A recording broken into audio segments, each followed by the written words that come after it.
How's it going, guys? Joe here. Today we're going to be doing casual video 9, so let's just jump right in.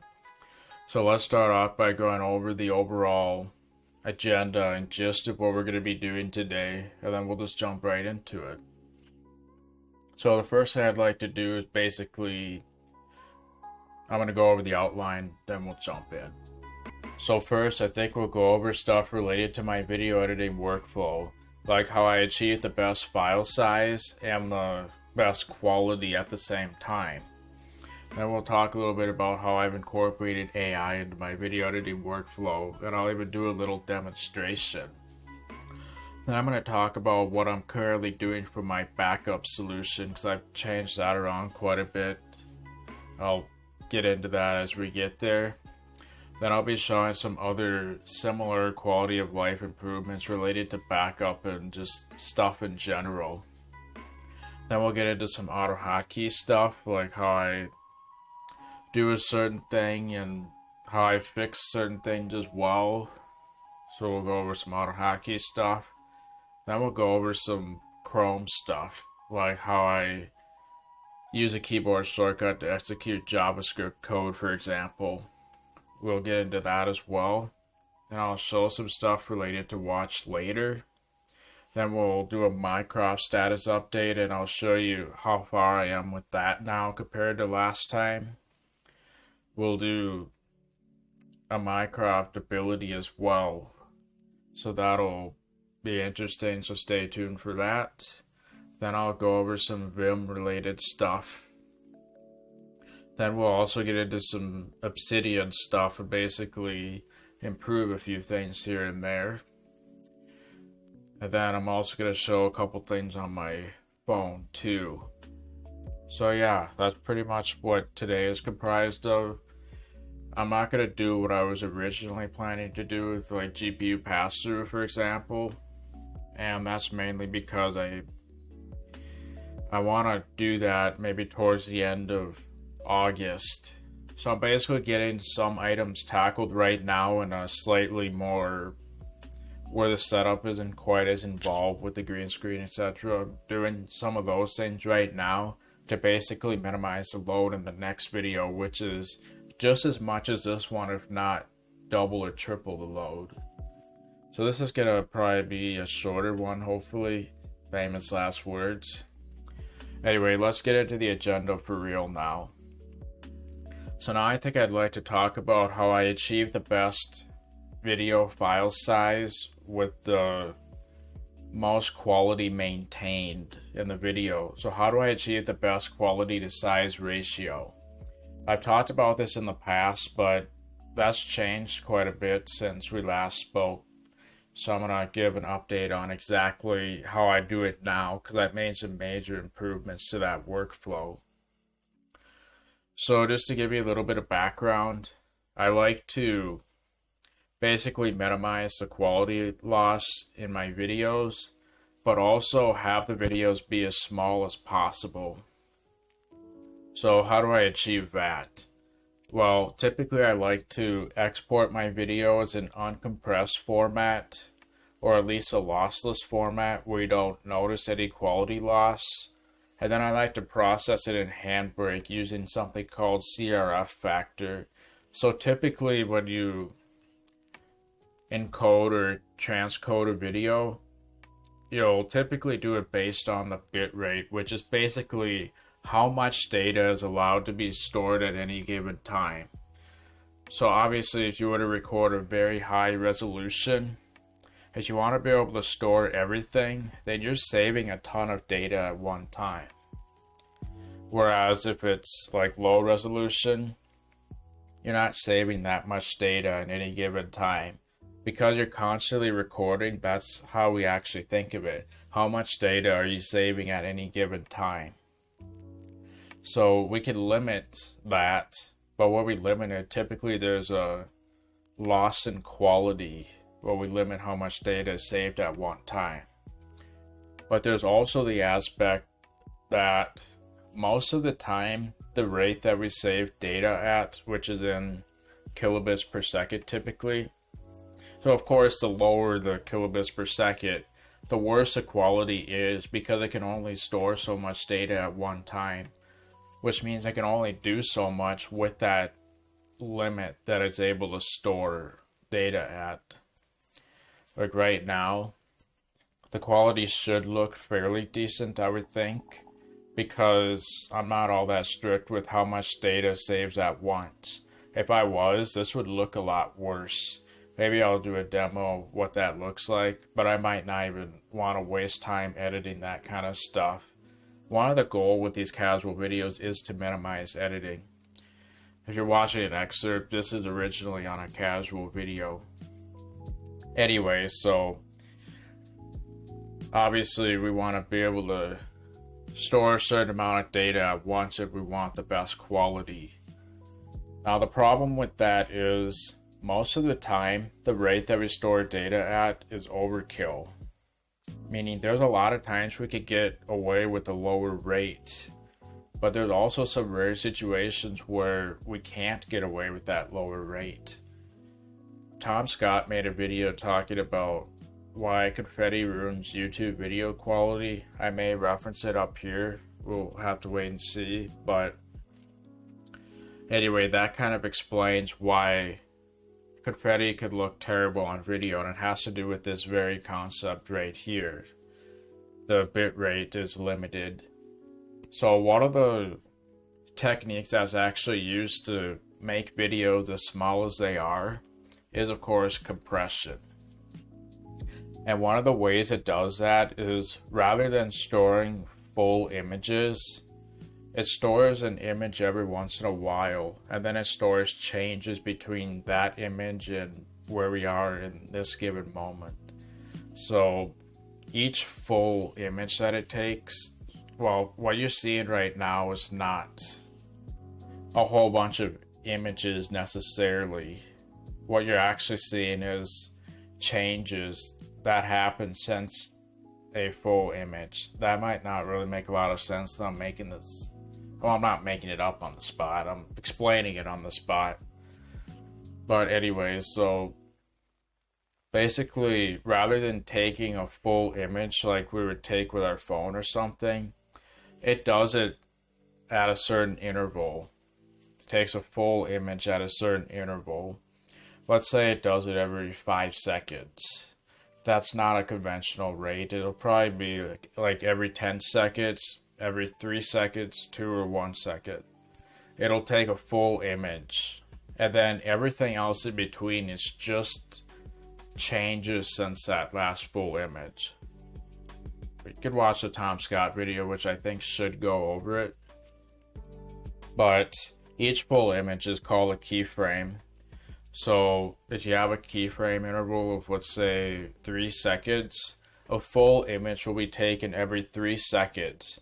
Everything in between is really just changes. So all this motion, this is not stored in like 100 different images.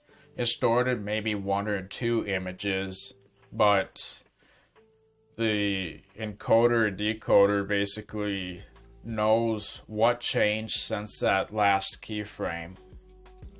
And it just represents the changes based on what changed since that last keyframe. That's one way we could save space. That's why that's relevant. So that's one way we could keep the size down as much as we do. But yeah, a lot of times the size is overkill for what you're actually doing.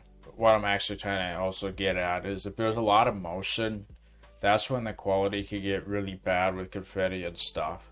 As Tom Scott demonstrates, if there's no motion with confetti, if it's frozen in midair, then it doesn't look that bad. Because again, it's storing changes. And if there's a lot of changes that happen at once, it needs a lot more data to keep track of all these different changes that happen. They could be like millions of changes per second. Easy. But if it's 0 changes per second, no problem. You hardly need anything to store that.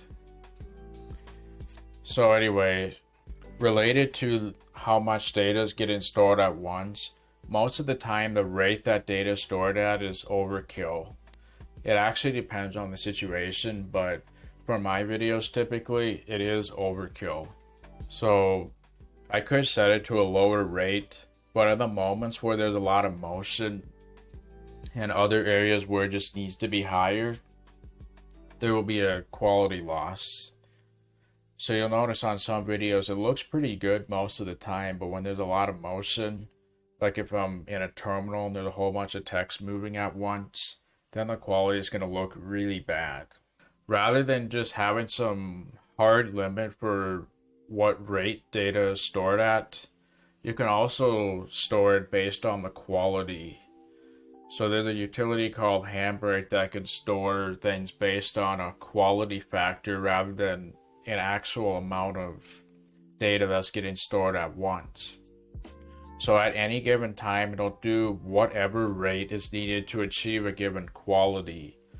So rather than targeting how much data is getting stored at once at pretty much a flat rate, it's targeting what quality needs to get stored and how much data is actually needed to store things at this quality.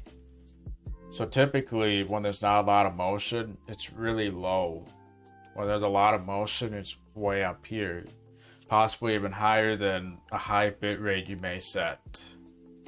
But the thing is, the overall amount of data that's actually stored is probably still going to be a lot less, because most of the time it can be low when the data rate needs to be low. Then it can be high when it needs to be high. So when you look at the big picture of where everything is stored rather than at a flat rate, it'll be like this. And the overall size will be less because most of the time it doesn't need to store that much at once. And then the time it does need to store a lot to achieve a certain quality, it can. So that's how you can actually save a bunch of space while having a really good quality. Have the rate high when it needs to be high and low when it needs to be low, which is the case most of the time. Now that depends on the video too. If it's a video with a lot of motion and just detail overall, you're actually not going to save space based on the quality at all. You're going to have to set some sort of hard limit, and it'll probably look pretty decent still, even with that hard limit. But it's all dependent on the use case. For my videos where there's not a lot of motion, pretty much only me that's changing right now. The rest of the video is mostly the same.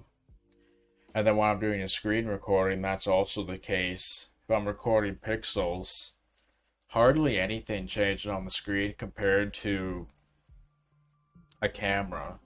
Cameras have much more changes in general than a screen recorder typically does. So there's some cases where cameras will not save size at all using this quality factor. There are some cases like mine where there's hardly any motion, where I will still get a pretty good size savings by doing that. So it's all dependent on the use case. Where do you benefit from targeting quality, and where do you benefit from targeting a hard rate where the quality is like way up here and you actually want to limit that? Where do you benefit from that? Depends on the use case.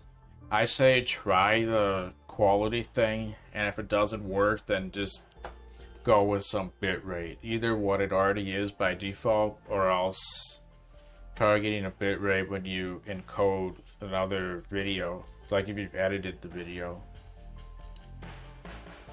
So those are some of the differences between bitrate and then just CRF, or constant rate factor, which is based on the quality. Are you targeting a hard limit, or are you targeting whatever's required to achieve any given quality? Most of the time, targeting whatever is needed to achieve a quality is going to give me a massive size savings without quality loss. Because again, if I have a hard limit, most of the time that's overkill. I might be here on average when my hard limit's up here. And there might be some situations where I need stuff up here, in which case a hard limit is making the quality worse since it's not storing everything in between here. So if I do it based on the quality, it can do whatever it needs. And for me, the net size or the net rate, which is like the average rate across the whole video, is going to be pretty low. But there's certain areas where it will be high. But still, overall, I'm going to get a size savings. So you could use a CRF factor and handbrake to achieve that. So I'll just pull up handbrake real quick. So if I pull up handbrake on my system, I'll just drop in a random video. Okay, I may have chosen a poor example. This is an 8K video that I randomly chose. I don't usually deal with that. I picked a really bad example, but anyway, this is where you set that quality factor. I forgot to launch my zooming utility. So yeah, this is where you set the quality. So the lower the number, the higher the quality that I'm targeting.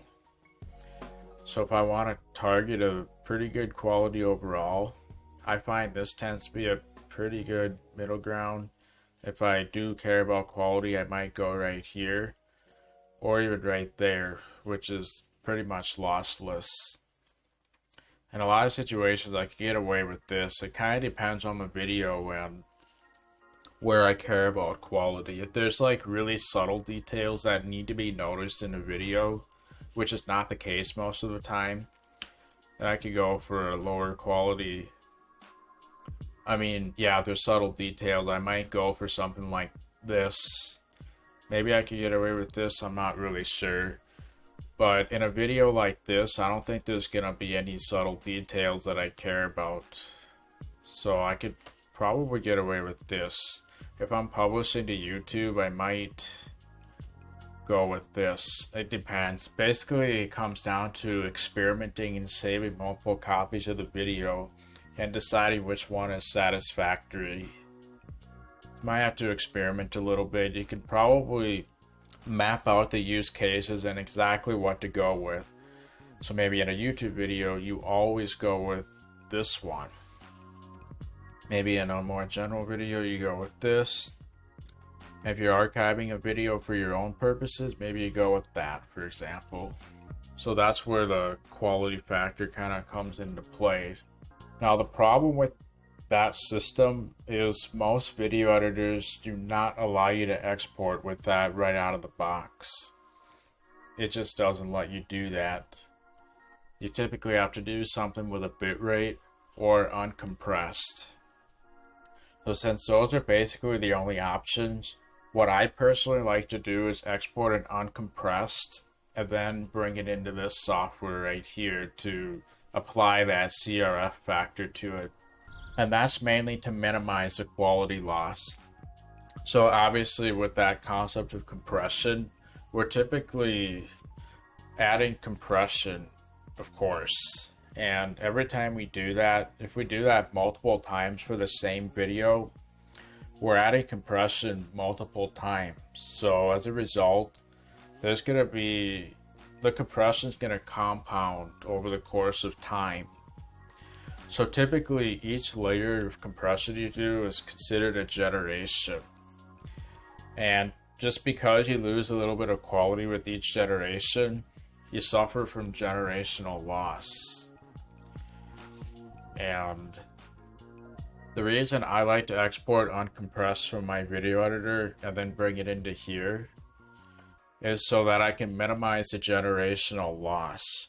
I could export a compressed file, then bring it in here, but I'm going to have a fair bit of generational loss that may end up being noticeable in some situations. So when I export uncompressed or lossless, then as far as I'm concerned, there's basically no quality loss in that generation of processing. So basically, when I export an uncompressed video from the editor, then the quality is as it comes from the editor itself. It's like the quality is coming straight from the editor exactly how it was from there. So when I consider how many generations of loss there are, the original video probably has some compression with however that was recorded. I mean, right now I'm recording this video, obviously, so this is the first generation of the video. And there's going to be a little bit of quality loss within that itself. And then I bring it into the editor as the first generation. When I export stuff from the editor, that's the second generation. And then I'll be bringing it into this software, which is the third generation. And then if I decide to use some third generation footage in a later video, which sadly happens more than I care to admit, then when I export that, that's the fourth generation of that video. Most of the videos are going to be the second generation when that's exported, but third generation footage that was brought back in and re-exported is technically the fourth generation. And then if I process it in here, that's the fifth generation. And then also when I upload it to YouTube, YouTube does its own compression, so technically that's another generation by definition. 6 generations of quality loss potentially, that's a big deal. So I could have up to 6 generations of quality loss, and things might look crappy on your end, but they look perfectly fine with my original footage because you're experiencing a later generation that's had some quality loss compared to me. With my own videos, that is. So as you can see, generational loss can be a pretty big deal. There's even some videos by, I think Marquez Brownlee or MKBHD made the demonstration of this, as well as Epus Vox. Or did Epus Vox make a demonstration? I think Taryn Van Hamer did. There's quite a few YouTubers online that demonstrated that concept, and you'll notice the quality gets worse with each generation. That's just how it is. So generational loss is a pretty big deal. Because there's so many different generations, I want to minimize that generational loss. So I might seem a little bit insane when I export uncompressed footage from my editor, but I'm doing that to minimize this generational loss. Most people don't even really use this concept of achieving the best quality to size ratio, but since I don't want to invest in several different terabytes worth of storage, I try to get the best quality to size ratio using this system. To clarify, I delete these uncompressed videos when I'm done processing them. I don't keep them forever. So when I'm exporting uncompressed from the editor, or at least lossless, so basically I should have also clarified, lossless means that there's no visual data loss to the human eye. Whereas lossy, there is going to be a little bit of quality loss that might be noticeable, but it might not too, who knows. So when I export uncompressed, and I can guarantee that it's lossless, and as I do that, then I know that it's exactly how it is in the editor. What I encode is exactly how it was in the video editor itself. So when I do lossless and there's no quality loss, I don't even count that as a generation at all. So basically then I have my original footage, which is the first generation, export uncompressed, which is exactly the same as it was in the editor over here. So that means there's, as far as I'm concerned, we're still in the first generation even when I export it. Then I bring it into this software. This creates what I consider the second generation.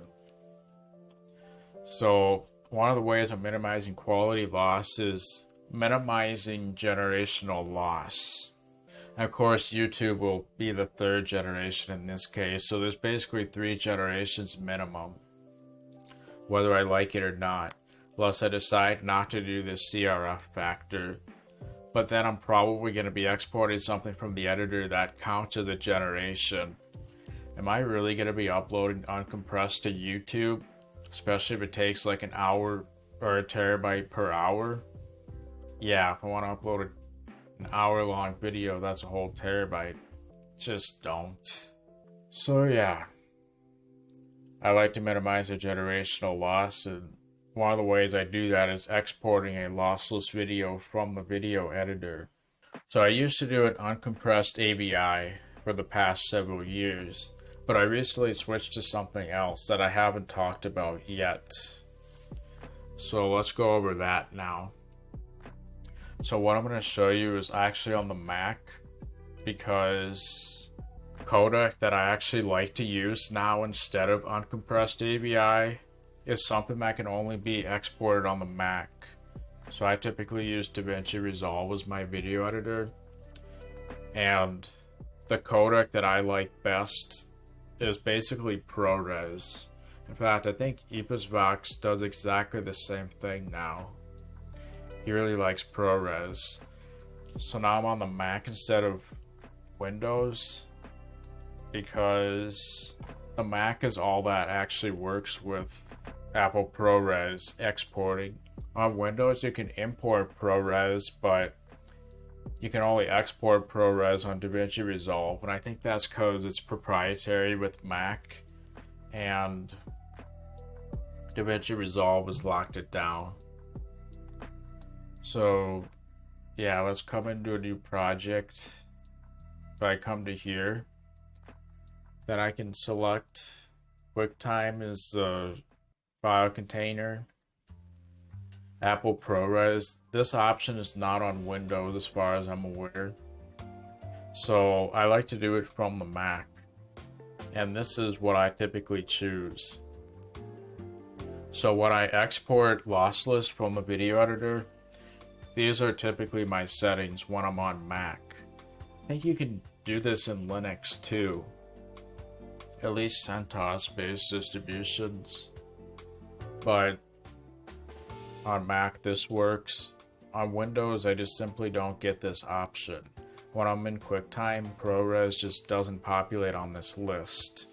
So basically I came down to what I do through experimentation and looking at different options and weighing the pros and cons of each. So ProRes was easily in the top of my list, but you can't export that on Windows. At least not with a bunch of tinkering around, if that's even possible. I don't care to mess around with that and find out.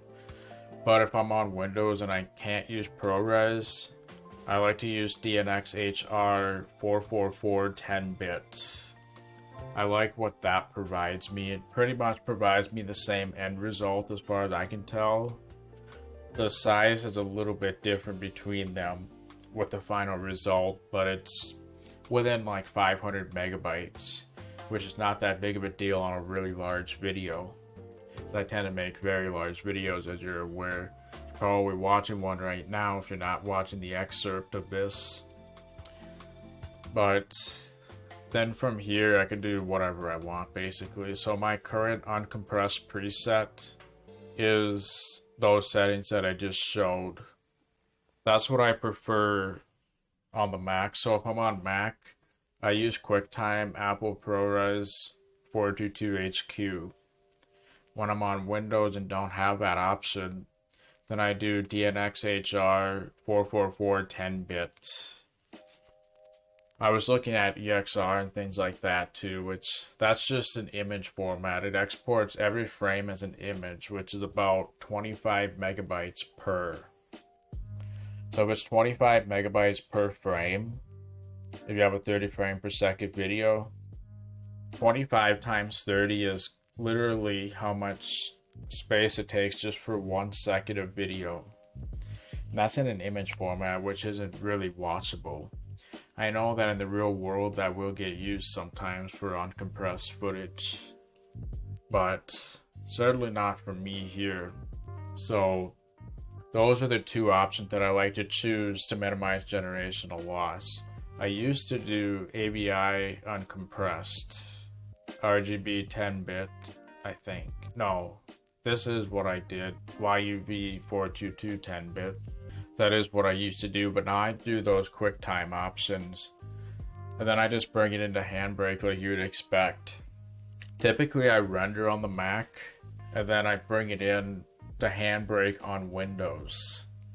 I like to have a portable SSD that I carry around. I render to that because the render speed is insane. And yeah, so then I can bring it to, let's say, my Intel Nook, which is like a secondary PC that I typically like to do processing on. I'll do it on the Mac from time to time too. Of course, Handbrake works on there as you'd expect. Oh jeez. So yeah, typically I'll do it on Windows though. But yeah, compared to uncompressed AVI, what I like about this better is AVI easily took up at least 6 times as much space, 6 times more space I should say, than the ProRes and all that. So I'm saving space massively with ProRes and basically getting the same results too. I was using like a terabyte per hour before, and that uses a lot of writes on the drive. That's kind of unnecessary. It's just a pain to work in too. But now that it's like 6 times smaller, in theory it takes about a terabyte for 6 hours worth of footage. That's a big deal for videos like these casual videos that I do. So it's a lot more convenient. I even wrote a program that helps me calculate the size estimate based on what it has been in the past. I'll show it to you real quick. I'll pull it up and we'll do a snap transition to pull it up. Ready? Okay, so basically what this does is it helps me estimate the size that these large files are going to end up taking. Sometimes it takes more than I would expect and I have to deal with that. I think I might have actually made a change to this now that I'm using ProRes. Yeah, this is what it used to be with AVI. So for 47 minutes and 27 seconds, it would take up 473.61 on the Mac, and that same number in Windows with the different units of measurement, GB and GIB. Those are basically the differences across the platforms, and I can predict what it would be on each corresponding platform. So based on a known time, I can interpolate using this math right here. And I'll give you an example. So let's say that I know my video is 52 minutes and 30 seconds. I then run Python, calculate time size, that's the name of my Python script. Then I just provide a time code in this format right here. So 5230 I think is what I said. So if I know that my video is that long, I can be pretty certain that on Mac this is the size it's going to end up being. With uncompressed AVI, it is actually linear, so this is exactly what size it'll be. In fact, you can probably try it yourself and it'll probably be this exact same size. On Windows, that same file will take up this much. See, I have the GIB in parentheses. So there's those 2 different units of measurement. It's basically the difference between base 10 and base 2. That's why they show up differently across the platforms. It's caused so much confusion.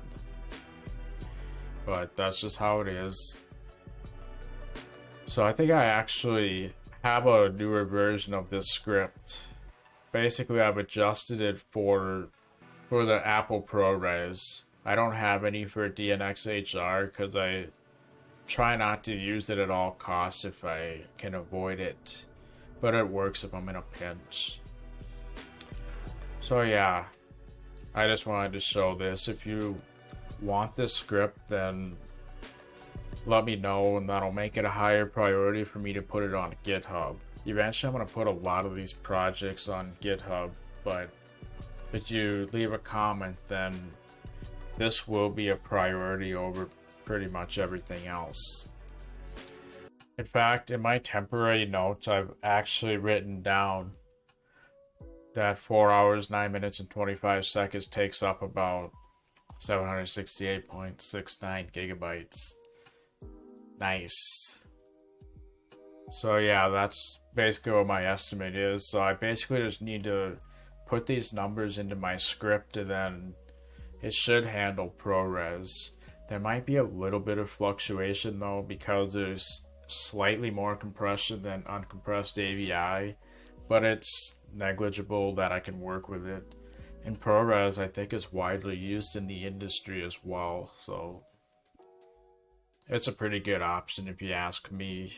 So that's basically it for uncompressed AVI. So now let's jump into how I incorporate AI into my video editing workflow. So back on the Mac again. Well, first of all, so obviously there's been a whole bunch of AI stuff that's been happening recently, as I'm sure you're aware. I've made a couple videos related to it. But one thing that I recently started doing was using some software called Recut, which basically uses AI to create jump cuts automatically in videos so you don't have to do it yourself. Now I was a little bit hesitant to use this at first because sometimes I'm a little particular about how I do my jump cuts. I like it to be natural and have some breathing room between all my jump cuts. But there is quite a bit of customization you could use. There's even a free trial that you could use before you decide to purchase it. You could use all the functionality, it just limits how many times you could use it before you have to buy the software.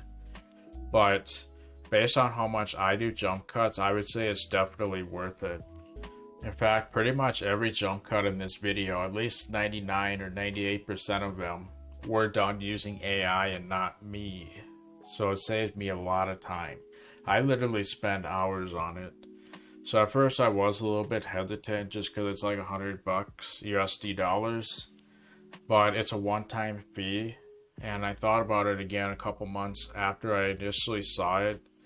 And when I consider how much time I spend on jump cuts in the past and how much I will coming up in the future, I'm like, it's actually a no-brainer.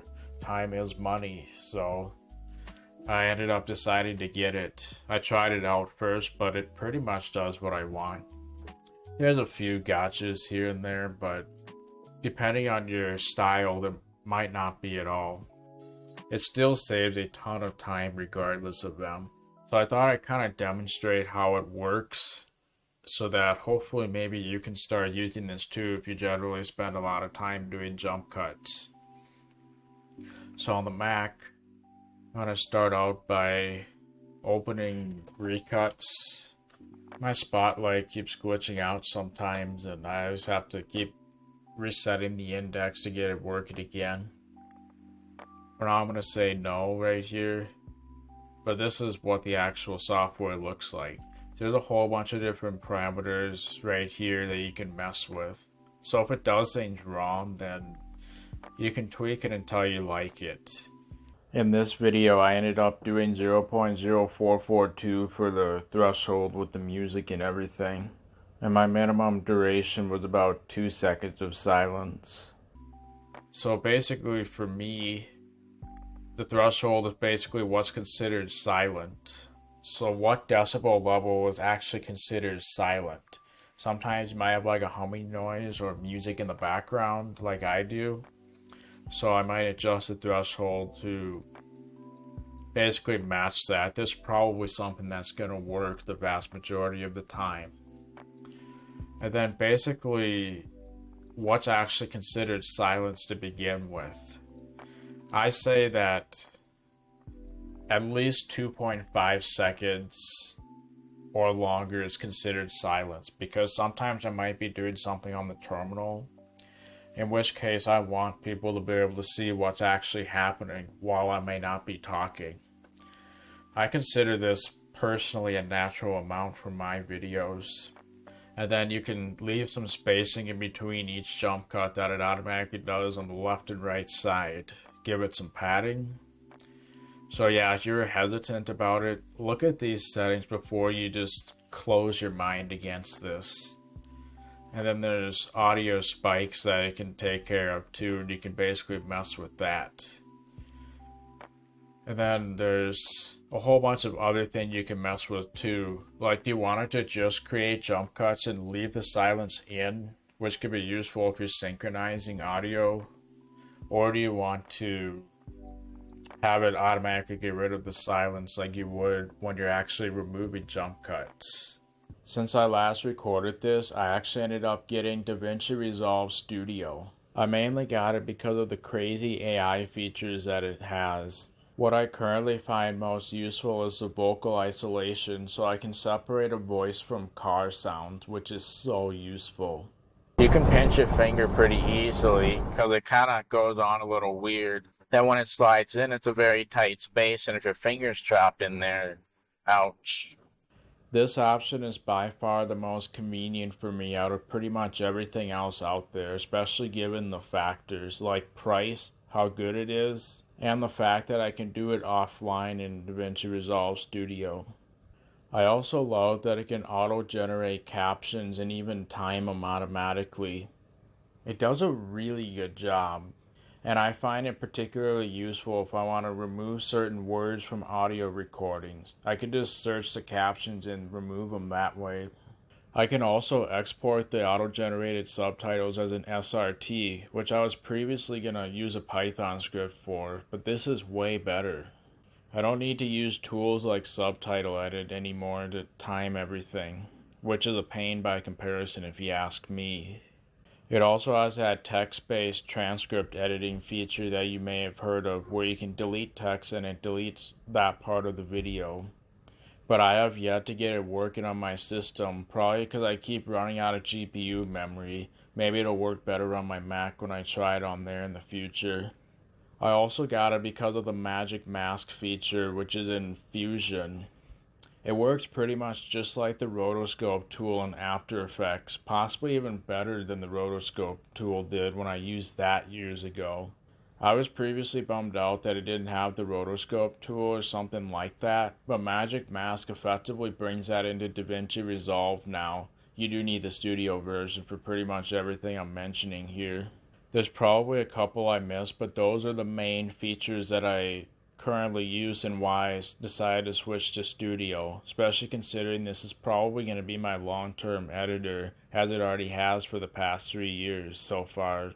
I'm very excited for the potential of AI, especially these types of things right here.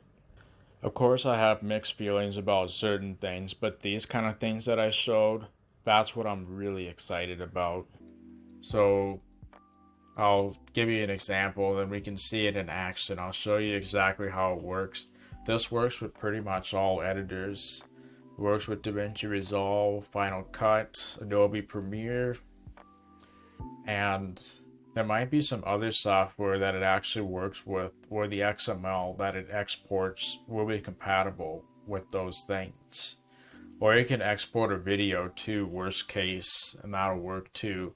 But again, as I mentioned earlier, there's the generational loss aspect when you export a video.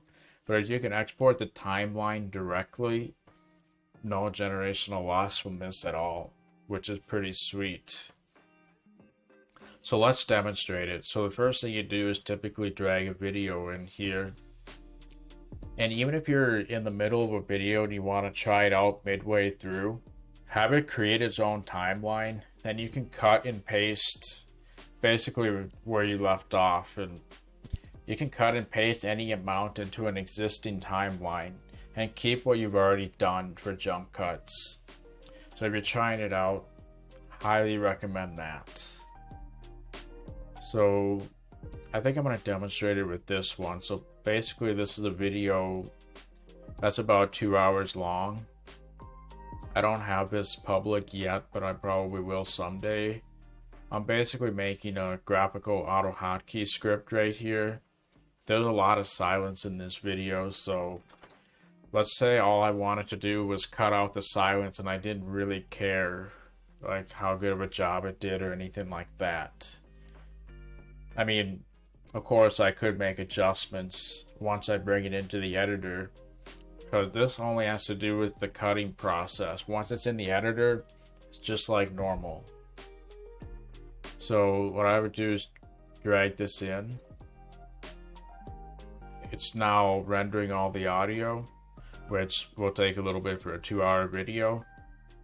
And all those red marks you see right there are the jump cuts that it's making following these parameters right here. So as you can see right here, it's made 489 jump cuts.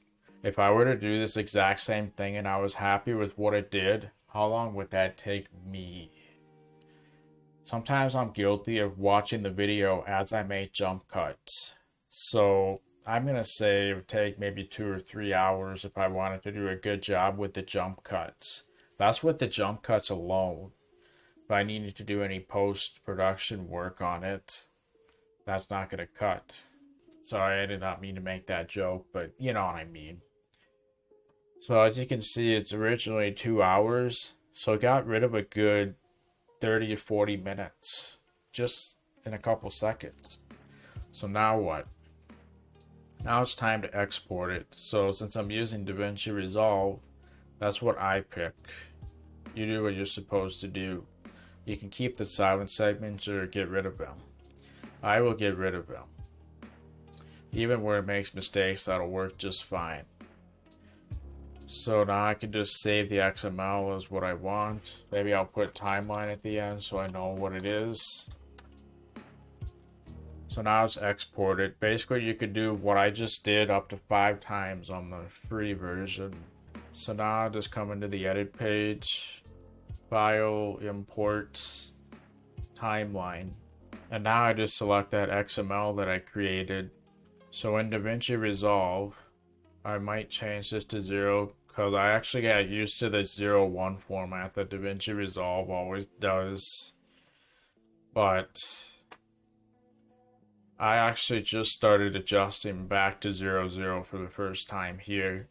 I'm usually happy with these settings because it'll import the footage if it's necessary. Otherwise, it leaves it. I can set any timeline settings right there. And this doesn't even have to be my final timeline. I can cut and paste clips between timelines. That's where you could do it even midway through a project. So if you've actually seen my most recent ChatGPT video where I did an overall analysis, I actually cut about 60% of it and then I got recuts and decided to let that do the rest. And I just cut and paste the jump cuts as needed. And it did a really good job. I only had to adjust a couple things. So that was pretty sweet. So now I can just hit OK if I'm happy with these settings. And look at that. So I am going to do this tab view, which I typically like to do. Look at all those jump cuts. That might have taken me a few hours. I'm just going to get rid of that audio track. But yeah, look at that. Why don't we see how they actually turned out?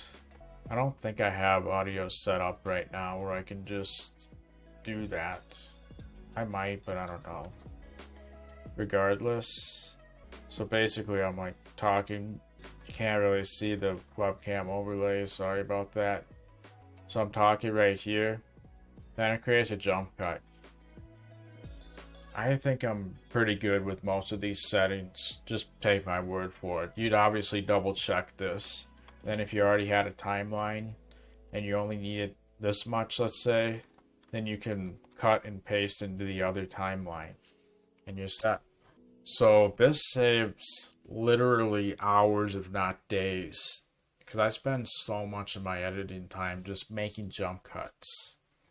If I can tell it what that constitutes, why not have AI do it for me?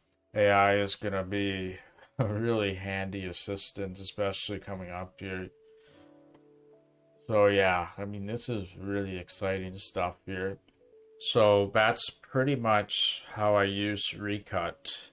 If I needed to synchronize audio, I think I can drag multiple audio clips in Recut. Can't remember for sure. Otherwise, I could just do the main audio and then synchronize everything. Then manually remove the silence once I have everything synchronized, which is kind of a pain, but I'd say it still saves maybe about 50% of the time, if not more. 69 is probably where it's at. Yeah, I think so.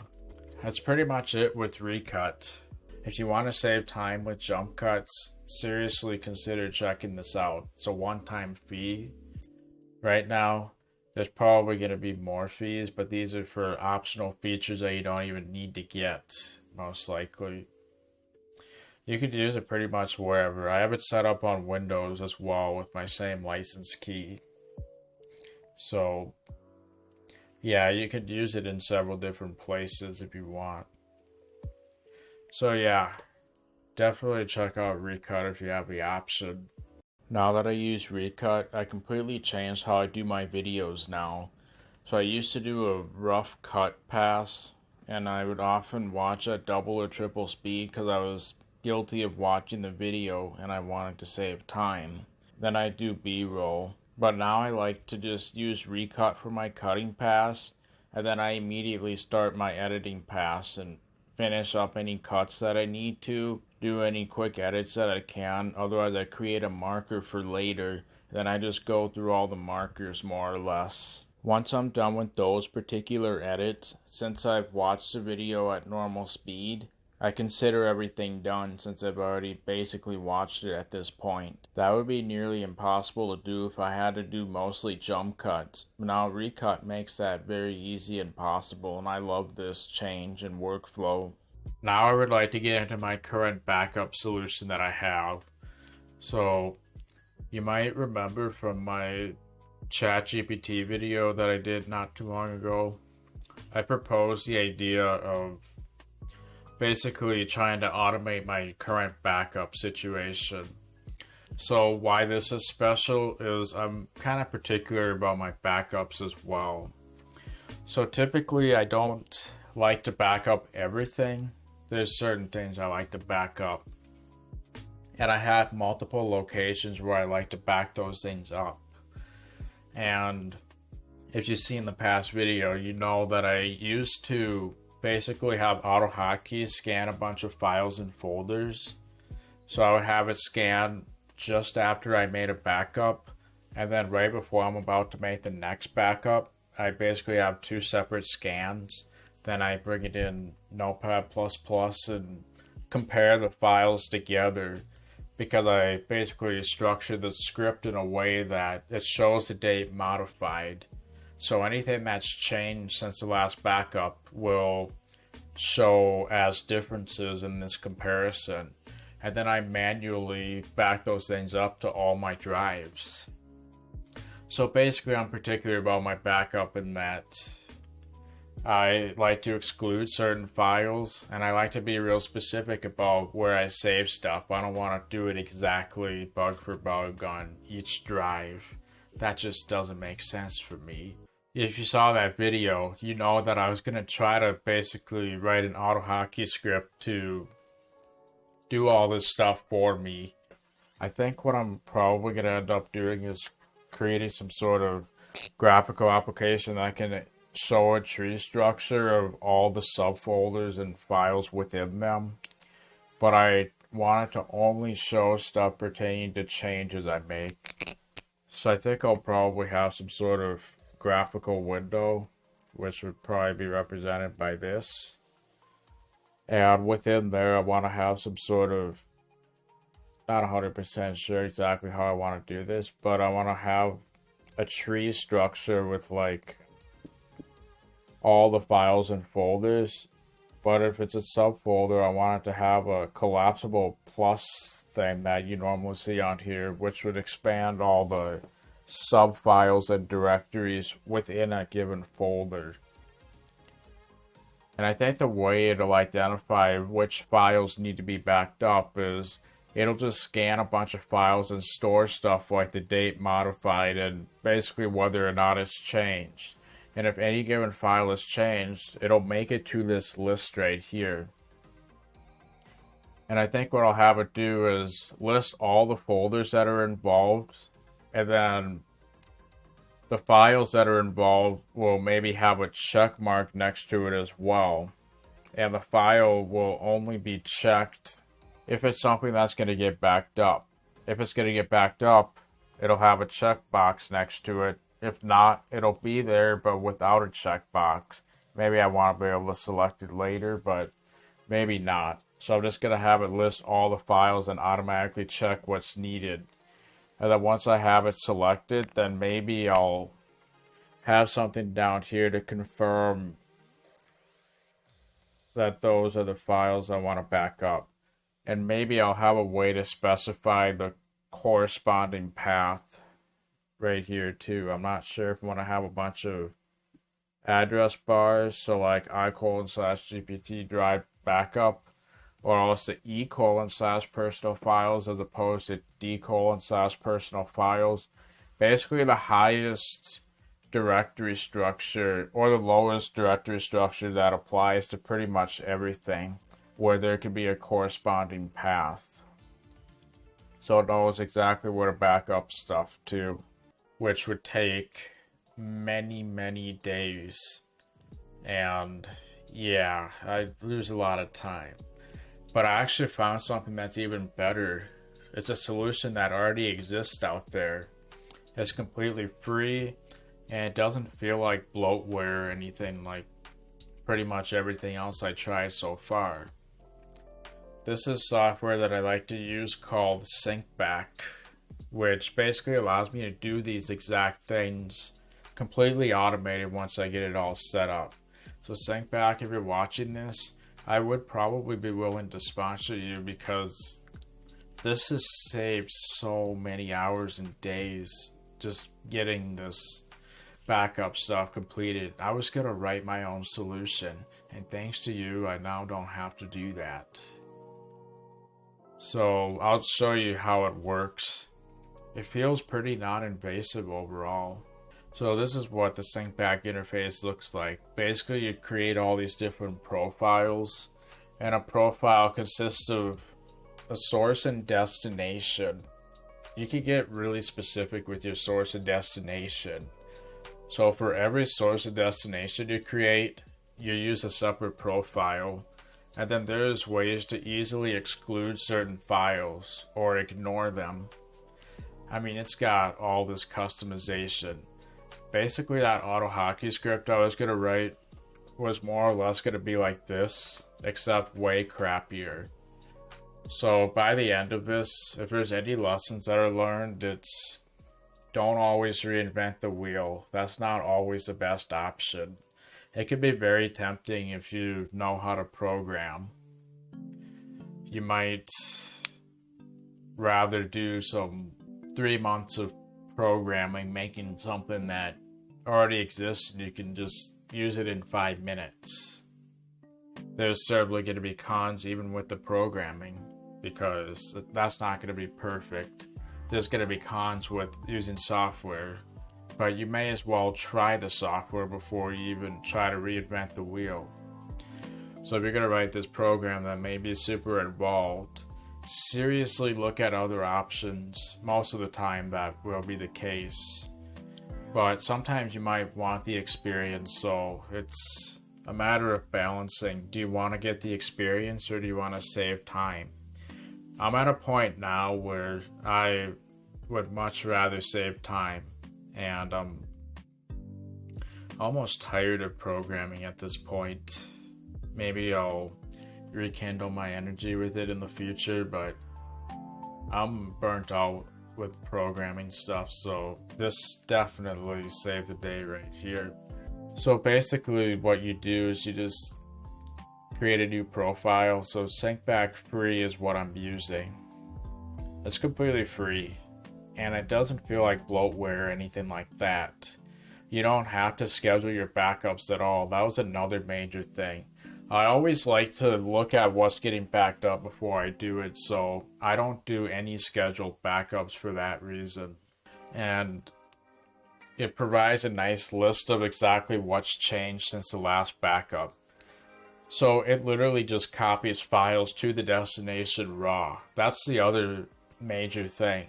So if I want to restore, I can just copy files from the backup as needed, as if I manually copied it over there. I mean, how could I ask for a better solution? That's crazy. I'm getting the benefits of a full backup and an incremental backup at the same time. That's crazy. This is hard to beat with a lot of different things.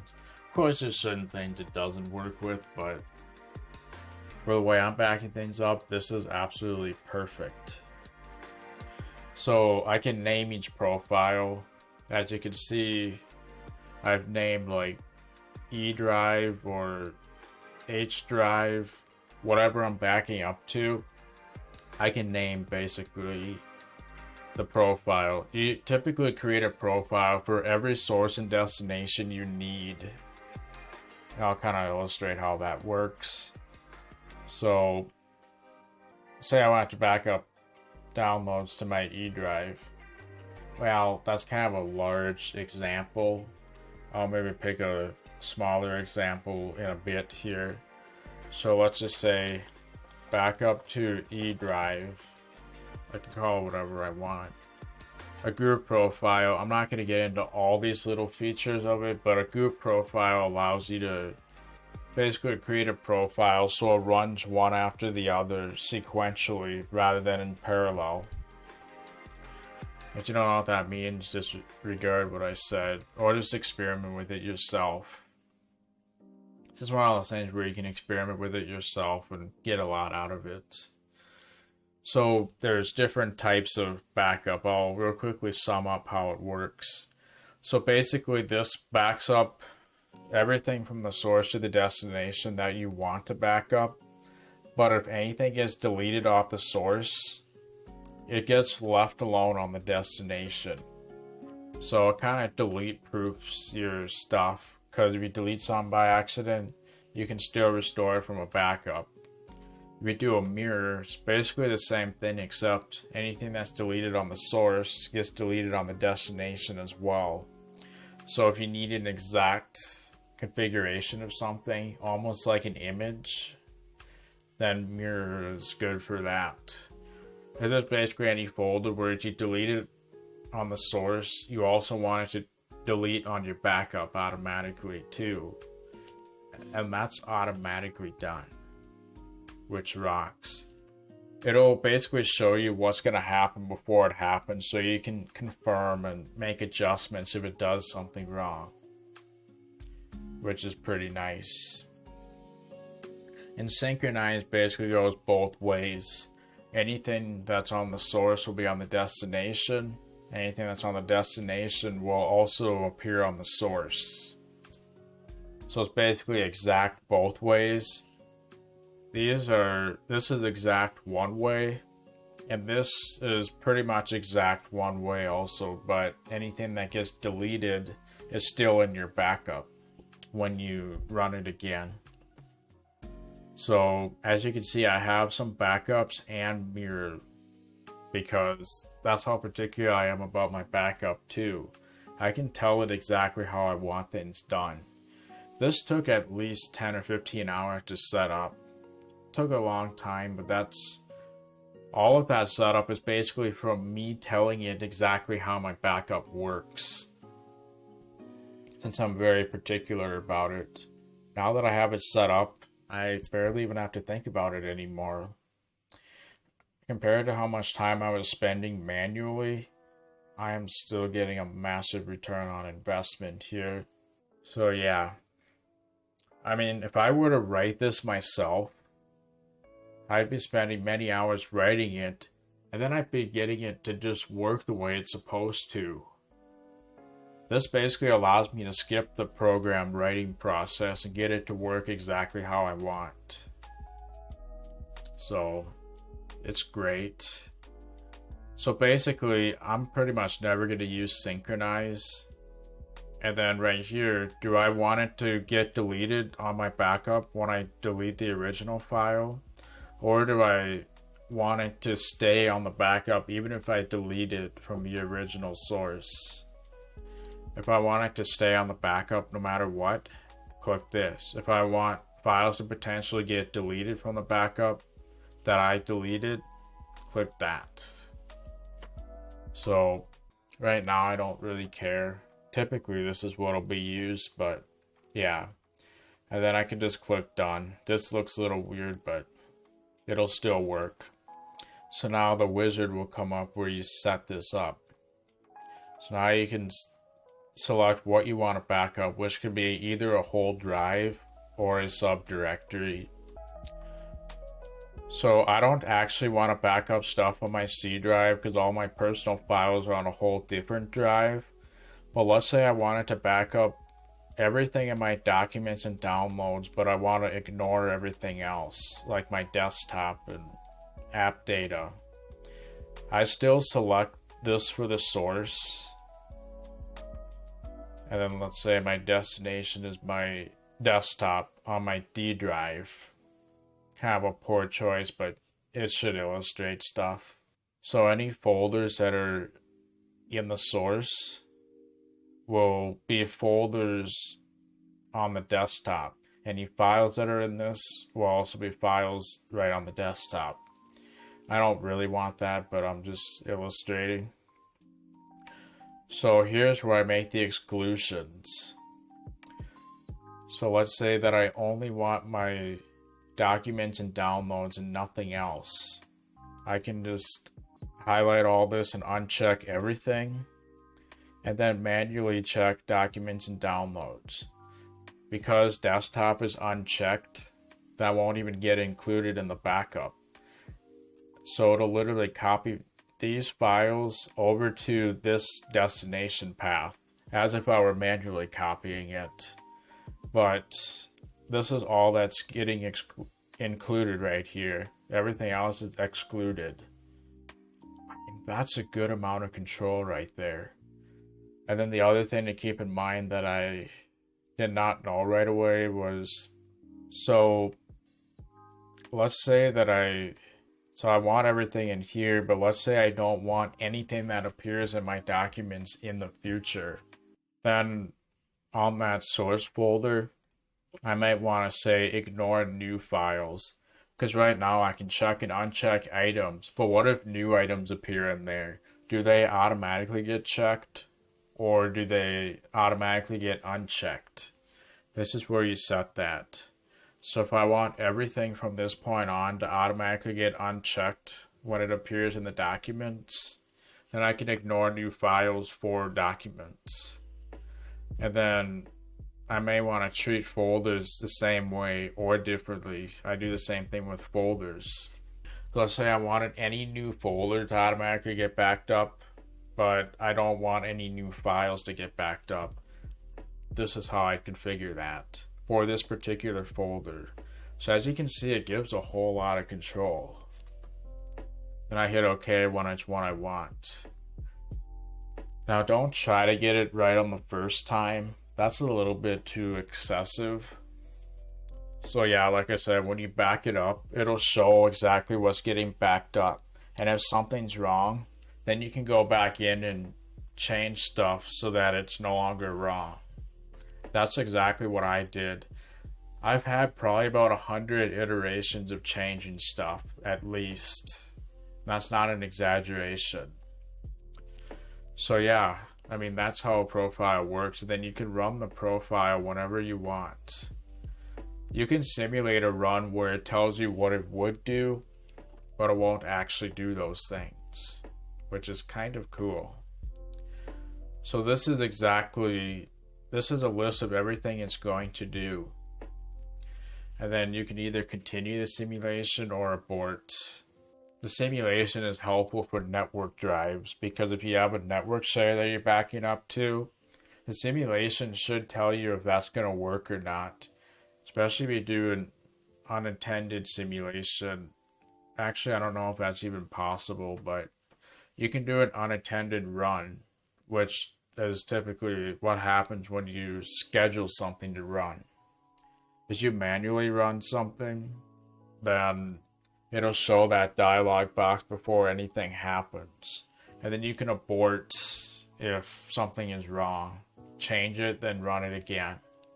If it's correct, then you can tell it to actually run it. just like how I told it to do the simulation. I'll go through a demo with my actual files. So yeah, so anyway, with the way I have this structured, basically my E and H drive are pretty much the same. There might be some stuff that I don't want on the H drive that I do on the E drive. Those differences are in the profile configuration, where I choose the subdirectories and files. So as you can see here, with my mirror, I want certain files mirrored rather than dumped, which I already explained the differences before, so if you need that again, go back. But anything that's mirrored is in this profile.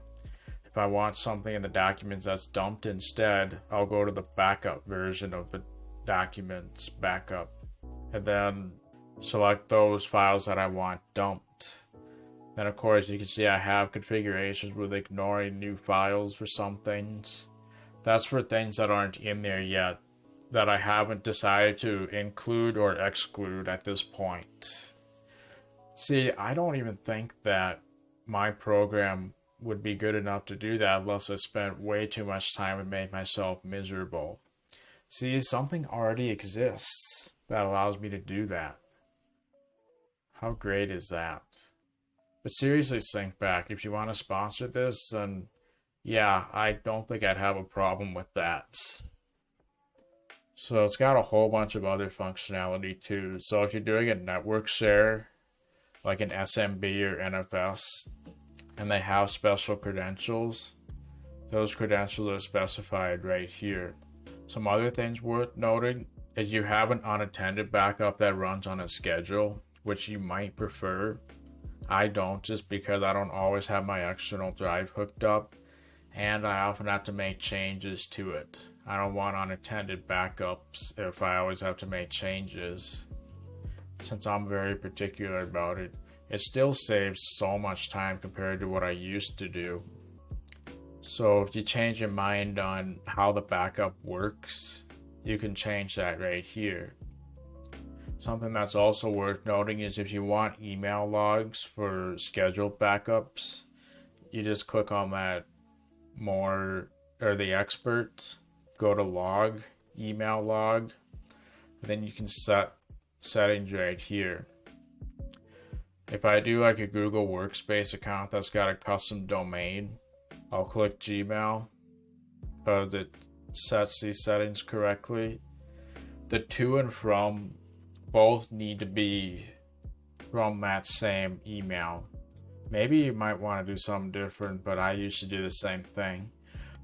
I usually put something descriptive in the subject so I could use Gmail filters. Then I can have it automatically go into Gmail labels and skip the inbox altogether.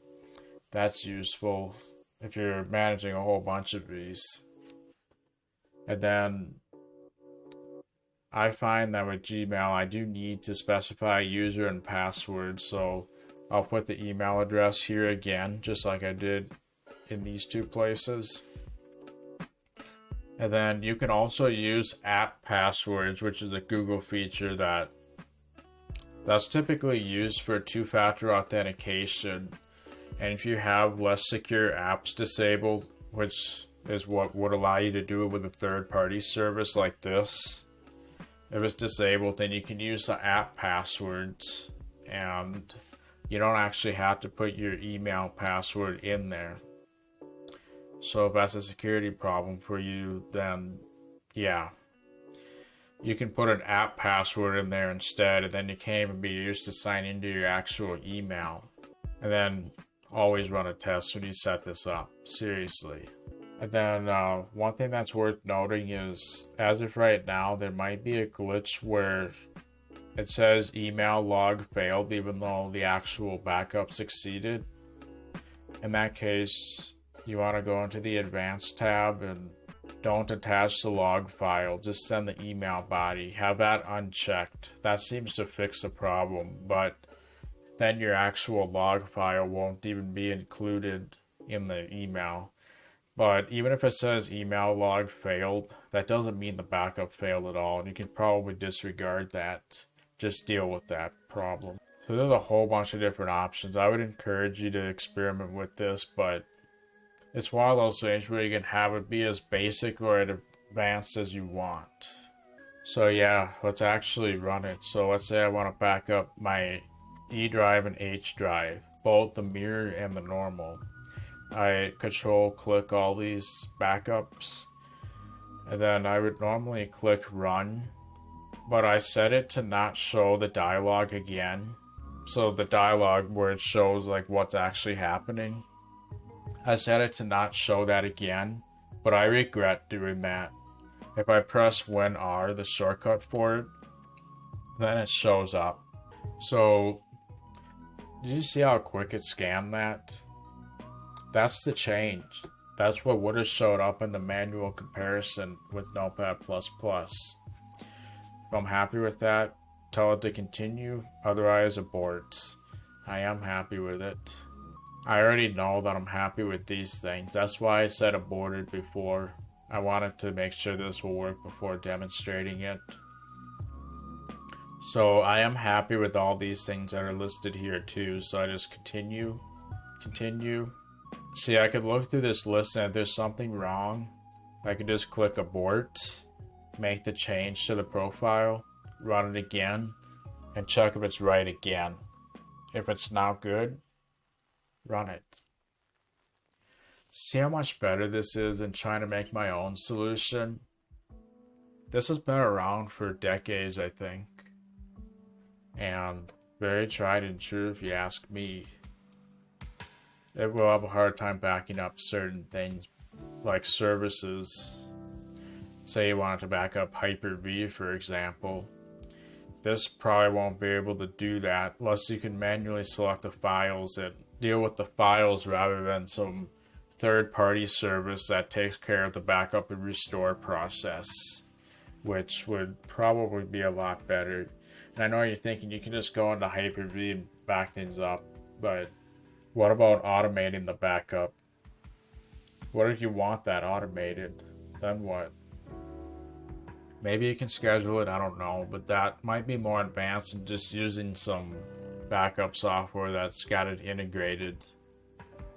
Especially if it has a cloud thing integrated. If you want this to automatically back up to, let's say, Google Drive or your self-hosted cloud service, you might need SyncBack Pro, which is like $60 USD dollars.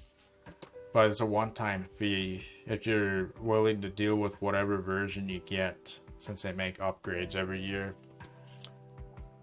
So I think that's gonna pretty much be it for my SyncBack demonstration. Right, so now I'd like to talk about basically how I do this with Google Drive. So for some of my cloud backups, I like to back up basic stuff to Google Drive, like text files where I don't necessarily care about privacy, but I do want an offsite backup. I use Google Drive for basic stuff like that. Since I have a really crappy upload speed, I do keep it real minimal.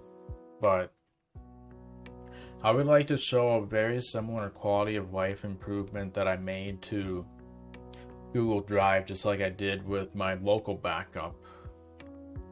And I'll show kind of how I did something very similar with Google Drive within the same week.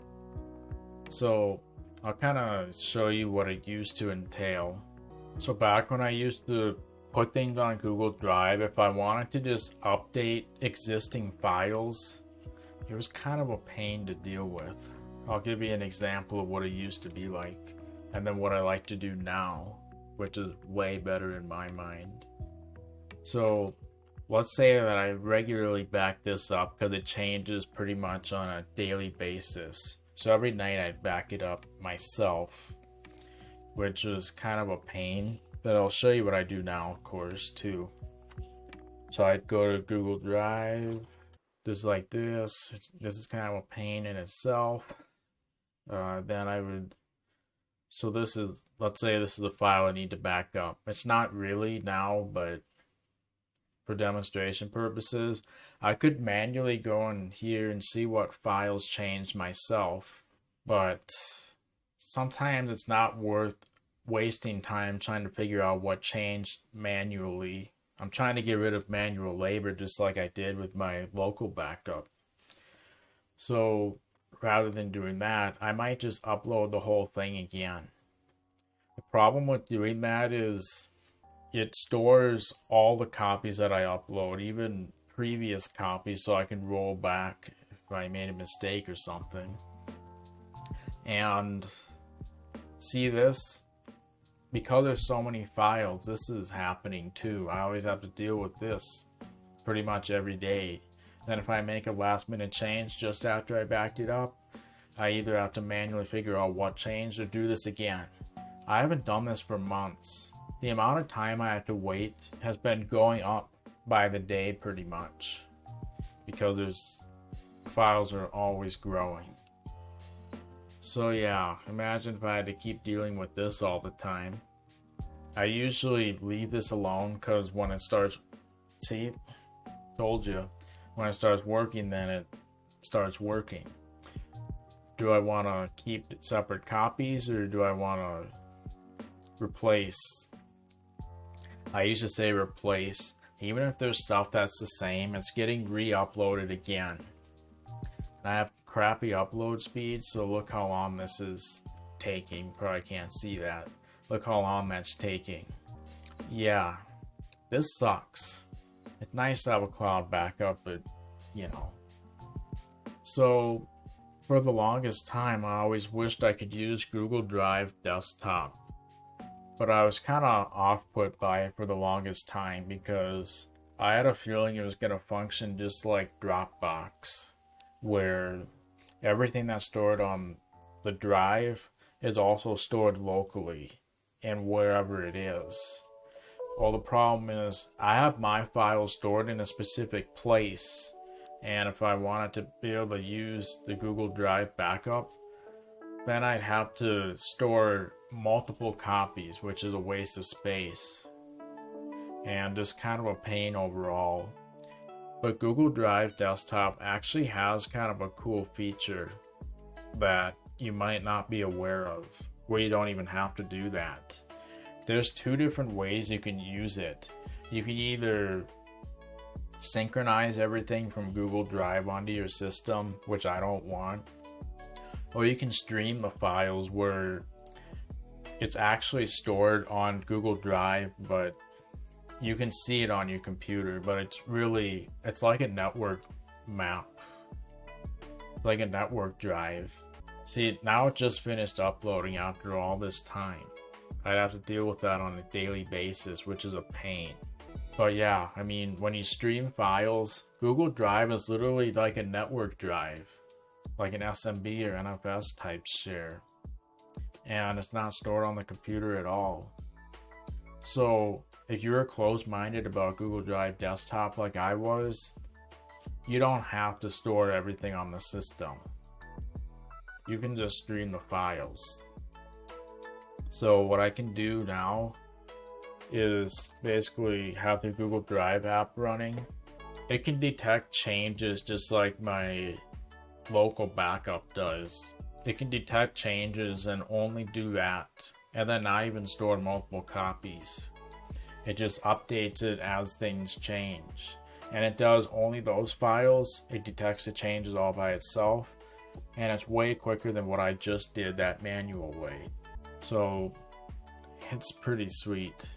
So if we look in the corner right here, as you can see, it just synchronized those 4 files. Those were things that have changed since since I last backed things up. Those are things that have actually changed. So what I can do is go to preferences and add all the files that I want to back up. So all my files are right there that I want backed up to Google Drive. Here's where you tell it to not synchronize everything to your system. Everything is stored in the cloud only. You can access it from a drive letter or else a folder on the system. You don't need to use a drive letter. I prefer not to have my Google Drive in a drive letter. That's just how I am. but you can tell it to store your, or tell it to display your files symbolically in some folder on the system, which is exactly what I've done. So rather than using a drive letter, I have it go to a specific folder, and then I can create hard links. So let's say that I only want to back up one folder and I have files all over the place. I can create hard links of files, and even if it's stored on a different place in the system, it'll still go to Google Drive because it's a hard link, and Google Drive treats it like the real file, even if it's actually located somewhere else. And that's useful because I might have some very random files that I want to back up, but I don't want Google Drive to back up that whole folder. I may just want those specific files, and to have it always automatically pick up those specific files. So I'll create what's called a hard link, which is like a shortcut on steroids pretty much. And even if I have it at some random location, Google Drive will ultimately still pick it up without picking up everything else in that folder, just what I want. So that's pretty useful. So the way I create hard links in Windows is I basically use a program called link shell extension. You can do this in the command line, but I've been using link shell extension for years and I'll continue to use it. So let's say I wanted to back up this file right here. Right click, pick link source, and then let's say that this was my Google Drive folder. It's not really, but you know. Then I can right click, drop as a hard link. This looks like the real file, doesn't it? But it's really a shortcut. So Google Drive treats it like the real file even though it's not actually the real file. So if you're doing this across different drives now, hard links won't work. You have to use a symbolic link, which doesn't quite function the way I want. In that case, I'll maybe create a folder on that other drive and have Google Drive pick up that folder too. That's fine. So any changes that are made to this file, the hard link picks it up in this other location. And thus Google Drive will pick it up too. So that's really handy. So the other kind of gotcha is if you go to the actual Google Drive interface, where is it actually stored? You actually have to go under computers and it'll create this folder for your computer that you set up. As you can see, I have it set up on this thing too, but on Windows, I go to my computer, those are all the things. So it picks up those changes like it shows right here, and they automatically go in this folder. It's not where I originally had it stored, but I don't care. Besides, I might actually treat things differently on different computers, and I actually want them to store their own versions. In that case, I got the corresponding ones here. It might take up a little extra space, but so what? I'm storing mostly text files. Those are mainly what I care about backing up, and they're all there. So this is almost as good as the sync back stuff, considering what I was doing before too, isn't it? And I discovered this in the same week as sync back. So yeah, I like this. The thing that I don't really like about it is because it's running all the time, it's always going to pick up changes. What if I'm modifying some file and save it like every 10 seconds? It's going to keep re-uploading every time. I mean, I could deal with that, of course, but it's just kind of unnecessary if you ask me.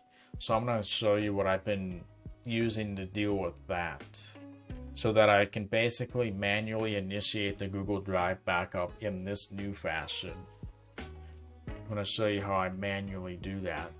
So what I actually do what I was originally going to do is set a firewall rule so that the Google Drive firewall is only allowed if I want it to back up, and use a keyboard shortcut to turn it on and off the firewall. But while I did get it working on Windows, I think it's a little bit different on Mac. So I decided to do a much simpler approach than trying to toggle a firewall on and off. So what I actually do, first of all, is I just have Google Drive not run unless I want it to back up. So I used to go to pause syncing for the longest time and then resume, but that's kind of a pain. If I was able to do that with a keyboard shortcut, that would be the ultimate. If I could keep Google Drive running but toggle pause and resume with a keyboard shortcut, then I'd be set. So what I like to do universally across Mac and Windows is I just quit, and then I have an AutoHotkey script to turn it on and off. On Mac, I'll do something else. I never set it up on there yet because I'm not really using that yet. But on Windows, I have it automatically start Google Drive with the AutoHotkey shortcut, and then it shuts off after 2 minutes, because that should be enough time to make my changes synchronize. So anytime I want to back up Google Drive, I just go like this, type in my G Drive shortcut, hit space, then Google Drive is now in the tray. It's logging in. Then it'll synchronize all the changes and then close itself after 2 minutes, which should be enough time. I might manually start it if I know it's going to take longer, like if I add a new folder and my upload is horrible. So how did I actually accomplish that? Well, using this right here. So I have it run that Google Drive executable. That's where it's actually stored. Now this version might change if Google Drive updates. In that case, I just have to update this script to reflect the new version. Then of course the script will get backed up. This is one of the things I have backed up to Google Drive, by the way. So that's my offsite backup for this. So once it runs the executable, have it wait 2 minutes, and then here's how it kills the process with the command line. I have it kill all of the instances. So if you actually look at the task manager, then you'll see there's several different instances of Google Drive FS. This command will kill every single instance, and it works properly.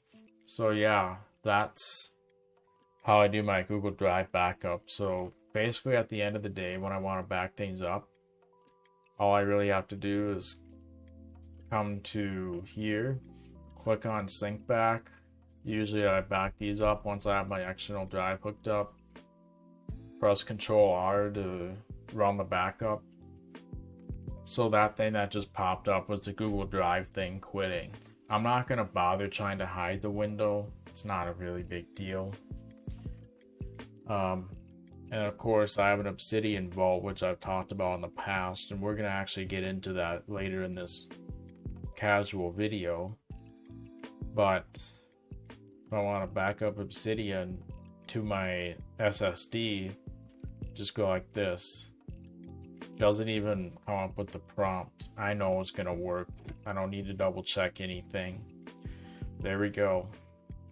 Of course that gets backed up to Google Drive as well. So then once I'm done with these backups, then I run G Drive and hit space. I should probably also clarify, this is basically Espanzo, and I have a shortcut to pull that up. It's just a text prompt, kind of like on Mac how I can use Spotlight search. I just wanted something like that on Windows, and I'm using the Expanso thing for that. So typically when I do text expansion, it doesn't always work correctly. I have to put the desktop in focus, then type in my stuff, because AutoHotkey is not always in focus. But it is if I do this, and then I can see what I'm typing as well. It's really just a dialog box, so I can type in it. I could use the search bar down here too, but every time I want to close this out, every time I want to close out this, then I hit the start button. Instead of just closing and comes back to here, then I have to hit it again. I can hit escape, but that's just a pain. So this is a lot easier, just pulling up the, not spotlight search, but Espanzo. Pretty nice. One thing I also forgot to mention with sync back is I can back up the profiles themselves. So if I spent hours configuring it, which I have, I want to back that up. So I just highlight all of them with Control A, go to export, and then I can select where I normally save them and just select folder or whatever, then it exports to that location. And then this will back it up to my other drive, and Google Drive will pick it up. So I have it backed up to an SD, a mechanical drive, and Google Drive, so I'm pretty set with backing up my profiles too. So then I can easily bring my profiles back if I need to set everything up again, or some disaster actually happens. So while we're on topic here, there's a few other quality of life improvements that I made that typically use the right-click context menu. And this applies to both Windows and Mac. So I think with the next thing that I'm going to explain, I'm going to start by explaining it on the Mac because it'll actually make a little more sense. So let's switch over to Mac. One thing that I like to do now is basically marking files for deletion. So if I have a lot of temporary files that take up space, then I have a lot of wasted space over time. So if I want to free up that space, I have to go through pretty much all my files and decide what I want to keep and delete, which is kind of a pain if we're being perfectly honest. It's even a pain to use file tree viewers because it just takes a lot of time by comparison to walking through all these markers that I've created. So one thing that I've recently devised is if there's a file that I know I'm going to eventually delete to free up space, I mark that file, and then rather than going through the whole hard drive, I look through what I marked and simply delete those when I'm ready to. So the way I accomplish that on Mac is just simply using tags. So obviously this is marked because I want to delete that eventually. So on Mac, I'm showing this on Mac because it'll be easier to understand. Mac has a really cool way of doing this. So I know that I eventually want to delete this file right here, let's say. So all I have to do to mark it for deletion is to go like this. Just add a red tag to it. I use red for things I'm eventually going to delete. I can use pretty much any color. The file still works like normal. Let's say I also want to delete this eventually. Mark it red also. So then what I can do is go to my red tags right here. Basically that's my list of files that I eventually want to delete. So let's say I'm like, man, I have no hard drive space left. I really need to free stuff up, but I don't want to take the time to do it. Well, what I can do is just simply go to my marked files and be like, this is what I want to delete. I may end up going to the source, but this at least allows me to create a very quick list. Creates a list of files and I hardly spend any time making the list at all. Then I just simply work through everything in that list and I'm set, rather than going through the whole hard drive. I just have to remember to mark everything. which I'm actually pretty good at, especially considering how much time I waste going through stuff in the first place. Yeah, it made that big of an impact in my life that I won't forget to mark stuff, because I wasted so much time already. So this is kind of a neat way to basically mark files for deletion. Then I can go ahead and delete it when I'm ready. Actually, I think deleting this will delete the real thing on Mac. On Windows, it's a bit different. So what I do on Windows instead is gotta switch my keyboard and mouse back to Windows, then I'll be able to switch this to Windows too.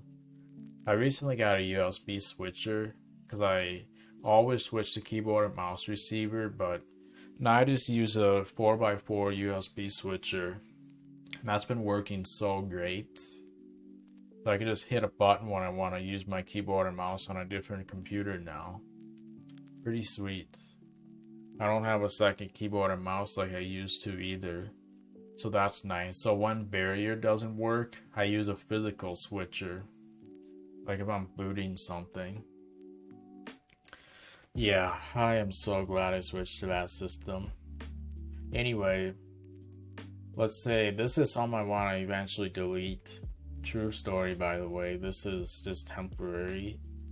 So on Windows, the way I accomplish the same thing, since I can't do the tagging system, is I simply create a shortcut that goes in a specific folder. And then I simply walk through the shortcuts in the same way I would here on the Mac. So all I have to do to create the shortcut is go to send to delete. So now I've created a shortcut in a specific folder. I'll show you how I did that. So all I have to do now is open the to delete folder. Those are basically my tagged items, if you will. And there it is. Well, actually, this is what I just created. There was something that I did in the past that only worked for files and not folders, I think. But this will work with files and folders. So that's pretty nice. So then I can just walk through this when I want to free up space. There's more stuff that should be there, but I never started marking it yet. So how do I accomplish this? So as you saw, I right-clicked it and clicked send to. I basically added the context menu item. It's a batch script. Not my favorite method of doing it, but it works, so no more time is going to get wasted on that. And yes, I believe I have that script backed up too. This is probably something that's also going to appear on my GitHub someday too. So how do I actually do that? You put it in a folder called shell send to. You can put in this run dialog, shell send to. That's your send to folder. So all I did was I put this batch script right in there. And what the script actually consists of is this right here. So it creates these variables basically defining everything. This is the folder I'm saving it in. You saw me pull it up with AutoHotkey before, and that's the folder that all these shortcuts go in. So when I right click on an item, this is the syntax you can use to retrieve information like the file name and the actual extension itself and the file. So I declare those variables so I have access to each component within my script.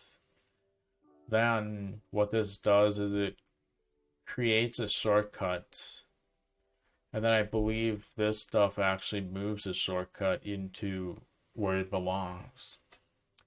So basically this is creating a temporary Visual Basic script because that's what AI suggested that I do. So it works. So that's exactly what I'm doing. So it runs through all this and then it deletes the temporary script. Because the script, I believe, is specific to the file that I'm actually doing. I could create a more permanent script if there wasn't stuff changing in it all the time. So yeah, why not create a temporary script with what it's supposed to do, delete it, then that way it's not always in the right click context menu, because otherwise the script appears in here, I believe, and it would always appear in this menu too. This kind of makes it a little bit seamless. So that's how I accomplish that right click context menu. So that's pretty neat, if we're being perfectly honest. Okay, now I'm going to show another quality of life improvement I made using the context menu on the Mac. I did something very similar but not exactly the same. So I'm going to show you how I added a context menu inside of Mac itself. So let's switch over to there. Switch to keyboard and mouse. So now I'm going to show how I like to add files to backup on the Mac. Typically my files don't automatically appear. So what I like to do, since they don't automatically appear in Google Drive and I don't want to keep adding folders for everything, not including what I don't want, is I just right click what I want to back up. Let's say I wanted to back up this arrow file for some reason.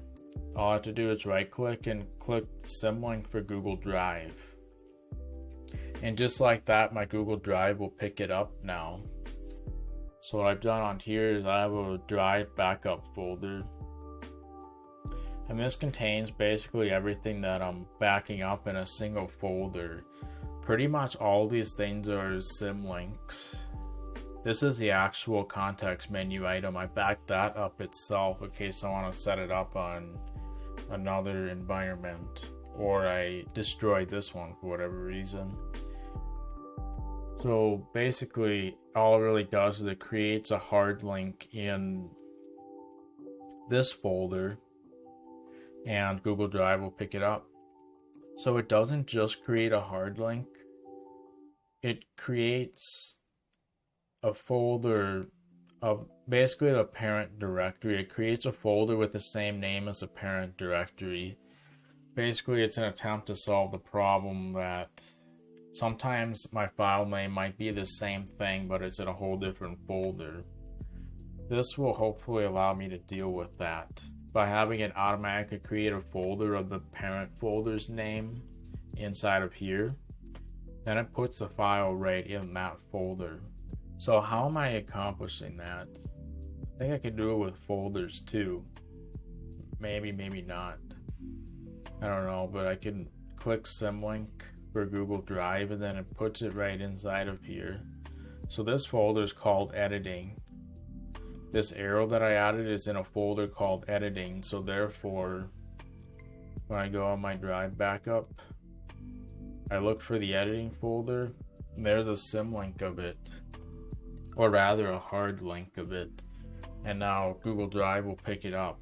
Once it's running, I don't have it running right now, so it's not picking it up yet, but once it's running it will pick it up.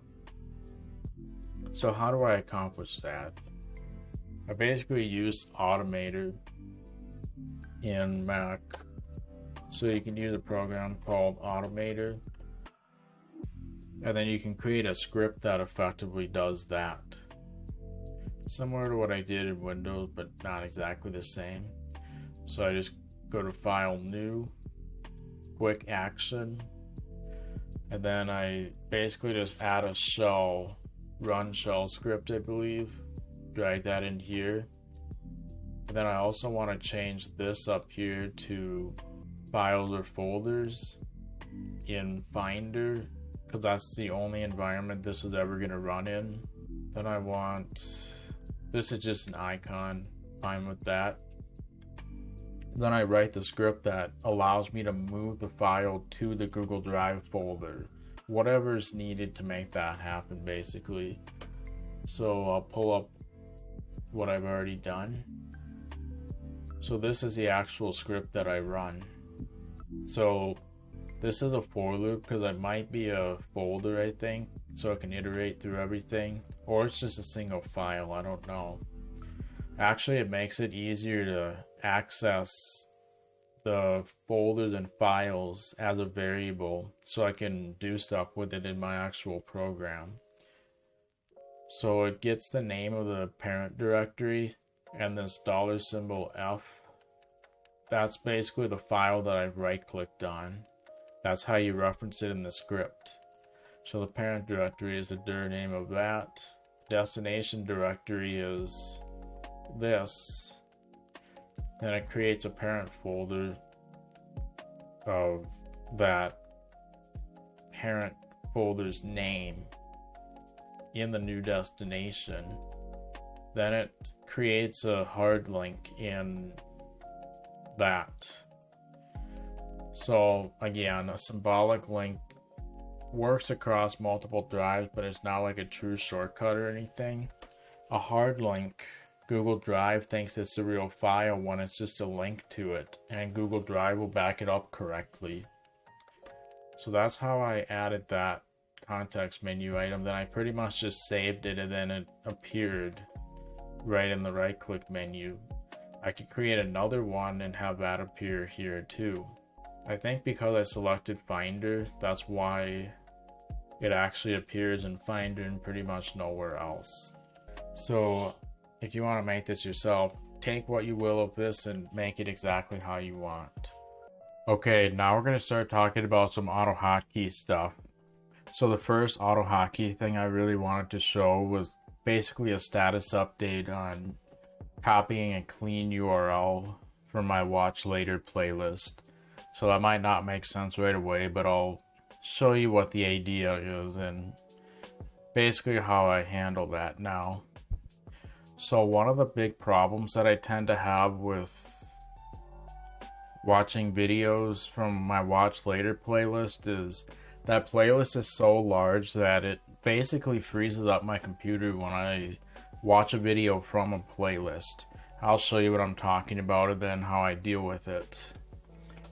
So I'm going to demonstrate on here because I have it optimized for my Steam controller when I use it on the couch.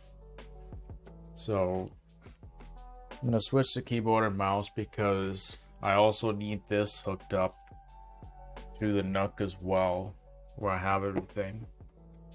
So let me pull up my watch later playlist. So let's say I wanted to watch one of these videos. I would normally just click on the video and it freezes up. It takes forever because if I try to pause a video, because I'm in my watch later playlist, it just freezes up my computer because there's so many videos in there. I did have like 1500 in here before. I'll show you how I brought that down also later on. But anyway, it's a real pain to click on a playlist and just be in playlist mode to begin with, because at the end of a video it just jumps to the next item, and I don't like the autoplay feature. It really annoys me a lot.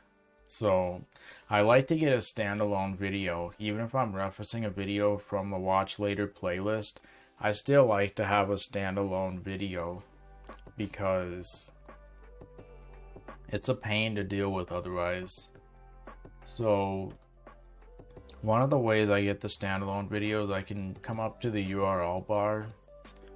I might actually be able to launch Glassbrick on here too. Yeah, perfect. So I can come up to the URL bar and get rid of everything starting with that ampersand list. And I basically now have the video all by itself without referencing a playlist at all. So that's pretty nice. So basically what I do now is, it's kind of a pain to always go up to the URL bar and try to get rid of that part of the list.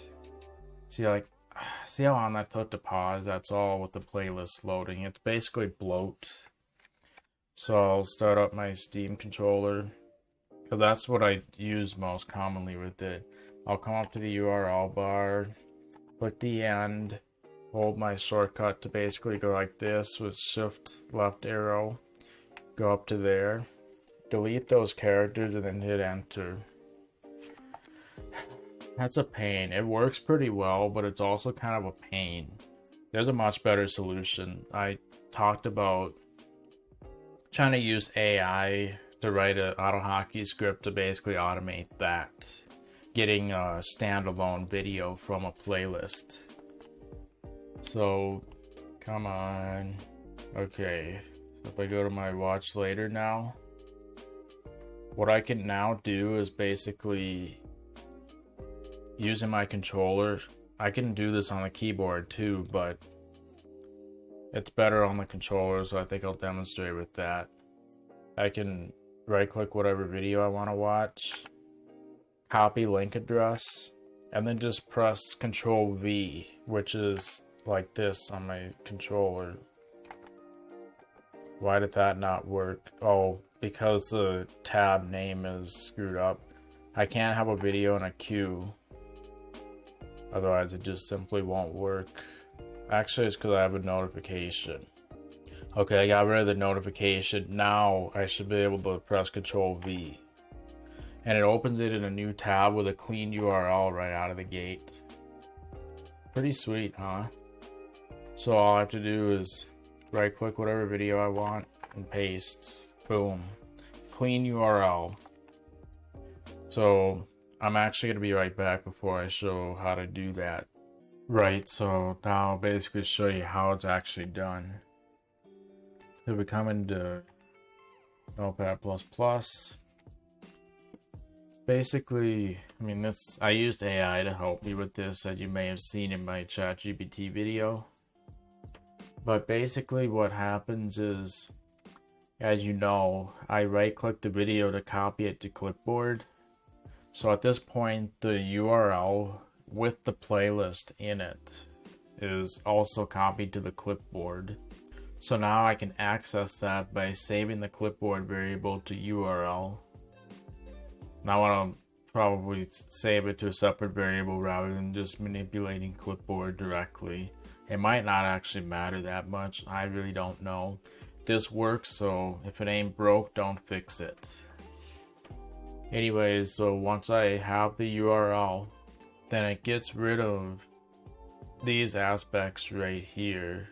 I think it gets rid of it at a certain range. I'm not entirely sure how that works. It doesn't look like it should work though, because it's only removing those parts and not like the actual list index and this index either. It's possible that those are actually left in the URL and YouTube knows how to deal with it and it gets rid of the excess. I don't know. This works, so I'm not going to complain about it, I guess. So once we basically get the URL and get rid of these elements, then it opens a new tab. Presses WinL, which basically highlights the address bar. I use that all the time. Then it types in the URL into the URL bar using send input. Hits enter, and that's it. But the way I make it work with Control V is I check if my watch later is actually the active window. I'm not checking if Brave is active. I'm checking if watch later is active, which is why I wasn't working before. I had one notification, so there was a 1 in parentheses, and that simply doesn't match this title right here. That's not really a big deal. I can just click the notification bell and it goes down just like that, whether I look at it or not. And then to make it work with Chrome, basically just duplicate that. So I can hit Control V if watch later is in focus, otherwise it simply won't work and it'll work with everything else. Control V will work like normal if that's the case. So yeah, I modified it a little bit and that's what it is now. So if you saw that ChatGPT video, this is an update to that particular script. I like it. On my main computer, I should probably update it to use Control V, but I just press Win Shift V, and that's muscle memory at this point, so it works just as well. But yeah, I have a control V on here. I gently press this trigger, then fully press this trigger. And control C is the opposite of that.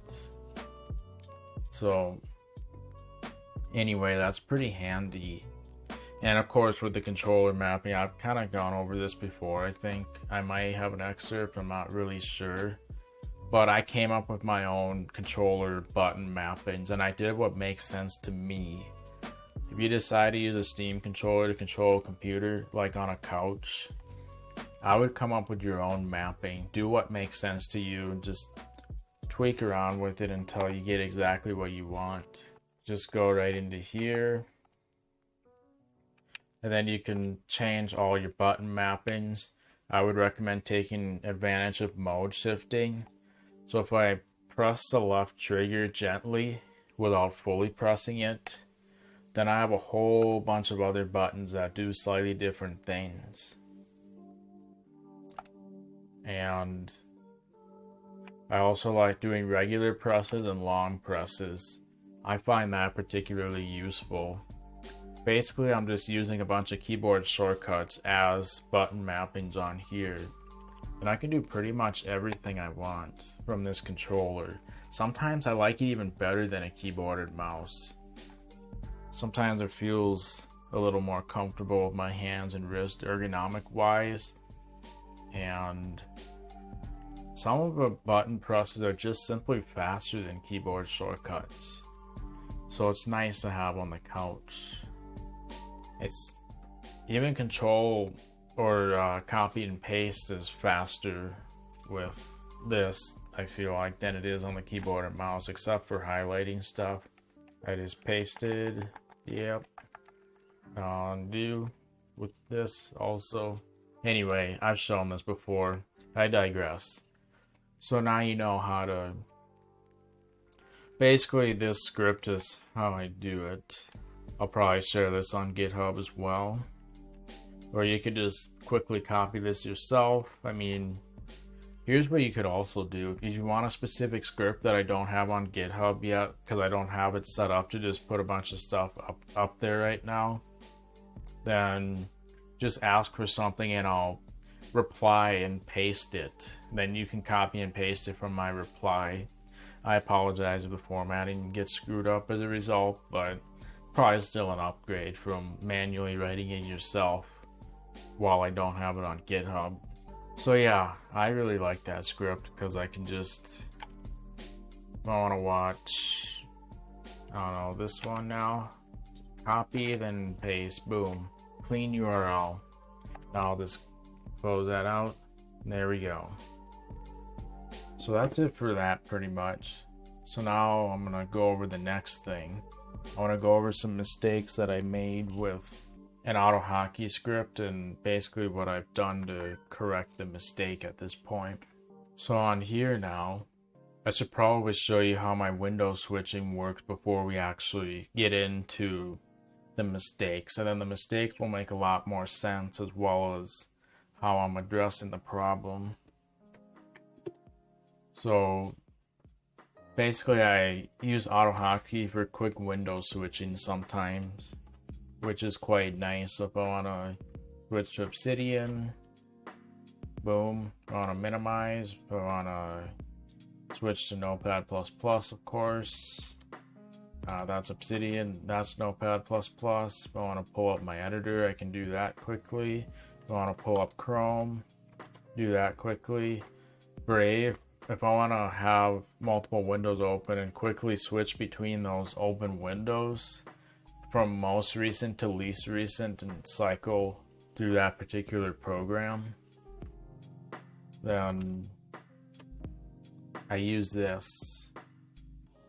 This is basically how the script works. So I took this from Taryn Van Hamert. Taryn VH on GitHub should have a script for how this works, but basically if the window or the program I'm trying to switch is not currently open, it'll open it. And when it does that, it'll also create what's called a group, which is used for switching, basically cycling all the programs that are open. So if I have like 5 Windows Explorer windows open. So right here, now I got 4 Explorer windows open. 5 actually. 6, I mean. I can't get myself straight. Anyway, so my WinShift1 is switching between Explorer windows. See how it's cycling everything from most recent to least recent and then back. I just simply repeatedly press that, and if there's no Explorer window open at all, it opens one up. So let's just close that real quick. So yeah, basically if that program is not open, it'll open it up. It'll create a group so that all of the open windows are part of that same group and it can cycle them.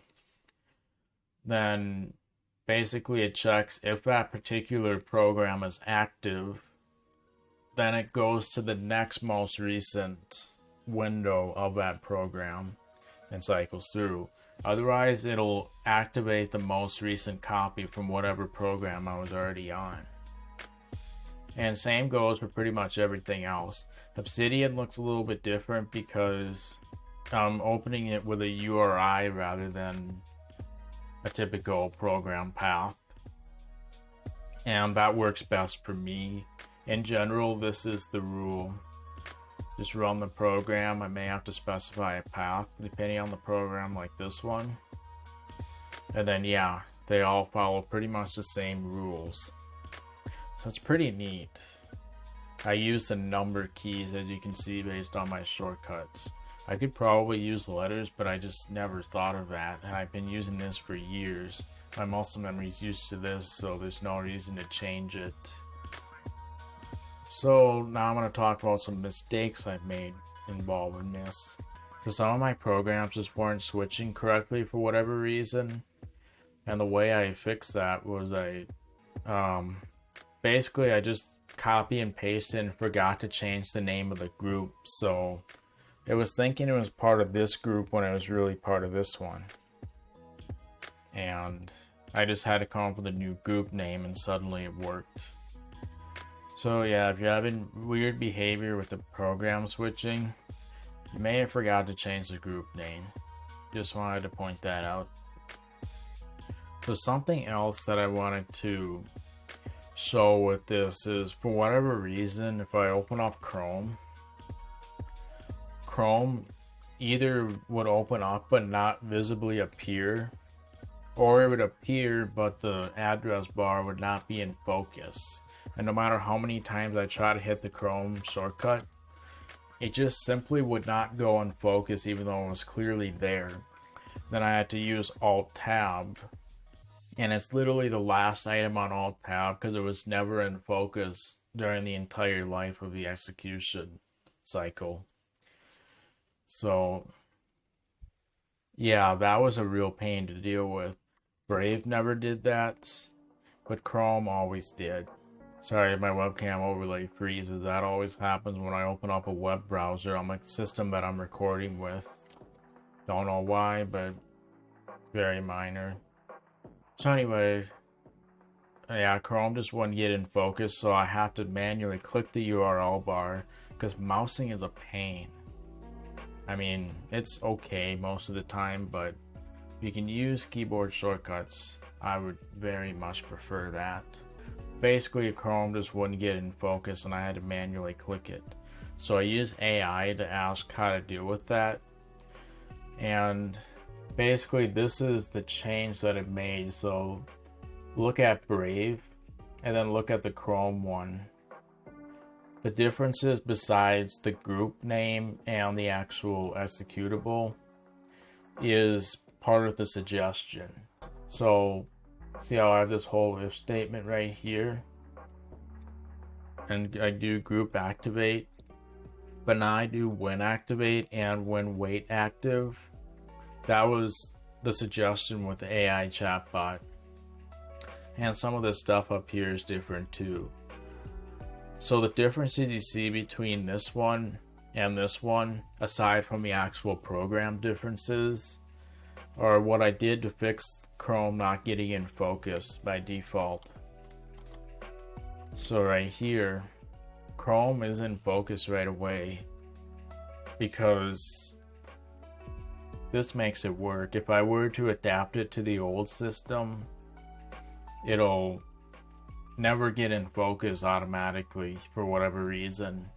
This fixes it. So I just wanted to kind of showcase how I deal with that. So if you have a program, when you're doing something like this and it doesn't get in focus right, then these might be the kind of differences that are needed.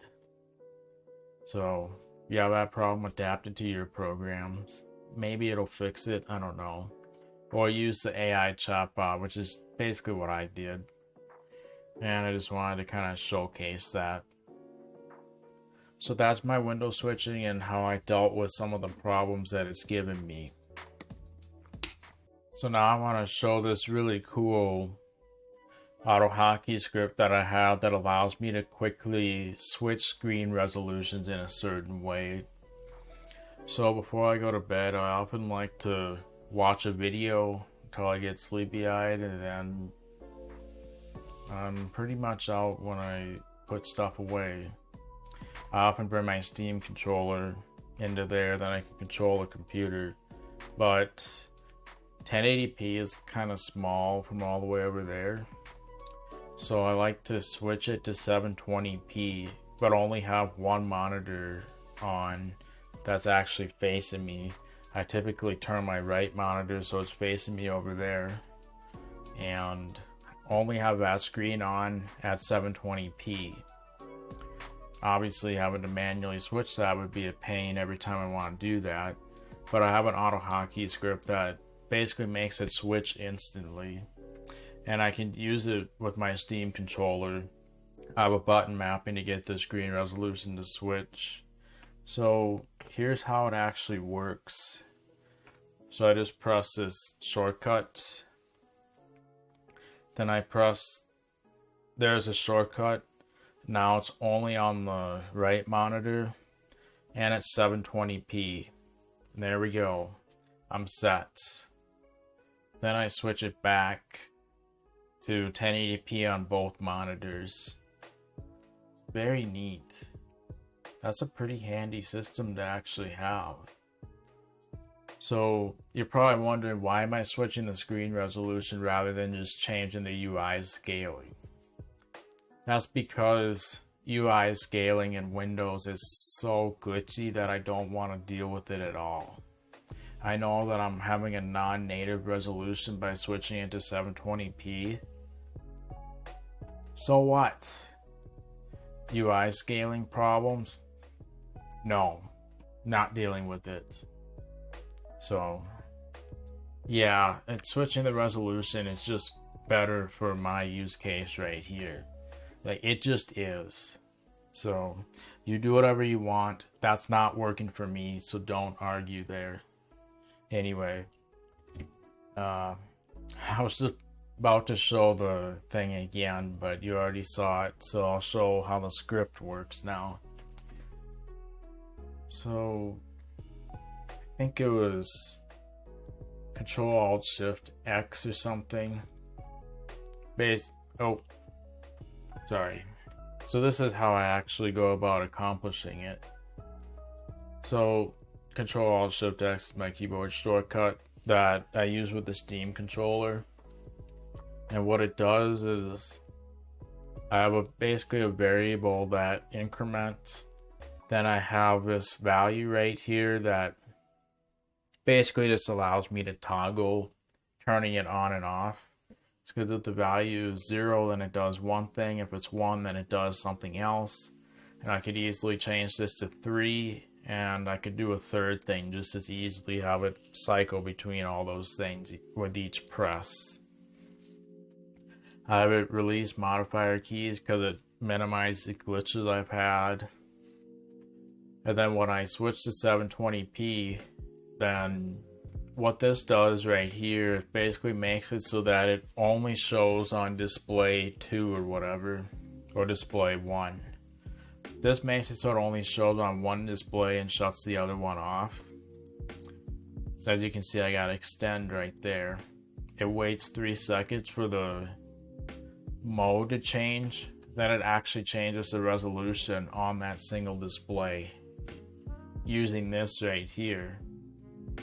So these are keyword arguments that basically allow me to specify default values, and then I can change it if I want from there. So I want the color depth to always be 32 no matter what. This I think I found on some website. This is way before the AI chatbots came out, so AI did not help me with this. Some forum user did. Kind of wish I knew which one so I could give them credit. Maybe I'll discover that later, we'll see. But yeah, essentially this is kind of a low level way of actually getting the resolution to change the way I want, and it does it right, as you saw in that demonstration earlier. So yeah, then when I press it again, this will run instead. So it's toggling between these three lines of code. So yeah, that's how I do my resolution switching. So again, I may put it on my GitHub eventually, but if you want it, then actually leave a comment and I'll reply. Basically copy and paste this into a reply. Then you can copy it from there. But eventually I'm sure I'll put it on my GitHub. I have to do a whole revamp with it right now, so that'll happen sometime later. So that's how I switch screen resolution using AutoHotkey. Now I'm going to show you how I do some pretty neat stuff with speeding up a video beyond double speed. I'm going to show how I can actually do that with keyboard shortcuts. So if you want to watch a video beyond double speed using keyboard shortcuts, here's what I like to do. So I'm just going to real quickly pull up one of my videos so I don't copyright someone too much. So yeah, if you want to get to this channel through my primary one, that's how you do it. I'll just pull up my live stream as an example. So if you want to see how I'm going to do a Mycroft status update, but if you want to see how I did that, I do it in this live stream right here. Might be kind of interesting, I don't know.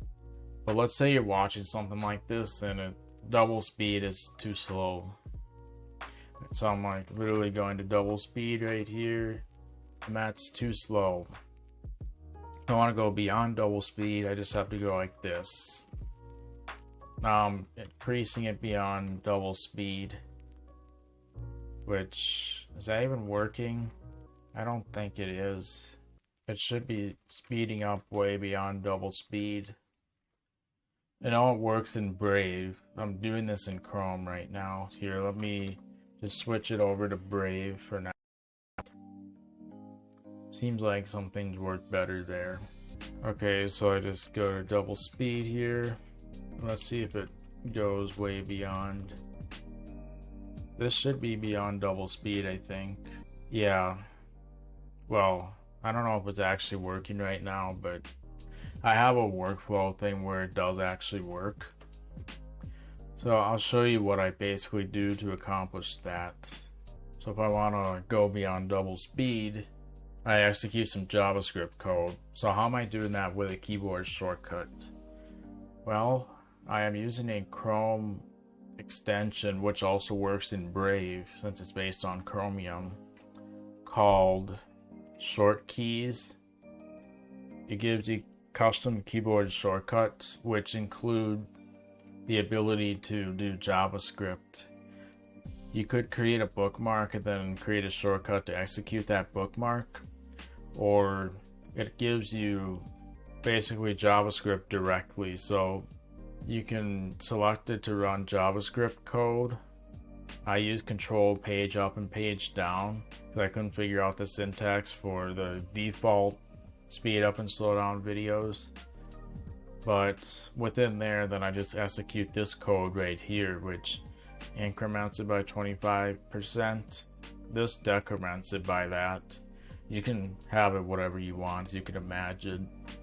But this allows me to go beyond double speed using a keyboard shortcut. Short keys seems to be a pretty good way to do that. It also gives you so many different options. It's unbelievable. I definitely want to explore this a little bit more. So yeah, this works just as well in Chrome as you'd imagine. I'm sure that it worked, it just didn't look like it. But this has worked before, so I know that this is the correct way to do it. So that's how I speed up a video beyond double speed using keyboard shortcuts. Or just execute JavaScript with keyboard shortcuts in general. That's how I do it. Now I'd like to show a quick little trick that I use to manage my watch later playlist. So you probably already saw I got over 700 videos of my watch later. It used to be like 1500. And my watch later just got really cluttered because most of the things that I saw on the top of the list I've already watched. So it just makes everything feel jumbled up and kind of a pain to deal with, to be honest. So I want to show a quick little trick that I use for managing my watch later. So if I want to keep my videos but not be in the way of watch later, here's what I like to do. So basically I create another keyboard shortcut. No, I create another playlist called Watch Later Archive. Doesn't matter what you call it, but I basically archive my videos just so I can see my old Watch Later playlist without it being in the way. And I added like 700 or 800 videos in there that I've already seen. So how do I do that without wasting so much time? Just clicking one, moving it here, getting rid of it here. How do I deal with that? Well, I installed an add-on called Multi-Select for YouTube. So there is an extension that you can get called Multi-Select for YouTube, and it allows me to basically just select multiple items at once right in the YouTube interface without having to leave it or give some crazy access to a third-party service. I haven't really had any problems with it. So if I want to use it, then I just click on it. Let's say I want to move these videos right here. As you can imagine, I could click on hundreds of videos, and shift selecting and control selecting work. I didn't actually use control selecting for these items, but shift selecting works. So let's say those are all the videos I want to get rid of. Then what I do is I first of all save it to my watch later archive just by clicking on it. Then all the selected videos go in there, and it does in fact work from my testing. Then I close that out and then click remove from this list. Then it gets rid of it from my watch later. So I move it to this other playlist, then I get rid of it from watch later. That's how I managed hundreds of videos in the watch later archive with fairly minimal effort. So multi-select for YouTube is so handy for stuff like that. I would highly recommend it if you're trying to minimize clutter in your watch later playlist. And it's pretty obvious that I use it for pretty much any video that I know I want to eventually watch, but I can't right then. And I try to minimize doom scrolling on YouTube, and one way I do that is I just simply work through my watch later. And if I see something right on the home page or on the right side without scrolling, I would add that to watch later. Otherwise, it's probably not going to deserve my attention anyway.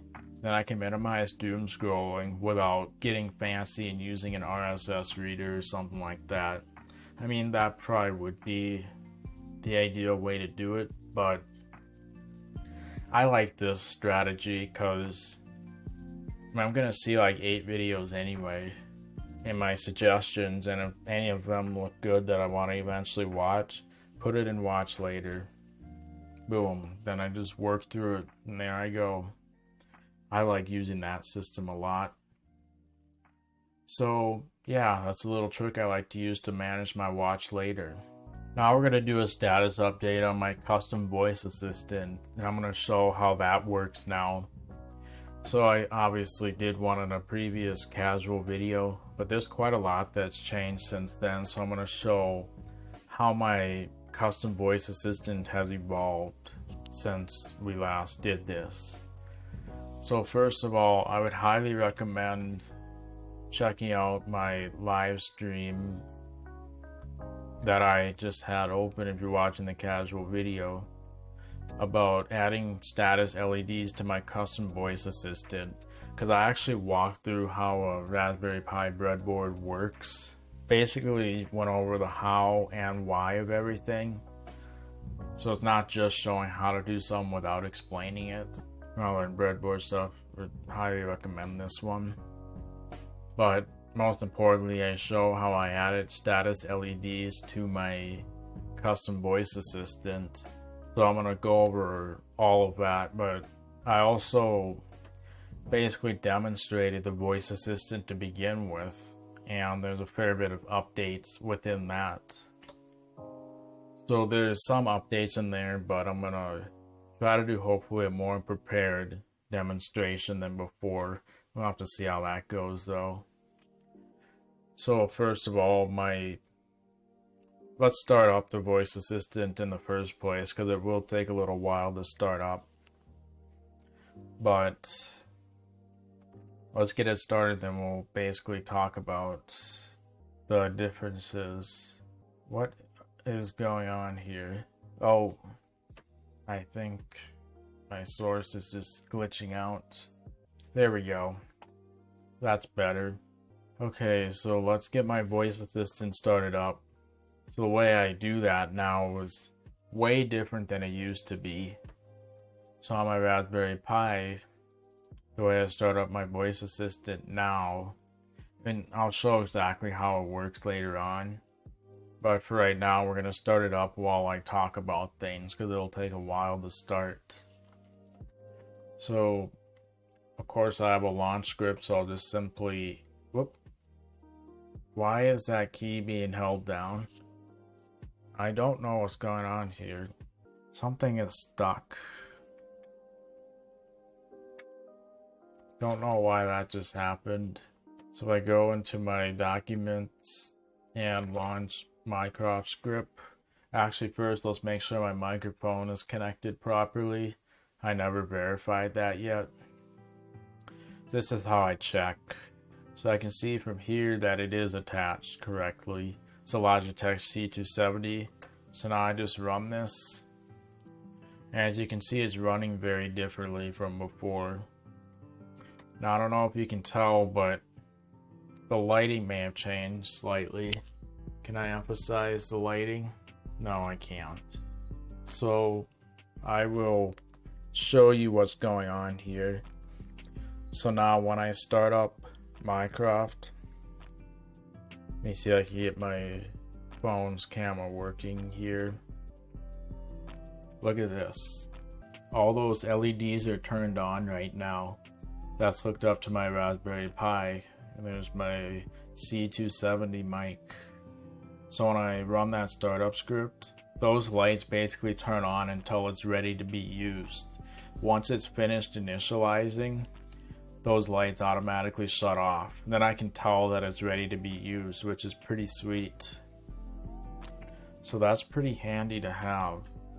I'll show how that works in a little bit, but since it's starting up, thought I'd show that right now. So I did just press Control C right here, because the way it kind of runs is I'm actually constantly running a script, but I don't always want it attached to the terminal, so I'm using a no hang up signal. And I can just press Control C and things will still run independently. So if I were to use PS AUX or something, no. What's the command for listing basic processes? Man, I'm blanking out on what the... I've done this before, where you can list the current running processes. It might be this one right here. I don't know. Oh yeah, let me make this bigger too. Don't want to forget that. The lights are still on for some reason, which makes me wonder if it's starting up at all. Oh, it just shut off. So it succeeded. Now it's running successfully. So let's pull up the CLI interface so we can see what's happening. So I'll go into the core folder. We'll start the CLI, and that'll basically tell us what's going on with the custom voice assistant. So of course I've already showed this in a past video. Probably don't need to do that again. But yeah, so you can see we got a mic level and all those things. So it's clearly picking me up, which is great. So obviously commands will work like you'd expect. I've already demonstrated stuff before, so I don't really need to do it again. So I have an open script that does a whole bunch of things besides just opening programs. So of course, if I want to open up my AutoHotkey scripts, then all I have to do is, come on. All I have to do then is just say, hey Mycroft, open my AutoHotkey scripts. And my LED came on, so I was able to tell that it worked. That should have worked, I don't know why it didn't. Hey Mycroft. Hey Mycroft. Open AutoHotkey.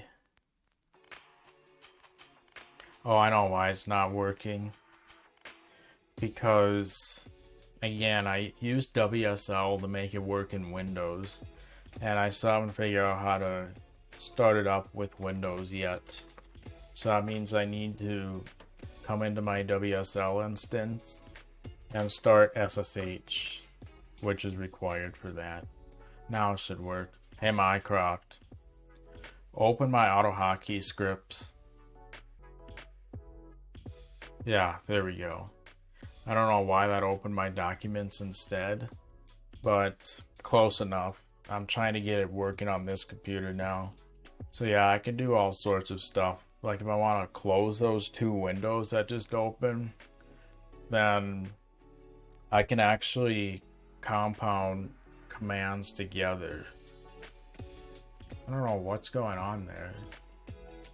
I can basically compound commands together and use multiple at once by using the word and. So if I want to eliminate those two programs or end them, then I can say, hey Mycroft, eliminate program and program. Then it should close both of them. Well, there were two of them. So yeah, and allows me to do multiple things at once. Hey Mycroft, eliminate program. So that I can basically open programs, I can close them. I have multiple keywords, so I don't just have to say eliminate, I can say end. I can do all sorts of stuff like that. So I showed you I can open and close programs. I showed how I can compound them together. I can also pause and play videos. So let's say I wanted to play this video, then I can just say, hey Mycroft, play video. Then it starts playing the video. And likewise, I can pause it. Hey Mycroft, pause video. That didn't work. Hey Mycroft, pause video. Now what's going on? Hey Mycroft, pause video. I don't know what just happened there. There could be a little bit of residue from past commands that are causing it to glitch. I don't know. So the video paused. Of course, I can toggle the captions. I can do full screen if I want to do both of those things at once and play the video. Then I go, hey Mycroft. Hey Mycroft. Toggle captions and full screen and video. Then it should do all those things. There we go. Of course I got these captions here, but they're not in Brave, so whatever. Hey Mycroft, pause video and full screen. And that'll basically pause the video and take it out of full screen. What just happened? Hey Mycroft, pause video and full screen. Sometimes it mishears what I said and then it doesn't do the right things. Why don't we take a look at the PuTTY and see if there's anything obvious. Oh, the and word just simply didn't work. Yeah, I thought I said on. I should probably make it so it works with on as a separator. So basically what I probably shouldn't modify it yet.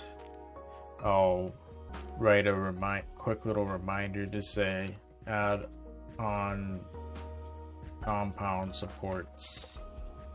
Just writing a note to myself, even though I should rely on my own perspective memory. But I'll use my perspective memory. If I forget what the thing was, then I'm just using it for retrospective memory. Anyways, let's see, what do I want to do next? Yeah, on just simply didn't work, so let's not use the word on. Okay, so I'm playing a video and I want to pause it and exit full screen all in one command. Hey Mycroft, pause video and full screen. There we go. So what's actually happening is I have a trigger phrase that triggers the actual skill, like the open script. This is all using the open script, by the way.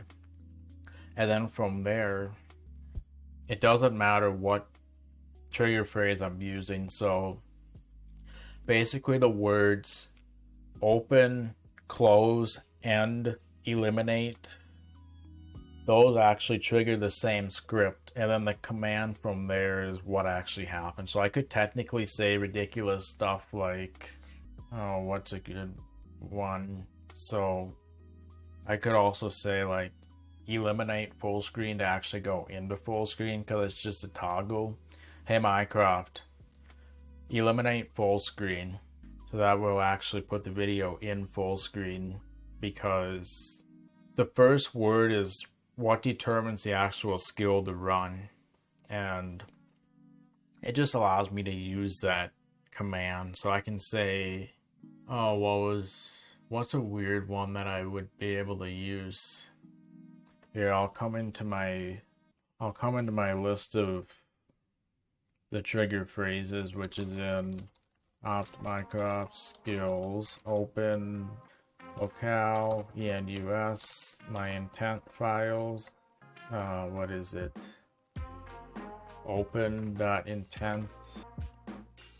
Yeah, so I could literally say 1180 full screen and that'll work, or undo full screen. Okay, let's try that once.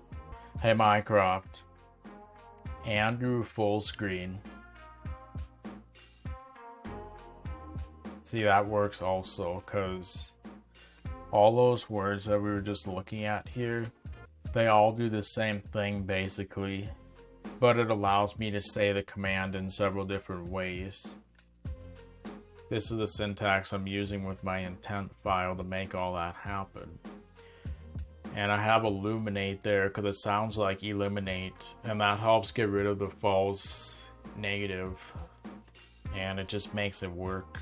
So yeah, the first word is basically triggering this particular Mycroft skill, and then from there the command is interpreted by that program that I basically coded myself. So that's kind of how that particular thing works. So I can pause, play, toggle captions, full screen. Obviously I can also minimize programs. Hey Mycroft, toggle minimize. Kind of weird that I use toggle as a word, but it's one of those words that I can use. I can't think of a better way to address that command right now when I'm so used to doing that. I might be like, hey Mycroft, open maximize, and then it'll maximize a window. I could say open minimize, I could say eliminate minimize, whatever. Then I can maximize, which basically does alt tab. Of course, I can close the program, so I'll say, hey Mycroft, eliminate program. Kind of how you do it on Star Trek, except say computer. I'm hoping to do that in the future too, but I have to train a machine learning model at this point. I tried using the Pocket Sphinx, but that's too unreliable. I tried downloading a pre-trained model, which is also too unreliable. So I have to train my own model if I want to use the computer trigger phrase. But that's okay. I'm fine with that. So, yeah. I think I pretty much showed how to do those things. Well, the way I actually accomplish those things is I simply have a trigger AutoHotkey scripts. So I can also rewind a video, fast forward a video, simply by saying like open rewind or open fast forward. I probably don't need to demonstrate it. You can imagine how that would work. Close current tab, and then it'll close whatever tab I'm currently in. If I say close previous tab, that'll close the previous tab and come back to the current one. Save favorite is not a command. Wow, what just happened here? I don't know why that randomly popped up. But yeah, basically my abilities are how you would do it in AutoHotkey. So going to the previous tab, for example, all I'm really doing is pressing Control-Shift-Tab, which goes to the previous one, Control-W, which will close it out, then release all the modifier keys if any of them are stuck down virtually. Next tab, you can imagine how that works. Pretty much all of it is whatever keyboard shortcuts. For minimize, I use I have an AutoHotkey script to minimize a window, so it just triggers that. Oh, it uses win minimize with the active window actually.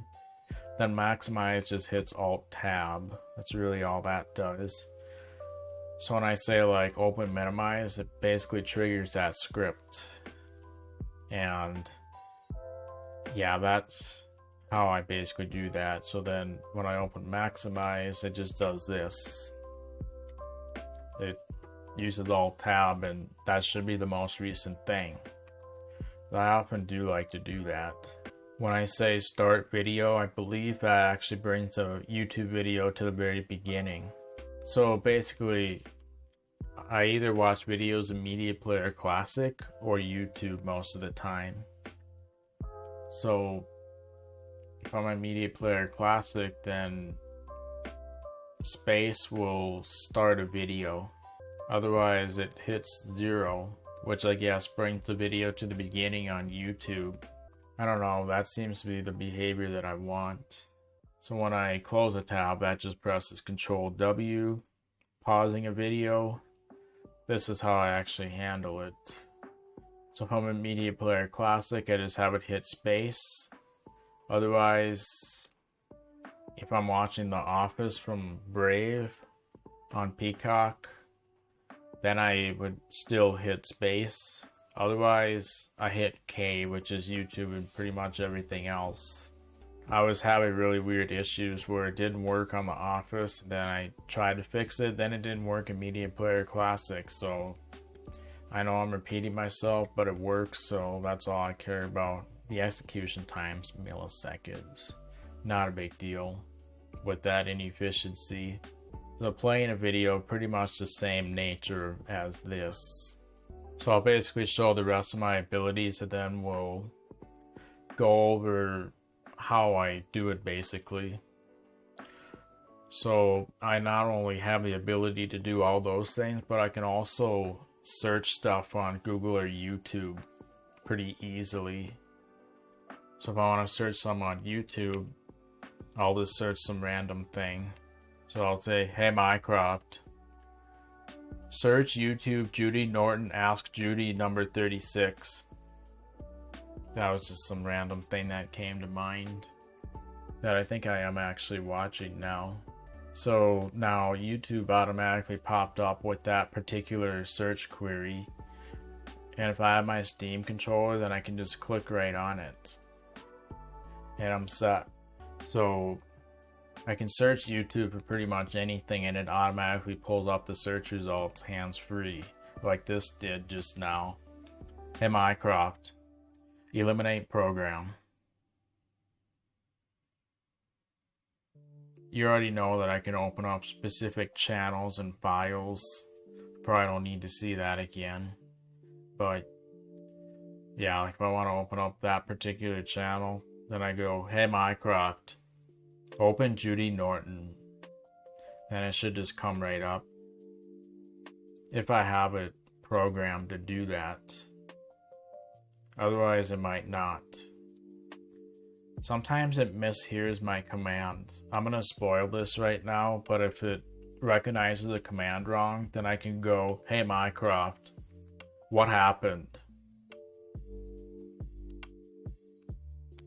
Well, it looks like it recognized it correctly, but I just don't have a shortcut for that, I guess, or else it's meant for the Intel NUC, but not my main computer.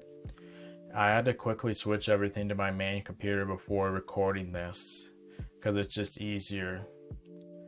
But yeah, so sometimes it recognizes my commands wrong, so that's another ability. I'm going to elaborate on this more later, but if I want to tell why it recognized it wrong, I can quickly ask it what happened. So yeah, I'll go over that in a little bit, and I'll show you that Google works as well.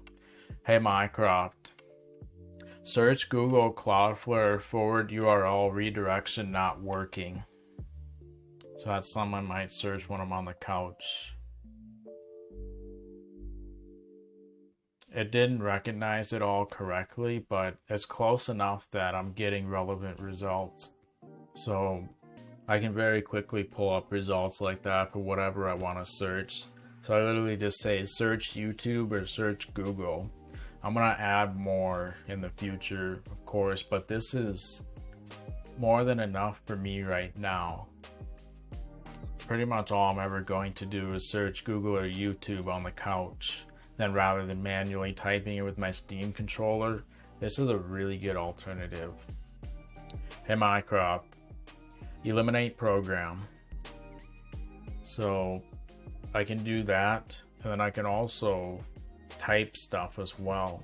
So if I wanted to type something down in the search bar, hey Mycroft, type my webcam worked immediately without problems. Then I just tell it to type something, and then that text appears.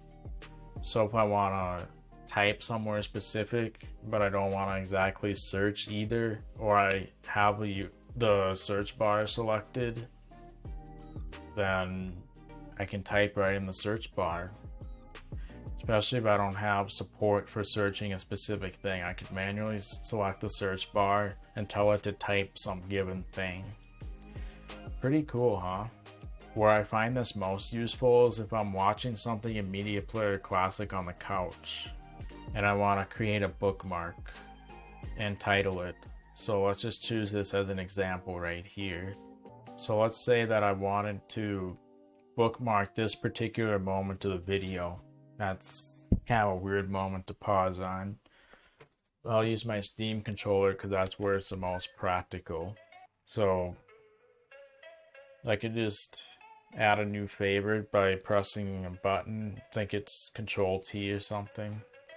Oh, I don't have that mapped on this computer actually. It works on the Intel NUC because I have that by the couch. So I just click add to favorites. This is a manual way of doing it. Let's say that I want to label it. So rather than pulling up my keyboard like this, and then manually typing some long stupid thing. Then I can say, hey Mycroft, type very weird moment on bloopers. And even if it makes some mistakes with the recognition, it's close enough that I know what it means, so I can just hit OK. So you can imagine that I can issue the command before I even create the bookmark if I can pull it up fast enough. I can save time by, if I know I'm going to bookmark something, I can be like, hey Mycroft, type this is the second moment. See there? Saved a little bit of time by issuing the command before I'm even ready to type. That's handy on the couch, let me tell you that. So yeah, so typing is really nice as well. Hey Mycroft, eliminate program. So that's a pretty cool thing that I can do with it as well. So why did that not work? Hey Mycroft. Hey Mycroft. Hey Mycroft. What happened? See that? Oh, look at that. 11/8. I'm not gonna add that to my exceptions. I'll explain that, what I just meant later on, but so that recognized it wrong, so I just have to issue it again.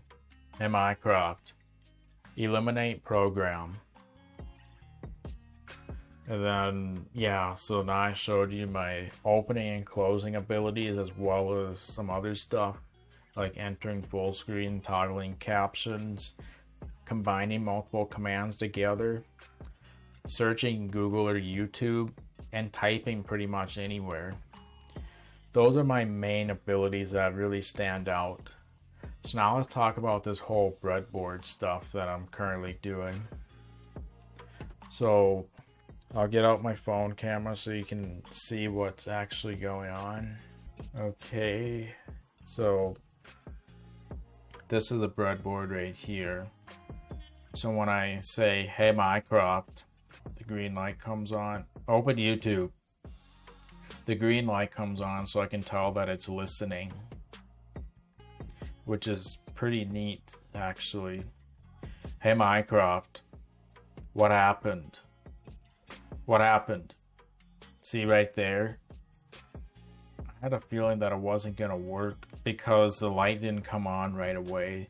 Sometimes it doesn't work at all, which is very annoying when it doesn't work because I've wasted a bunch of time waiting. Turns out it didn't work. Now I have to issue the command again. But if I can tell that it's working right away, then if it doesn't recognize stuff right away, try number 1, try number 2, try number 3, try number 4. Hey Mycroft, eliminate program. See what I mean?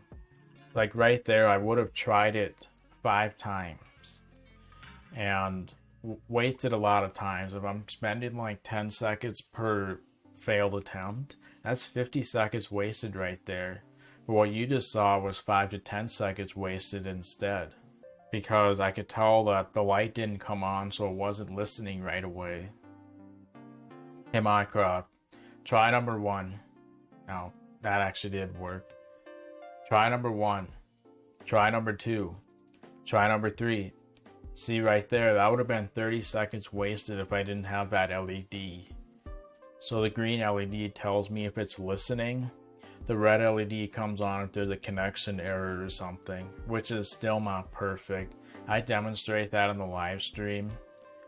I would maybe recommend watching that, but I'm not going to fix that in this video. Basically, if there's a SSH connection error, because again, I do everything through SSH, then the red light will come on.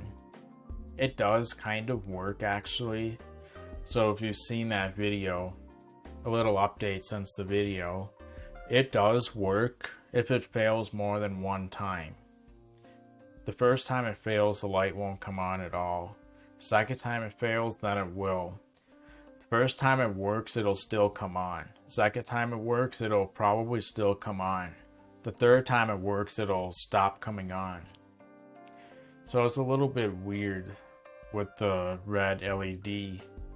The yellow doesn't really have a very useful purpose yet. I think I will use it for something in the future, but the yellow light is still actually used for a couple things right now. So if I were to pull that up again, the yellow light works obviously when I first started it up.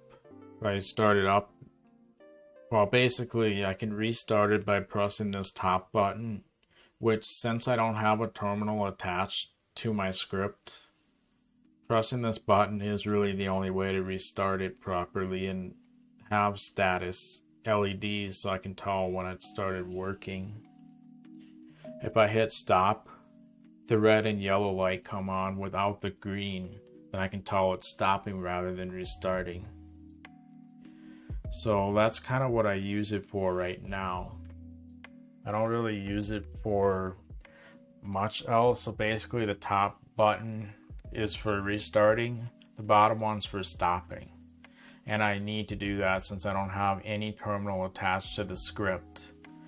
But the breadboard is attached to the script, so it'll be able to properly stop and start stuff. So where do I start with actually showing stuff? Actually, why don't I stop it real quick? So if I hit the bottom button, then the Mycroft is actually stopping right now. Oh, the green light came on because of the trigger phrase. The red and yellow came on because it was actually stopping. Green is still going to be on until I restart it. That's a little glitch that isn't really that problematic. I don't really care about that. So until I restart it, that green light is going to stay on. That's just how it is. So let's come back to the computer and I'll show you basically how the OpenScript works nowadays. So let's come back to here and look at that first skill that opens and closes programs. So in Mycroft skills, open the init.py script. So what's actually happening right here is this is basically what I use for compounding commands together. The parse intents is what I use. And it basically gives me an array of all the commands that are running. So when I combine commands together, then I want to separate them out so I can iterate over them. And this is how I do it. This is ChatGPT came up with this particular stuff. So intent.strip basically gets rid of spaces before and after, leading and the opposite of leading, white spaces. And then for basically it'll split by the word and for every single one of them it goes into this array. Python has pretty weird syntax, but that's how it would be done. And then these lines right here basically make it so I can use more words than just and. Speaking of that, let's add this particular one on. So here I'll just come to this line, duplicate it, and then replace on with and. So that'll allow me to use on as a joining word too, so I could be like enter full screen on captions on video instead of using and. It just adds support for more words than and, mainly because of voice recognition purposes. So that's how I minimize the false negatives right there. And that's a nice way to do it. Probably the simplest way. Just replace the word with and behind the scenes, and then just use and like I've always been using it. And why reinvent the wheel and make it work with all these different words, and just simply replace it with and keep that mechanism in place. So this is basically still the same. But what I do now, of course, with this main PC instead of Nook files, and then I also load in IP addresses that go with SSH because I'm adding multi-device support, of course. This also allows me to reference the same IP address in all my scripts from a centralized location, or I have to change it in like 10 different places anytime it changes. So that's what that's ultimately used for. And then right here, this goes through all the different commands. I think I may have already shown this before. And then what this does is if I have a fourth or a third comma inside of my file with all the commands on it.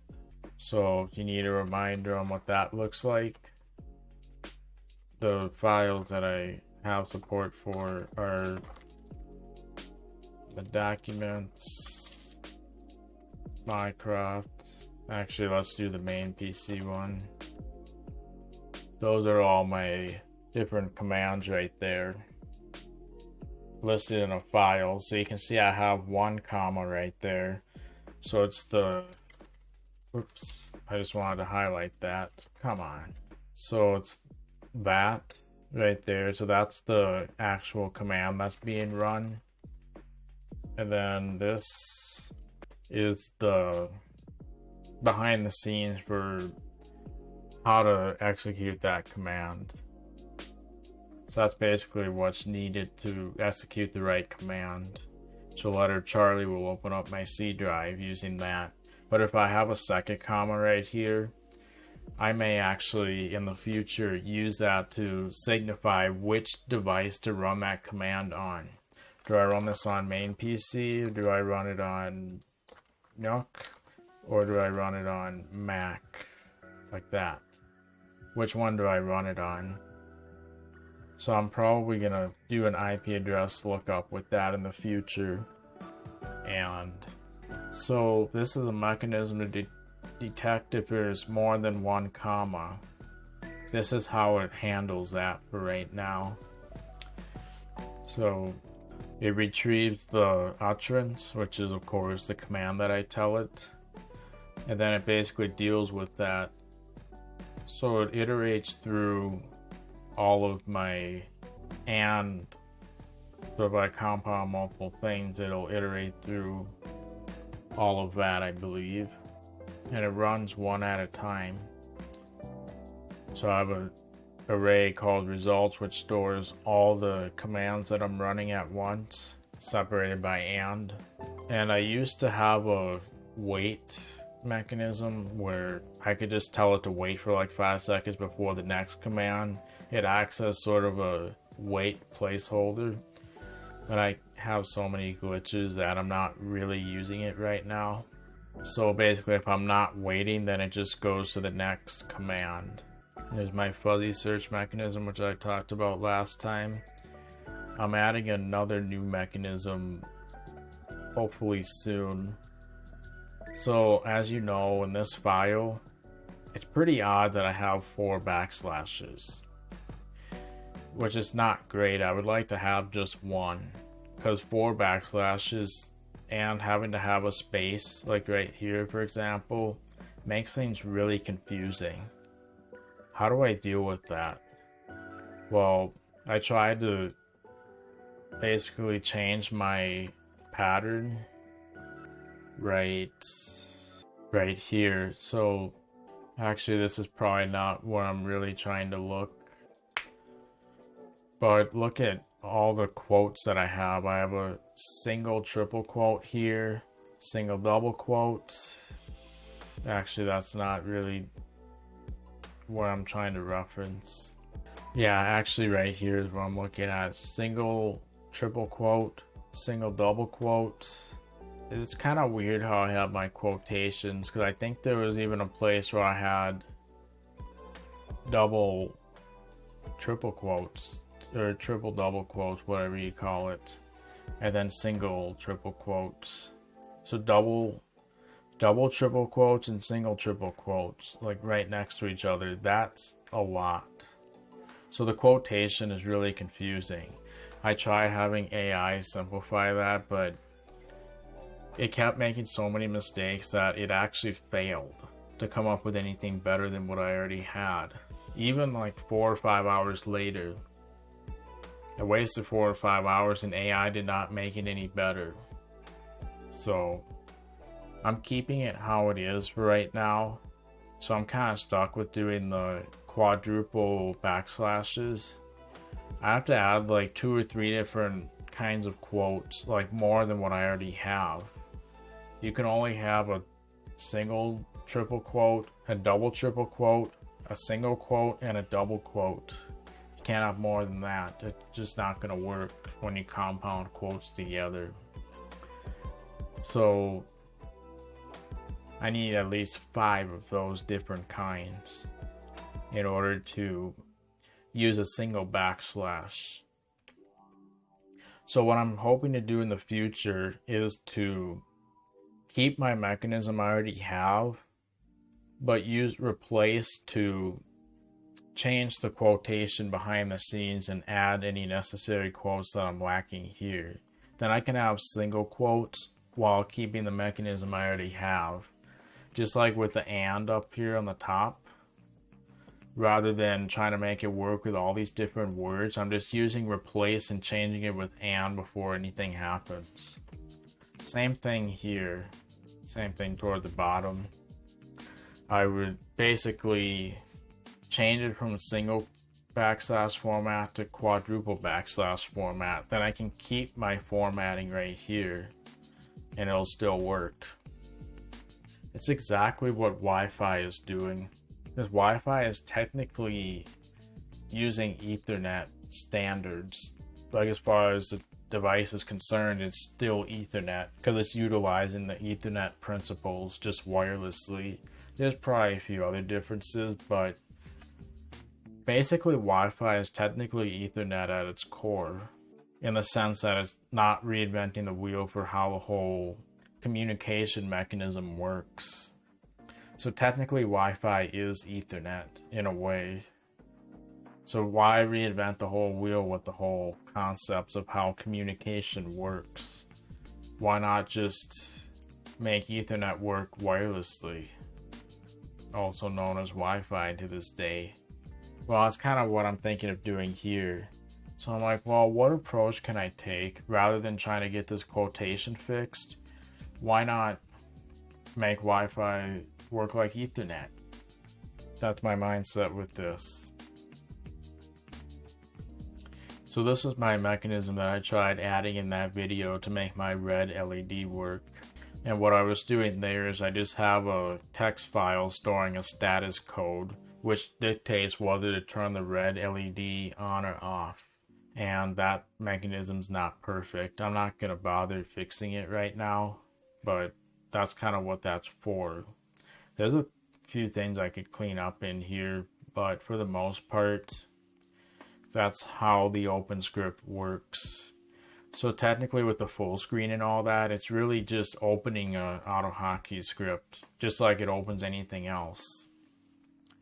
So now let's go over the search mechanism. So what that does is it'll retrieve the utterance in basically the same way as my main script does. And then I have a variable that stores what my actual search query is. Basically, it'll take a look at my first word. So I just want my first word, and I think the fastest way to get access to the first word, no matter how many characters it is to simply turn it into a list. I mean, the word is still all in one piece, but what I'm actually doing is making a list and I can access each word by an index. And I'm saying dot lower to make it case insensitive. Then it doesn't matter if it's uppercase or lowercase. It'll work with it all. That whole Wi-Fi on Ethernet thing is happening right here too. So basically, I say search as the first word. Then the first query word is, if it's YouTube, this is a mechanism for searching YouTube. If it's Google, then it searches Google. You probably noticed that the Google search was in incognito mode.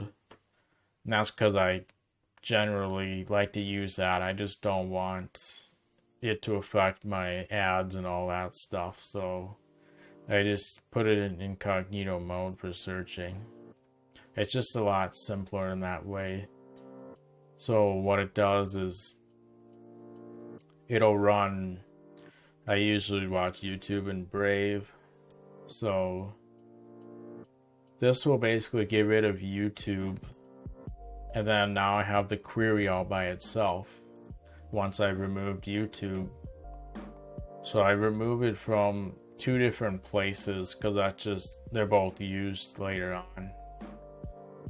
So then I put a plus where there's spaces, I think, and then the URL has no spaces. It's the correct separator, and I join the words together since I put it in a single list to break it down. Now I'm putting it together in a way that can be used. So my ultimate URL is in this format, then appending the query words to that. And then my actual query, I guess, is what? So where's the query used? Oh, the browser path, which is used right here. So it's the browser path space the URL as a parameter for launching the browser. So I might say brave.exe space, then the URL I want to open up. So this is what I use to achieve that. And then with Google, practically the same thing. The only difference is the browser is Chrome with incognito. The trigger phrase is Google, or the type of query basically. And then the syntax for Google searches is slightly different too. Then it runs that. And that works like you would expect. So that's how my search mechanism works now. Now let's go over the typing one. So that's actually pretty similar to the search one, except I'm retrieving my utterance in the same way. And then this is how I type text. So basically in command prompt, it'll convert my output to an input for the clip command. So ultimately what it does is it puts my query on the clipboard and then pastes it from the clipboard. That way it types instantly, and it's just a lot easier in certain aspects. There's a lot of fumbling around getting this to work correctly, but if I want to paste text from AutoHotkey, then yeah, so I'm taking my result, putting it in the clipboard on command prompt. Then I'm running the paste AutoHotkey script, which is simply an AutoHotkey script that presses Control B. I could probably do that in command prompt or PowerShell, but I have AutoHotkey, why not just use that?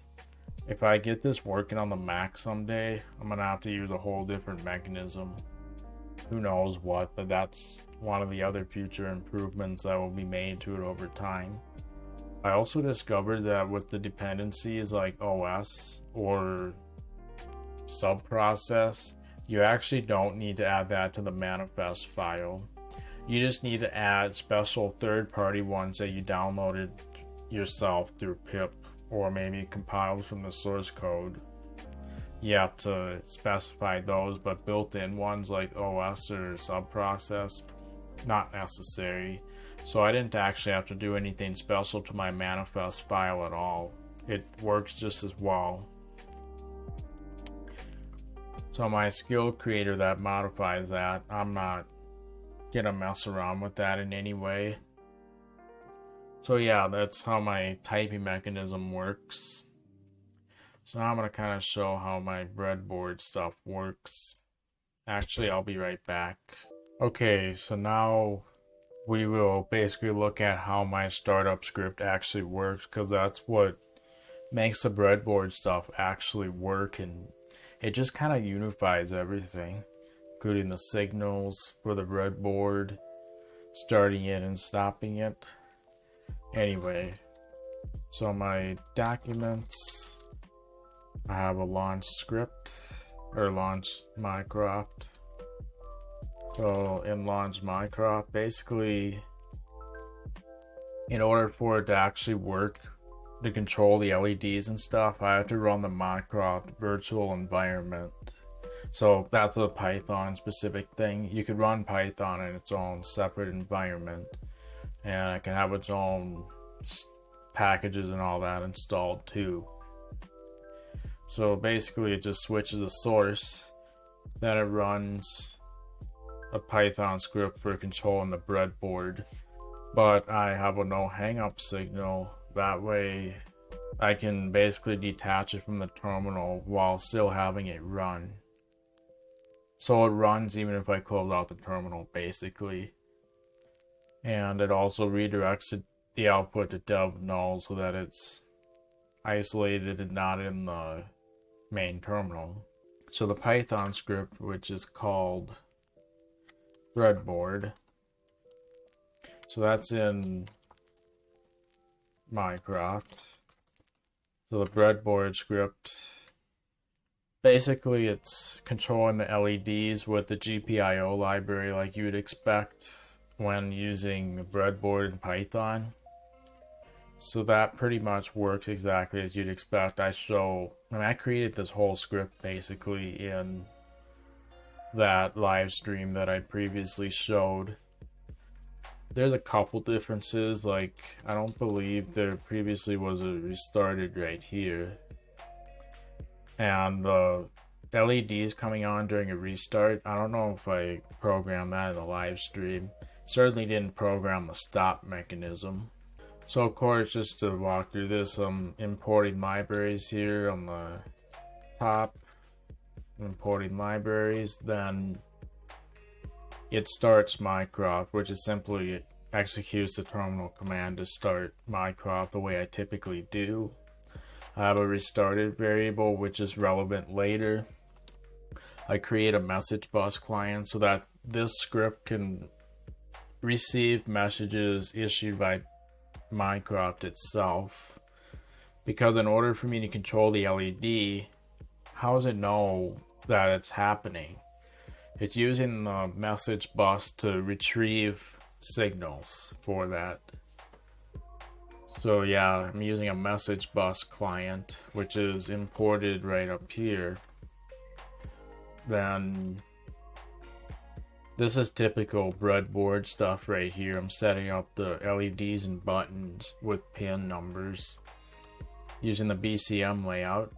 This turns on all the LEDs, the red, yellow, and green. That simply turns it on. Then the start listening is basically, this is an event driven script right here. The start listening is basically triggered when I actually say the trigger phrase. That's what turns on the green LED right there. Stop listening basically turns it off. And I got that whole mechanism where the red LED comes on if there's a connection error. Doesn't really work the best right now, but I don't really care. This restart Mycroft is triggered when I actually hit that restart button. The restart button basically triggers this code snippet right here. The stop button, which is the other button, triggers that code snippet. And then I forget what triggers that. I'm sure it's lower. So this is for the buttons to work, of course. And this will be relevant later on when I talk about the ability that logs, or basically shows what happened. That's relevant for later. This is what actually triggers the event driven stuff. So basically when I start talking, the messenger will send a message called recognize your loop, record begin, as I have highlighted right there. So basically I can pull that in using that messenger service. So when that message happens, it'll trigger this start listening right here. So that gets triggered when this particular message gets sent. Stop listening gets triggered when record end gets sent. I don't remember what this configuration.updated actually is. Oh, this is when Mycroft initializes. So it goes through all these different things. As you're aware, when I actually start Mycroft, which I could probably do right now actually, I'll initiate it right here. So I'll just run my script. Then I'll press Control C. So now all the LEDs came on. So right now, I think we're all the way down here. So basically, the message that gets sent when Mycroft properly initializes is configuration.updated. That's what gets triggered when Mycroft finishes starting up successfully. So when that happens, it shuts off all the LEDs. So updated configuration. That's this function right here. And basically, if I restart it, then it only does it once, I think. I forget exactly how it worked. Basically, I just did it until all the conditions work correctly. Once it finishes starting, then all the LEDs shut off, as you can see. So that's what this configuration.updated does. And then this is how I actually get what the utterance was, which is relevant for later. And this GPIO cleanup, that's not actually running because it's commented out, but that's a natural part of a breadboard script. So again, if you want code like this, just request it, then you can adapt it to your situation. So yeah. Oh, I remember what happened right here. So basically, when I first started up for the first time, it needs to get restarted once it's initialized, otherwise it just doesn't work properly. It'll say uncommitted changes in the output. That makes my voice command not work. So once it's initialized, then I restart it again. That's what this is. So if it hasn't been restarted before, since I started it up, it'll restart consecutively. Otherwise, if it's been restarted at least once, then the LEDs will shut off. They're still on now, but I have a feeling they might shut off. Nope. Never predicted that correctly. Anyway, so, oh, now they shut off. Within a couple seconds, actually. So that's how my script actually runs with the breadboard. So the terminal output, as you can see, is not attached to this terminal at all. So it's redirected to dev null and is under a null hangup signal. So technically my only way to stop it, other than doing like a p kill, is to simply, is ps list a valid command? See, I don't know what command I really wanted earlier. Anyway, the restart button and stop button is pretty much needed to be pressed on the breadboard. So as far as I'm concerned, the script is attached to the breadboard instead of the terminal. So I can pretty much only use the breadboard to stop it unless I manage to get the terminal reconnected again since I've detached it. I could probably interface it with a TTY screen, but I can't do that because, I mean, I could probably do that, I just haven't bothered yet. If I put it on a TTY screen, then I could see the output at any given time, maybe even mess with it. I don't know. So that's pretty much how the breadboard stuff actually works using the messenger service. If you want to see how it was built, watch that live stream. So now let's go over the what happened skill. So I think I'll keep this open because I'm going to be referencing it pretty quickly. But essentially I have a skill called what happened, which again, I think I already showed this before. But if I want to see what command I last ran in case the recognition was really bad. So like if I wanted to open YouTube but I say it wrong, something that doesn't even work. Hey Mycroft. Hey Mycroft. Hey Mycroft. So my LED is not coming on right now, which tells me that something's not working correctly. That happens sometimes. See, I would have kept trying the command over and over again if I didn't have the LED. So that would be kind of frustrating. But if I come to here and look at the CLI, I can still connect to the CLI even though I have a script running at the same time, which is so cool. I'm just gonna see if some general thing works. I don't know why that's happening right now. YouTube did open up though, so that's kind of curious. The voice command doesn't work. Hey Mycroft.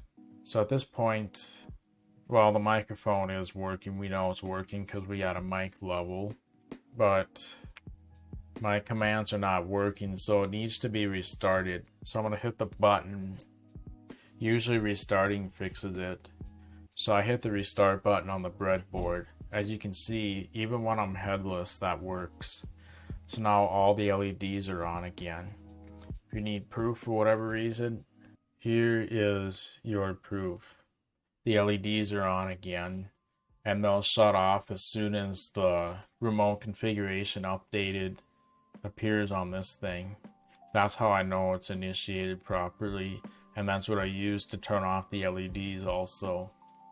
So you saw kind of how that works. And by the way, if you're confused about how this is wired, that live stream covers it. I actually explained why everything is the way it is. So you're not just seeing like, okay, hook this cable here, then hook it here. I'm like, hook it up here because whatever. Kind of going over the reasoning for everything. So yeah, once it says remote configuration updated right here, you saw that the LEDs just shut off. So that's perfect. So now let me disconnect the camera.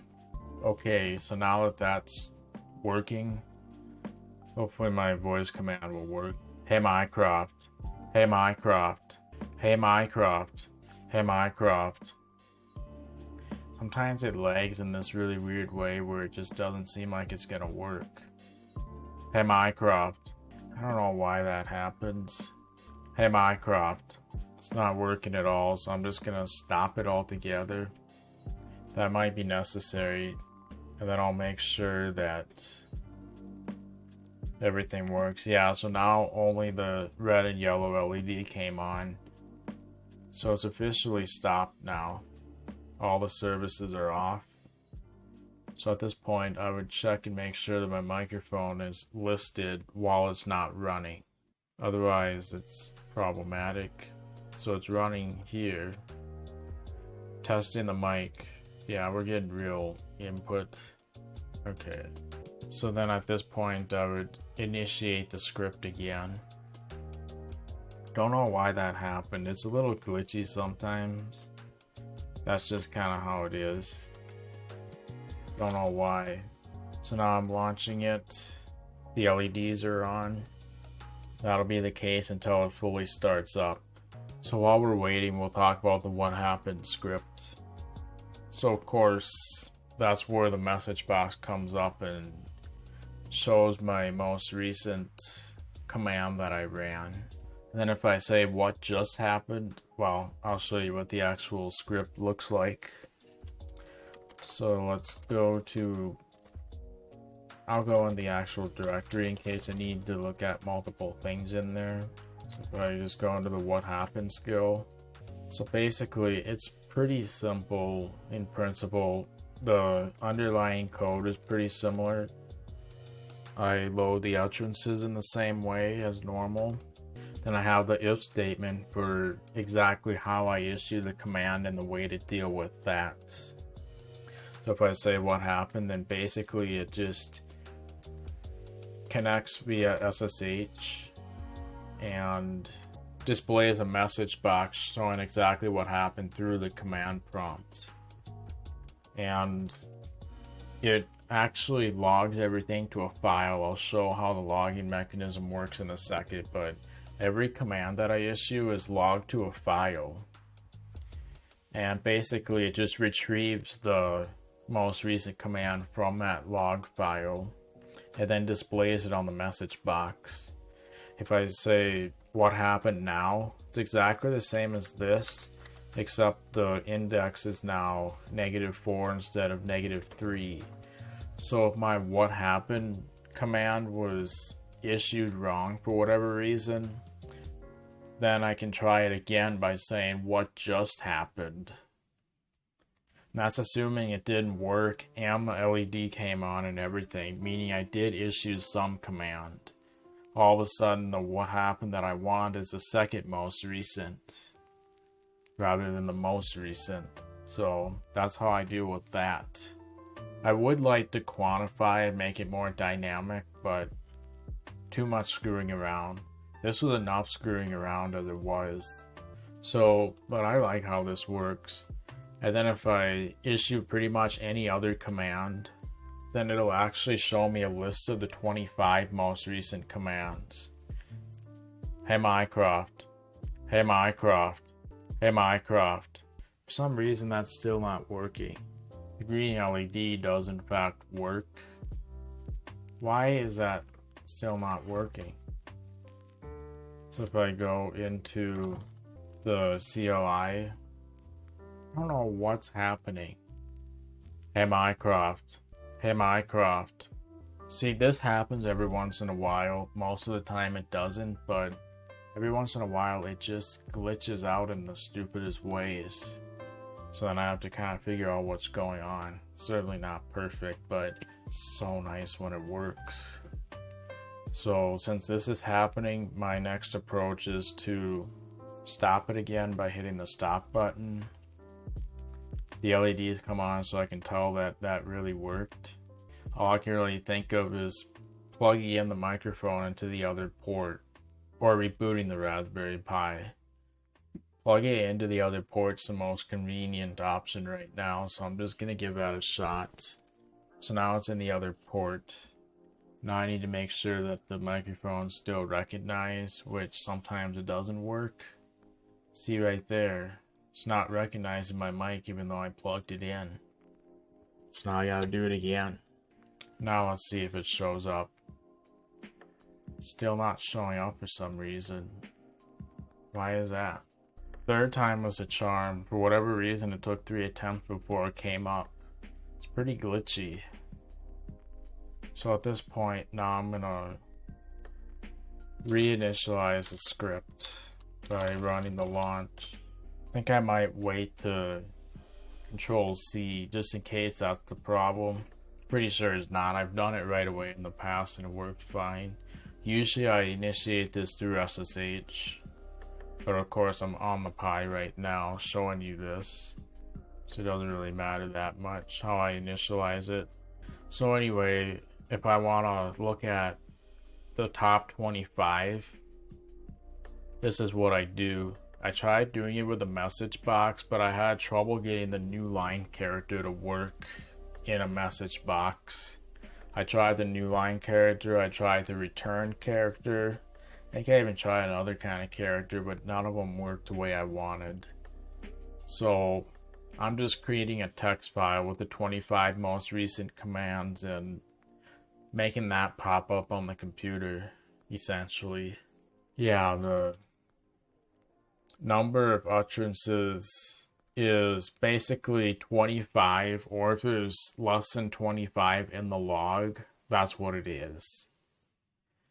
So then I'm storing the contents in an array, going through the number of utterances, doing it that many times, and appending that to a temporary file.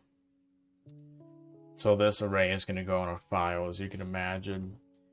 Then I open up this utterance file, which is temporary, add the array to it.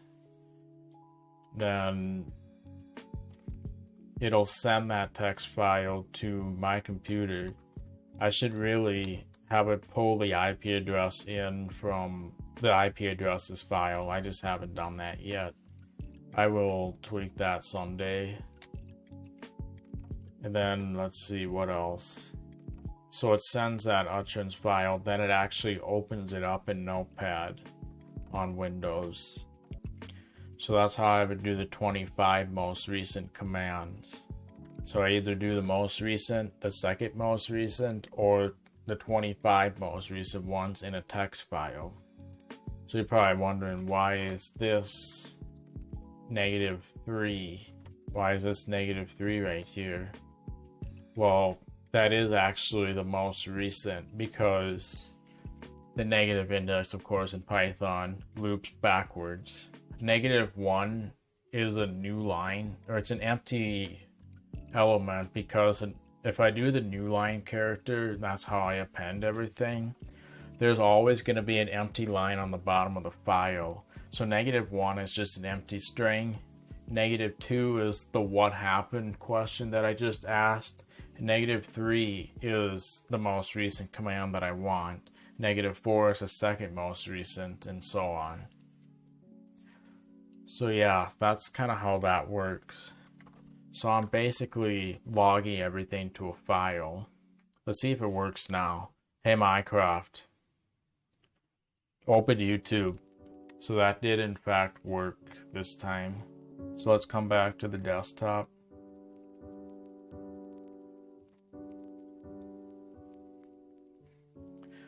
So let's say I issue a command and it recognizes it wrong. Hey Mycroft, I don't want you to close the program.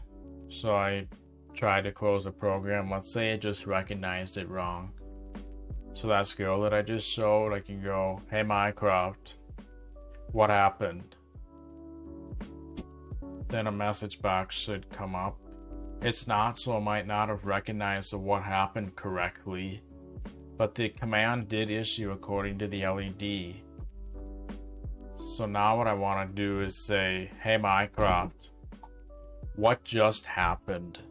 Why is that not working? Did I just save the script? Hey Mycroft, hey Mycroft, eliminate program. So that worked fine. Very weird. Hey Mycroft, what happened? Oh, weird. So now it worked. So now I don't know what. Let's say I want to check that original mistake and it's now too late with what happened or what just happened. I'll say something like, hey Mycroft, what happened overall? Then it creates the 25 most recent files in a text file. Then I can be like, oh, this is why I recognized it wrong. So then I might tweak something to make it recognize this as a valid command as well. Then I can minimize the false negatives just by giving it more things that are acceptable for recognition. So that's kind of what I do. If it's something that's too stupid to add to the options, then I'm not gonna bother with that. What? Where did this come from? Where did that come from? This was said in the video, but recognized wrong. Maybe you guys can figure out which command I tried saying when it recognized this. It wasn't that long ago, because these open YouTubes just happened. But yeah, so basically it parses the 25 most recent commands that are stored. So anytime I issue a command, it automatically gets logged, and then the what happened skill basically utilizes that. So I can be like, hey Mycroft, what happened? When a command doesn't work, then I can ask what happened, and then be like, oh, I see what happened. Rather than eliminate program, I thought I said 1180 program. Then I make that work too. Especially if it happens multiple times.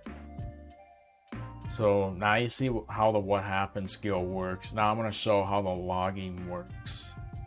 So let's get into the logging mechanism. So of course this breadboard script is also responsible for the logging stuff, because why not? May as well use the same script for that. So basically what this line does is that's what actually triggers. That triggers anytime I give a command in general. It triggers that if I say any utterance at all. So let's take a look at the log utterance, which is right there.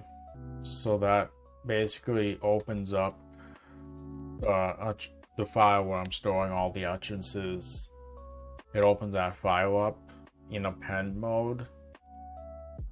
Then it writes basically my utterance, which this is the syntax needed to retrieve it using that messenger service that I declared toward the top. When I declare this message bus client, that's basically what's actually doing that. So yeah, that's what actually logs the utterances. So if I were to go back into that file, I just showed you the logging mechanism basically, but if I were to actually look in that file, it's crazy how many commands I've actually used within a week. It's insane. I didn't realize I used it as much as I actually do. So I just go into the utterance log. So yeah, 637 lines. That all happened within a 1 or 2 week period also. So apparently I've issued like 500 or 600 commands a week pretty easily. And that's with, actually that's possibly not even my full usage. Like before I started logging in, I might have been using it even more vigorously yet. I don't know. But yeah, it's crazy how many commands I've actually used. I'm not logging because they're spying or anything. It's literally for the what happened skill. I'm basically spying on myself, so it's not like anybody else is spying on me with this. I'm spying on myself, and I'm totally fine with that for what I'm using it for. So that's how I log stuff. So that's another improvement I made that was not on the live stream.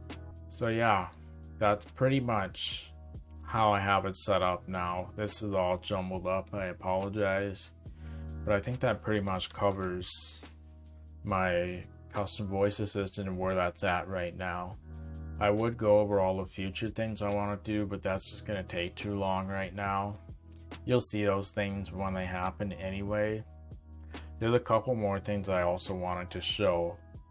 So first of all, there's actually a folder that also stores your skills in .config within your home folder. You go to .config Mycroft skills. Even if you delete a skill from opt Mycroft skills, if you delete a skill from that folder, there's still going to be remnants in this .config folder for things you may have already deleted in the past. So like this Wi-Fi off stuff, that's left over even if you deleted the original skill. So you might want to consider getting rid of stuff in here too if you've deleted any skills. So like I don't use Wi-Fi off anymore. That was actually the skill that I created on the live stream.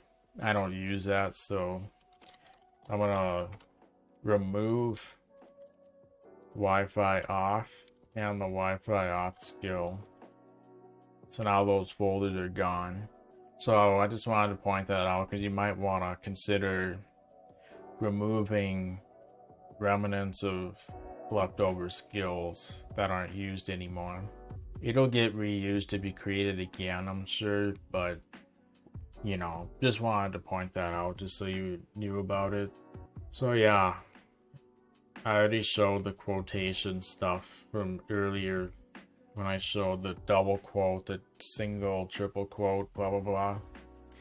So that's pretty much it as far as Mycroft goes. I'm sure I could have potentially missed a few minor things here and there, but I think within all this rambling, I probably covered everything that's on Mycroft right now.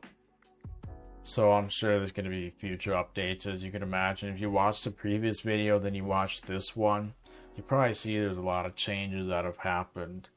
I'm evolving it over time as I see fit. This is almost perfectly ideal.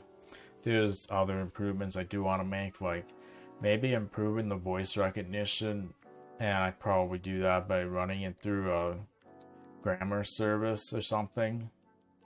So it can like take improper words and maybe use grammar correction to create the right sentences. That might improve the recognition a fair bit. It'll use the exact same recognition, but try to correct the grammar and all that to what most likely happened, and it might form a proper sentence and everything. I think that would improve the recognition as well. Maybe. We'll see. There's a lot of other things I want to improve as well, but that's one that I don't really consider it a high priority, actually, because I don't really have that much of a reason to use that. I might make it so it doesn't SSH tunnel, so that, I don't know if you saw, but with when I combine commands together with that and word in my open script, it reestablishes an SSH connection every time.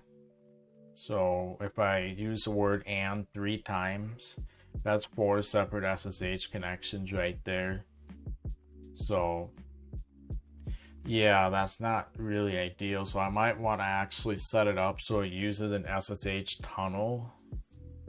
And then, yeah, it'll also improve how fast it is too. Some of the slow speeds actually come from establishing an SSH connection.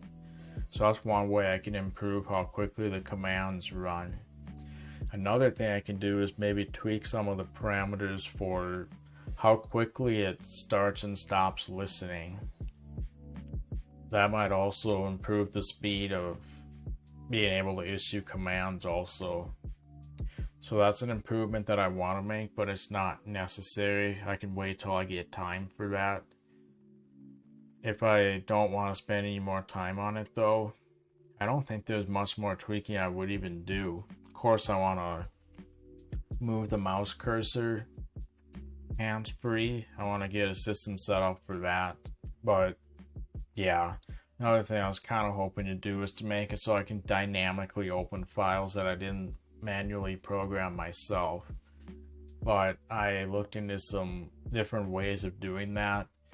It's probably not worth my time. I'm probably going to save time manually adding files myself rather than creating an automatic dynamic file opening mechanism.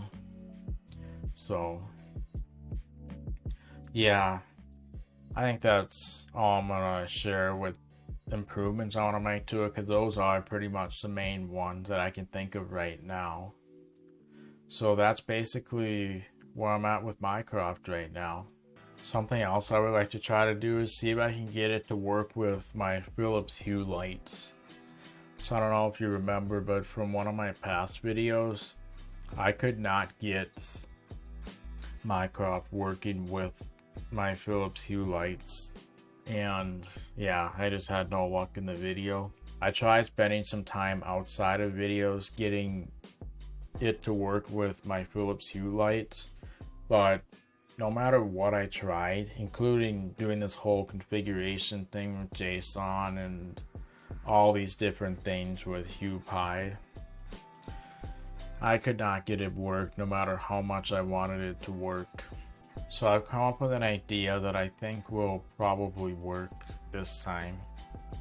So I think rather than trying to use this Mycroft skill and getting it to work, I think it might be better if I sort of reinvent the wheel in this case. So reinventing the wheel, as I mentioned earlier in this casual video, isn't always the best thing, but sometimes it might actually be the best solution. So I'm trying to get this skill to work with my Philips Hue lights, as I mentioned before, but I just can't get it to work. It uses all these different practices that I feel like overcomplicate everything. I think there's probably a simpler way. So rather than trying to get this to work, which I spent hours doing already, I might actually be better off trying to figure out how to get it to work in Python to begin with, and then making it work with the voice assistant. So basically getting my Philips Hue working in Python as it is without the voice assistant, just getting it to work in raw Python using like an SDK or something, and then using that to create my own skill around it. I think that would probably be a more useful way to do it. So that's exactly what we're gonna do, or at least attempt to do. So first of all, there's a couple different libraries that actually work with the Philips Hue. This one looked pretty promising to me out of everything I looked at so far. I'm gonna use something called PHue for Philips Hue. So you can install that in Python using pip install. I think I probably already loaded that. So this is basically trying to demonstrate some basic usage of it. So let's see if we can get something working in Python in general. So I'm going to open up an environment that I think should work. Create a new Python script, probably call it Philips Hue .py. And I think I already installed phue, not sure, let's find out. So I would normally just say pip install phue. I think I may have already installed it though, I'm not sure yet. Looks like I haven't. So now it should be installed, hopefully. So now I'm gonna try to get my bridge set up with it. So in order to do that, the best way I think for retrieving the IP address is to go onto my phone and then go to the Hue Pro app, which is what I like to typically use. That's the way I like to interface with it, so I can just shut off my lights directly from it or turn it back on. But I can go to here and I can see that the IP address is .0.14. So that's what I need to do on my actual program. So right here, I just changed that to .0.14, I think. And I have not registered my Philips Hue bridge yet, so I do want this .connect also. So we could probably try to run that alone and just see if that works. Now the other thing we're going to have to keep in mind is this will actually be run in a different environment, so we're going to have to connect it again when we're running it for real. So let's try running it once and see if that works. I'm just going to say Python 3 Philips Hue .py. Oh yeah, I can just run regular Python. On Mac I use Python 3. So the link button has not been pressed in the last 30 seconds. So that means I probably want to press it right now. So good to know, I'm basically supposed to press it before the script is executed and it knows that it's been pressed in the last 30 seconds. So I'm going to go to my Philips Hue bridge and press the button. Now I pressed it, so in theory it should register. There we go. It knows that I pressed it, which means now I can come to here and comment that out. So in theory we now have an actual connection to our Philips Hue bridge. Even that alone is pretty exciting. So it's kind of hard to know exactly how this works, but let's try this once. I think I have 3 lights and it's probably 1, 2, 3. If I can reference it by an index like that, that actually simplifies quite a bit. So let's get the name of the first light. See if we can, let's actually print that and see if we can get that. So if I run this, lamp 1, I must have named that in the Philips Hue app directly. If I come back on my phone and, oh boy, I got an Amber alert on here. That's really unfortunate, especially this late at night. I am sorry for whoever's going through that right now. So if I go to the regular Philips Hue app, which is in my miscellaneous, then I go to my light. Yeah, lamp 1, lamp 2, and 3. Lamp 2 is exactly what I thought it was. Lamp 3 is the one toward the window, I think. Oh no, it's not. I got my lamp 1 and lamp 3 all mixed up. Well, regardless, that's pretty exciting. So basically it's just 1, 2, 3. That simplifies things quite a lot. So I would assume that if I go to the beginning, increment that to 2, I'll get lamp 2, then lamp 3. I would assume. Oops, gotta do 3, not 4. There we go. So we have a way to classify all of our lamps.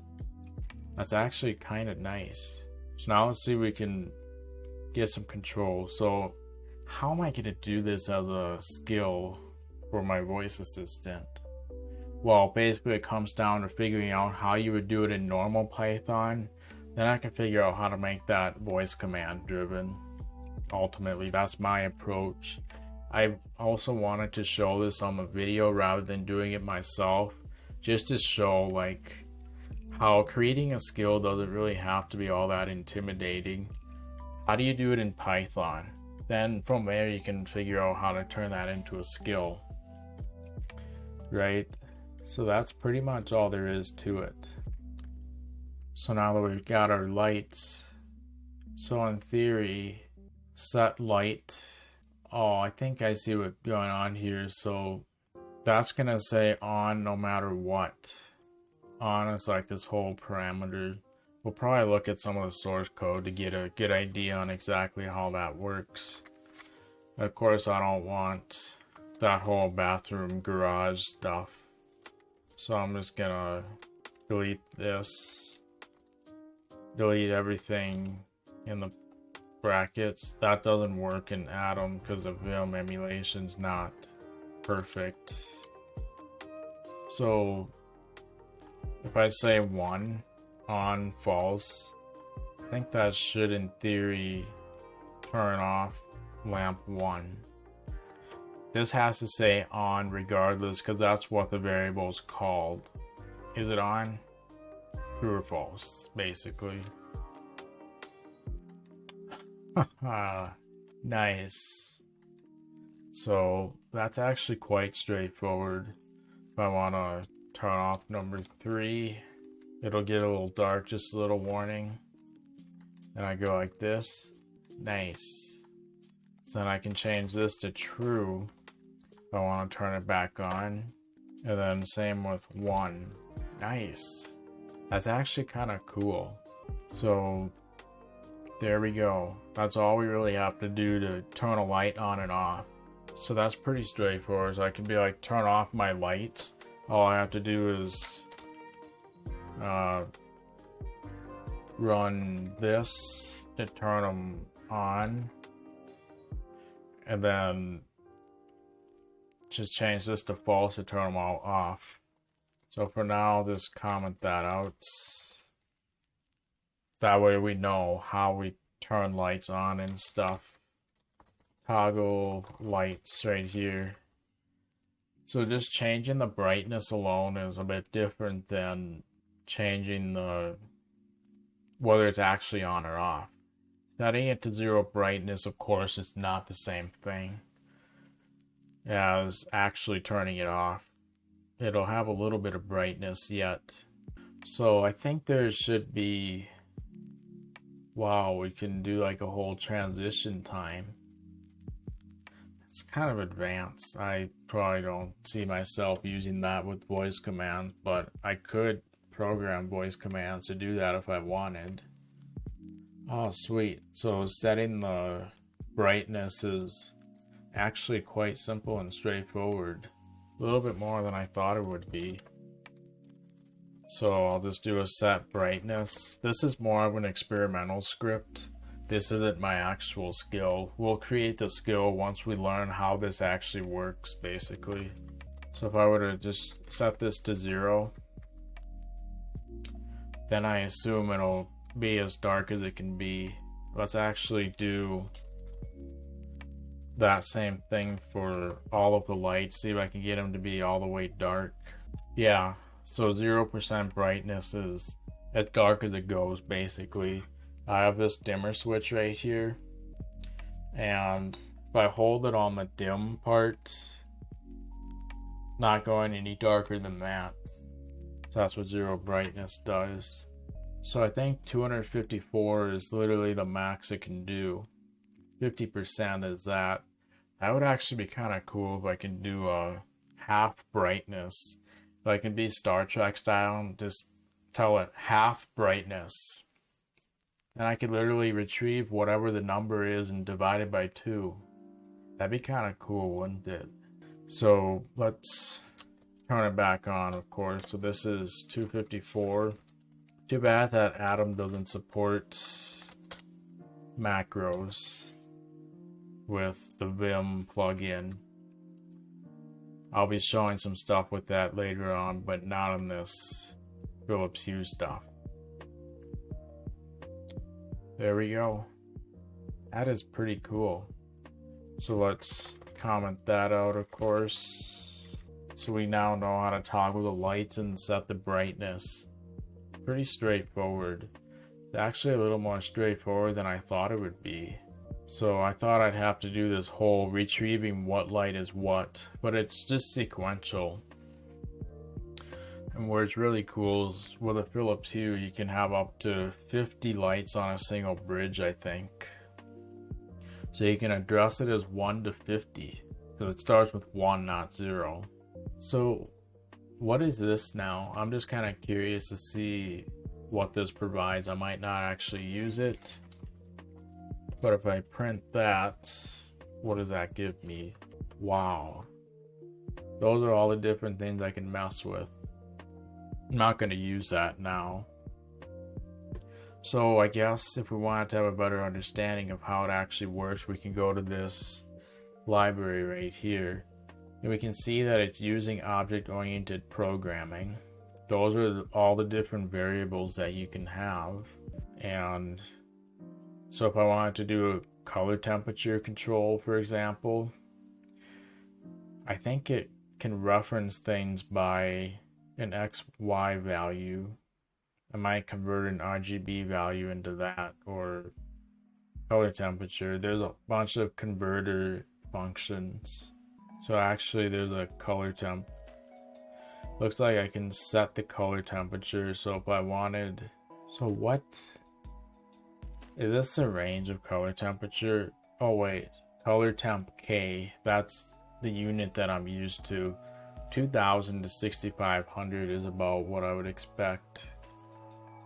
So if I wanted to set the color temperature, I assume it's the lamp number, then what I set it to. So I could probably go like b dot color temp underscore k. Say I wanted to set lamp 1 to 5000 K. Then I think I should be able to do that. Maybe. Let's get rid of this too. Let's run that. Bridge has no attribute color temp K. There might be some special way to reference it. I'm not really sure. You probably have to reference the lamp in some way. Maybe using like the lamp getter or something like that. Actually, we could probably use the set light right here rather than saying color temp K. You can probably use b.setLight, and then this color temp K could be, so lamp 1, what we're setting is in fact color temp K, and then 5K. That might be how you do it. Color temp K may not. I don't know how this works exactly. I'm not going to worry about that tonight if I'm being perfectly honest. I'll maybe experiment with that later on. Well, talking about future improvements to the voice assistant, this is one of them. Making it actually work with my lights. Be kind of cool. There's all these different color controls too. There might be a simple way to do it, but I'm not concerned about that. I could probably get away with just turning it on and off if I'm being perfectly honest. Maybe that's all I'm going to worry about for tonight, and then I'll make some improvements off camera and show you in the next video what I've done with it. Probably what I've done with the experimentation here, and then what I've actually done in the skill itself. So I guess to get it to interface with the voice assistant, then I want to have this run the first time, but press the button 30 seconds before I issue the command, or at least issue the command within 30 seconds of pressing the button on the bridge. And then I'm pretty much set. This IP address has a DHCP reservation, so it'll never change. As far as I'm concerned, it's a static IP, so that'll be nice. Yeah, I mean, we pretty much know everything we need to get it working. So now let's create the skill, shall we? So how do I want this skill to be structured? So I'm going to think about some abstract things about how the skill is going to work before I start. Otherwise, I could just get started and then change my mind several times during the process. That's fine too. But I want to think about a couple things ahead of time. So first of all, how am I going to know what commands I'm saying? I think I'm going to treat it pretty much like all my other scripts, if I'm being perfectly honest. So if we look at my other scripts, and then in the Mycroft skills init, the open script, we can see that the mechanism I'm using for the actual command is this whole results thing with message.data.get utterance. So it gets the raw utterance of whatever I'm doing. Maybe I want to define my commands within the init script. So there's a whole bunch of different ways I can do it in best practices. I don't think I want to even follow the best practices at all. So I'm just going to go into here. So I could obviously go into the locale enus and then look at the open.intent. I could declare all my commands right here and then somehow program them, but I think it'd be easier to just put one thing here than detect what I'm actually saying inside the skill itself. If that doesn't make sense, I'm gonna kind of progress along and then maybe it'll make a little more sense. In the future, I'm hoping to do a whole series on basically making my skills from scratch and going over my thought processes, and then you can kind of see how to create skills, and then you can pretty much create anything you want. Hopefully that's my goal, because it's kind of hard to find how to do it online. I pretty much did a bunch of trial and error, but I kind of like to have a structured, practical, I would say course, but I don't want to charge anything for it. This is not how I make my living, so I would rather release this for free if I do anything like that. That's something I'm hoping to do in the future. I figure it'd be a way to give back, but anyway, I think I'm going to structure it exactly how I have this. Then that way I can just determine what I actually want to run inside of this code right here. I'm actually going to use my skill creator that I've shown in a past casual video as well.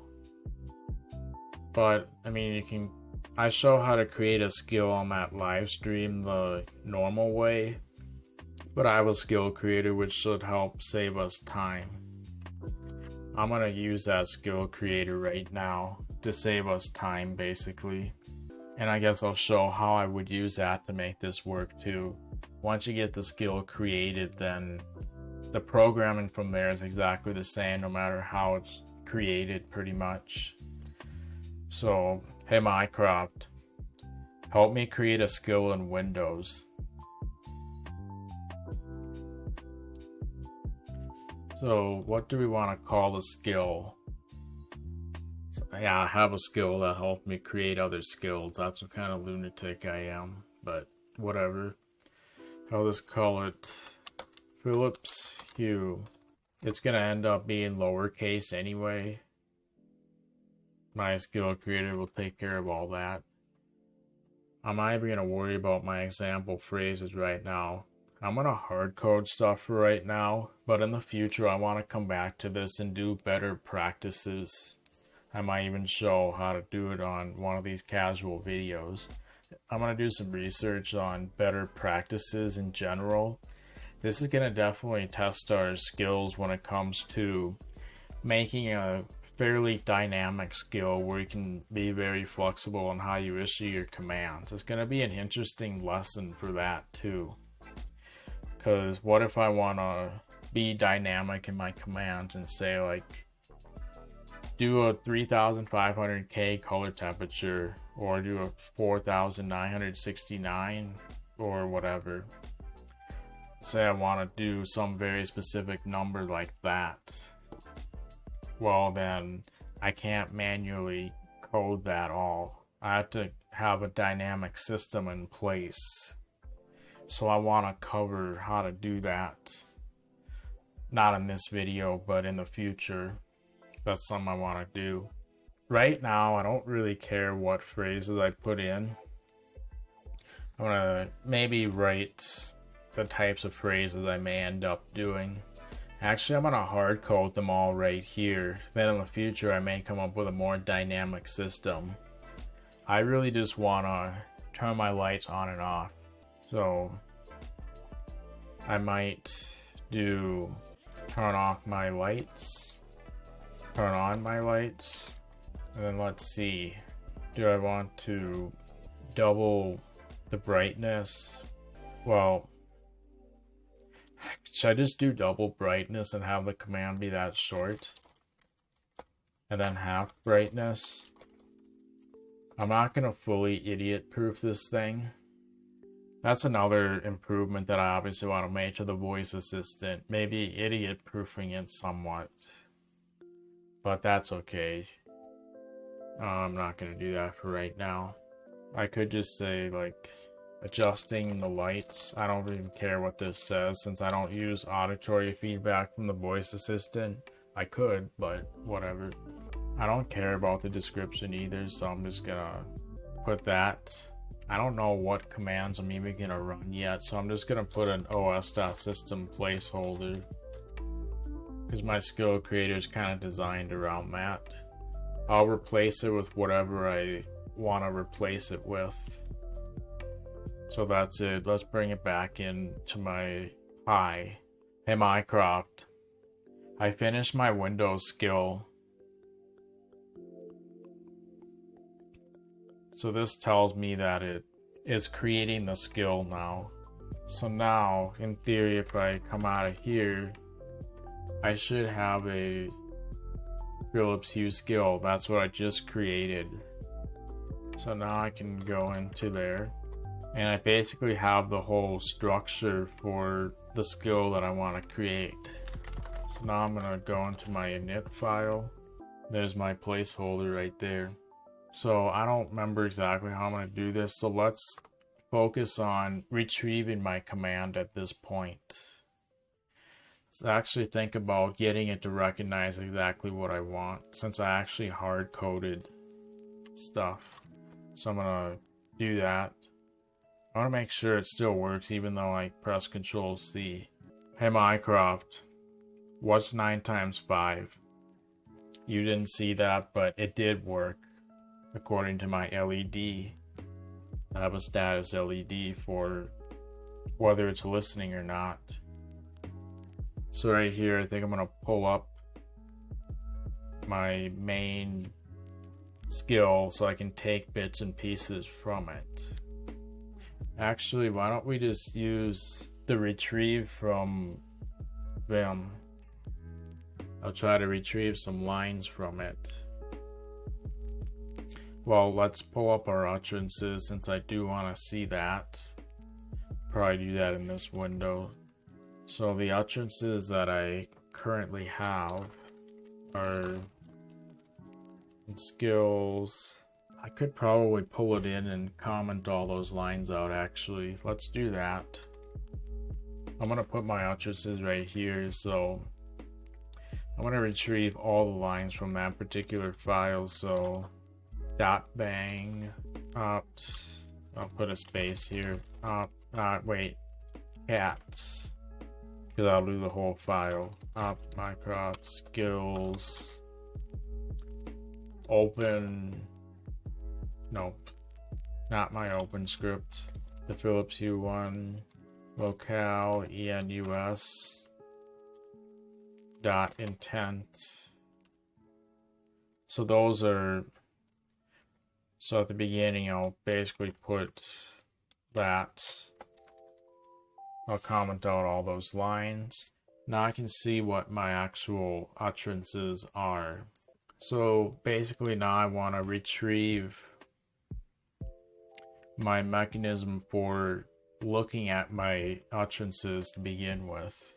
So I'll come over to my open script, because I'm basically just gonna steal some of my own code. I don't need to get arrested for stealing my own code. This is open source anyway, so you guys can steal this code if you want. I don't care. So basically to retrieve the utterance, this is what I'm doing. Message.data.get utterance. And I'll put that under where this os.system is. Oops, that's not what I want. Maybe I should just pull in the line, since I know what the line number is. I want lines 42 to 44, and then my fuzzy search mechanism. This is too complicated. I think I'm actually gonna look at one of my other skills, like maybe the search one, because I think I use the same mechanism in there. It's just a lot simpler. So what I want right here is those two lines. Yeah, let's retrieve lines. Is that really 16? I don't know. Let's retrieve lines 17 and 18 right here. So right there, I'm gonna retrieve lines 17 and 18 from my search skill. So we got that in there now. And then let's see here. So this is what my utterances will look like. It's pretty much nothing but this. Do I want to utilize certain parts of it, or what do I want to do? So this is basically what I actually want to do right here. The second word kind of dictates whether I'm turning it on or off. So what I may as well do is put it into an array of words. So I want to retrieve line, I think that 23, yeah. So right here I'm gonna retrieve line 23 from that file. Come on, this thing froze for a second. Don't know what happened there. So this time I want line 23 from that file. So query words. So basically it puts all these words like turn off my lights into an array. Index 1 tells me exactly what I want to do. So what I'm going to do from here is check if this query words index 1 is equal to off. I think that's a fairly reliable way to check. FYI, I have special indentation in Vim so that it properly works with Python. I'm going to show that later in this video too. Not this excerpt if you're watching the excerpt of this, but there should be an excerpt on how I do that. Just looking at my VimRC in general, because that has how I properly indent right here. So anyway, that's if you're into Vim stuff, otherwise disregard that. So if I say off, then as far as I'm concerned, this is what I want to do when I turn off the lights. Right, just turn off the lights. Anything related to that goes here. So as we previously determined, well, actually, this is a library that we're importing, technically speaking. So we're gonna actually have to install that library.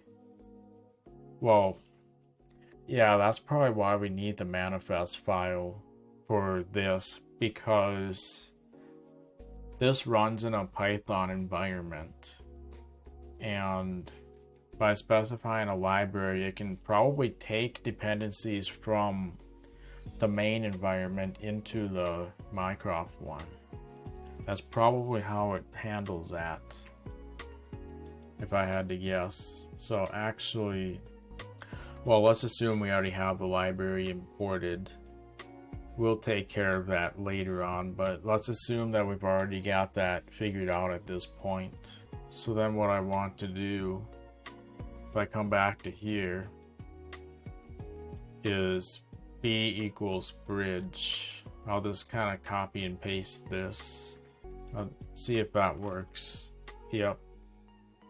Not sure if that indentation's actually correct or not. Now it should be correct if it wasn't before. And actually, we don't really want to dictate that down there. We don't want it up here either, because that should happen probably in this initialize function. Although whether or not we'll be able to access a variable is a little questionable. For now, just for simplicity's sake, I'm fine redoing this over and over again, even though that's not really the best way to do it. For now, I'm fine with it because it's simple. So that b equals bridge is what I want. So then I'm turning off all the lights, right? So technically that means I can copy that. And then I'll probably paste it right there. I'm gonna put everything on the left, and then that way I can just be consistent with my indentation. Oh, and then actually, let's put it right here, because that's what we're really doing. Oh, did I not copy 3? There's number 3. So rather than saying true, we're gonna say false, false, false. So that should actually be enough to turn off the lights. We just have to issue the command. So where we have all these utterances, right, I actually put them right here. See, this is good thing I put them there for reference. Let's actually put it toward the bottom. Let's put that toward the bottom instead of the top. That way I can easily see it. So any of these phrases will basically trigger the same skill. But this word will trigger this particular code. So now let's do on, because that'll actually be quite simple. So let's jump back up to here. Let's yank that and paste it. This will be changed to L if the query words equals on. Then we're going to turn on the lights. And over here, we'll just set that to true. That's it. Now we have a mechanism for turning on the lights too. In theory, that's all that's required. You see how it's not all that complicated? So as far as a double brightness, that's a little bit trickier because we have to retrieve whatever the current brightness is. Let's do that right now before we do any testing. I'm taking a leap of faith, doing everything at once, but we did do some testing here, so I assume we can interpolate it onto our skill. So if I want to get the brightness, how do I retrieve? So that's get the name of the lamp. So if I look at the actual source code, there should be a thing called name somewhere. See, those are the different things we can get. So that's underscored, but I think that's for the objects or something. So we can get the name in that fashion. So I'm guessing we can get the brightness in the same fashion. Not 100% sure. We can test it right here though. So I'm going to create a print statement right there. So where we normally get the name, we can just change it to brightness. So get light, get the name basically. So rather than name here, we can just put brightness, I think. And then that'll retrieve the brightness of our light. So this is causing errors right now. I think I'm just gonna comment it out because we may mess around with that some other day. Brightness is not a valid key. Oh, BRI is probably what it actually is, not brightness.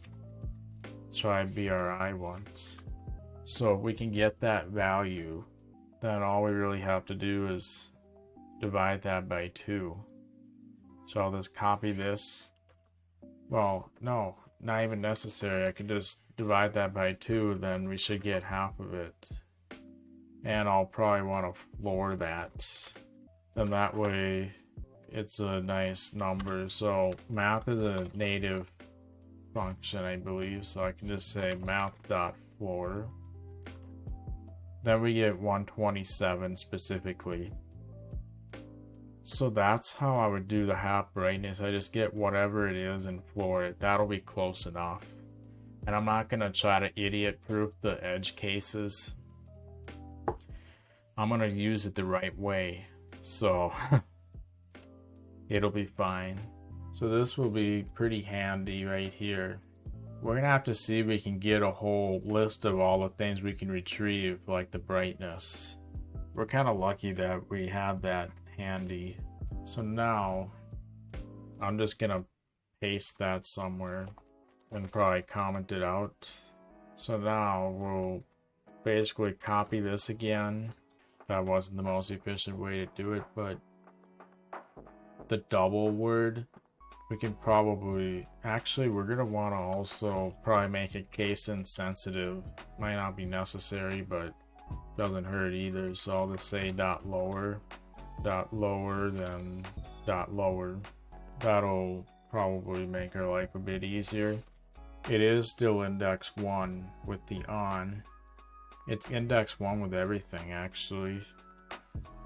So we'll change this to double, and then this is the mechanism we're using to retrieve the brightness. So let's just jump to here and change the comment to double the brightness.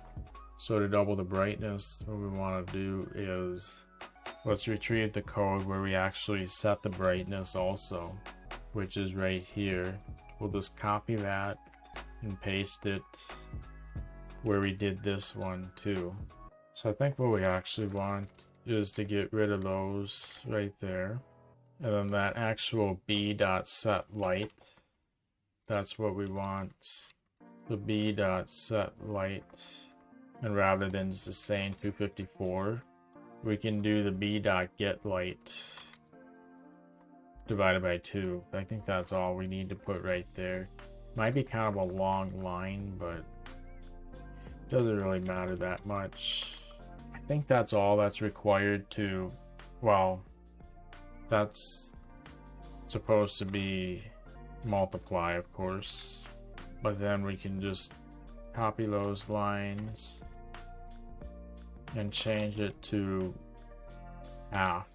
wait, this is index 0, not 1, so there's another thing that I just realized we had wrong. That's 0, so is that. So let's now we're gonna divide by 2 instead of multiply for the half brightness. I think that might be all we have to do for doing the half brightness stuff. Then we can get rid of all that stuff. I'll maybe leave this for now in case we need to mess with it again. So technically, that's all we have to do. We will have to also do a b.connect so we can get it working in that isolated environment. But we also will need to import that Philips Hue library the way we were before. So we're gonna have to get that Hue library in our environment. So as far as I'm concerned, we probably have a valid working script right now. It's probably all that's needed to make it work. We might not have any errors. Wouldn't that be crazy if it worked on the first try? Well, where did I put that .connect? Right there. Good. So now we need to go into the manifests file. See, I don't need to say OS right there, but I think I do need the Hue, or what was it called again? Let's see. Yes. That's like the actual library that we're importing that bridge thing from. Let's try to make this somewhat universal. I think that'll work. This might not even be the right syntax for all I know. If it doesn't work, I'm literally just gonna say that's where the problem is. So am I crazy enough to make this work? Let's go into our right here, and then let's try to restart only the skills service and see if we can get away with that. So skills restart, because we just modified the skill. And then we'll go into the CLI part, and then we'll maybe get a idea. Ooh, the skill failed to load. So this is why. Probably just have the parentheses wrong. 1 left. 2, 1, 0. So we have an extra parenthesis. That's what we screwed up on, it looks like. I forgot to check which line it is, but I trust that we'll find it. So let's go into the Philips Hue and find where we have this. Yeah, I think pretty much everywhere here we just need 1 parenthesis. How'd that happen? So let's go into here, restart the skills, and load the CLI. Hopefully there's no errors this time. We did not get it on the first try. I was kind of expecting a behavioral thing to not work on the first try, but that was a syntax error that failed. So I like to watch this and make sure that no errors ended up happening. Okay, now it says remote configuration updated, so I'm gonna guess that it must have loaded successfully. I didn't see any errors. Should we see if it works? We're not gonna run the .connect thing every time. I think if we leave it there, it'll be perfectly fine. Now we gotta hit the button before we issue the command, remember? So now, hopefully this will work. Hey Mycroft, turn off my lights. Hey Mycroft, turn off my lights. Maybe we need to get rid of that .connect right now. Let's try that, see if getting rid of it will work. It might actually be ruining everything now. So let's try that. Restart the skills service. And now we've loaded it, so let's try it. Hey Mycroft, turn off my lights. We might be having a weird interfacing issue. I don't know. It might be something weird with the Python environment. I'm not really sure. Why don't do I have PHue installed in general? Do I do like pip install PHue? How about pip3? That's a little interesting. Hey Mycroft, turn off my lights. There might be a config file stored somewhere that just isn't working. I don't know. Why don't I try to replicate the situation somewhat? I want to try to see if I can do it from my virtual environment in general. So if I look at my script from the launch right here. I'm gonna try to create a Python script and run things from that environment right there. So I'm basically gonna switch to that environment right now. So now I'm in that virtual environment.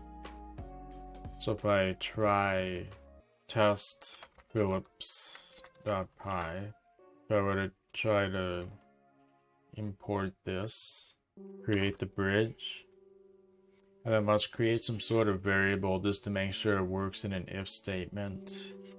I'll just set some sort of boolean to true, then so it equals true, then if boolean, which will happen. Then let's turn off the lights. I kind of want to just manually retrieve it. I just think it'll be a little bit easier. So I'm trying to get stuff from, oops, I have to actually retrieve, tell it to do that. And that's from Philips Hue skill. So what lines do I want?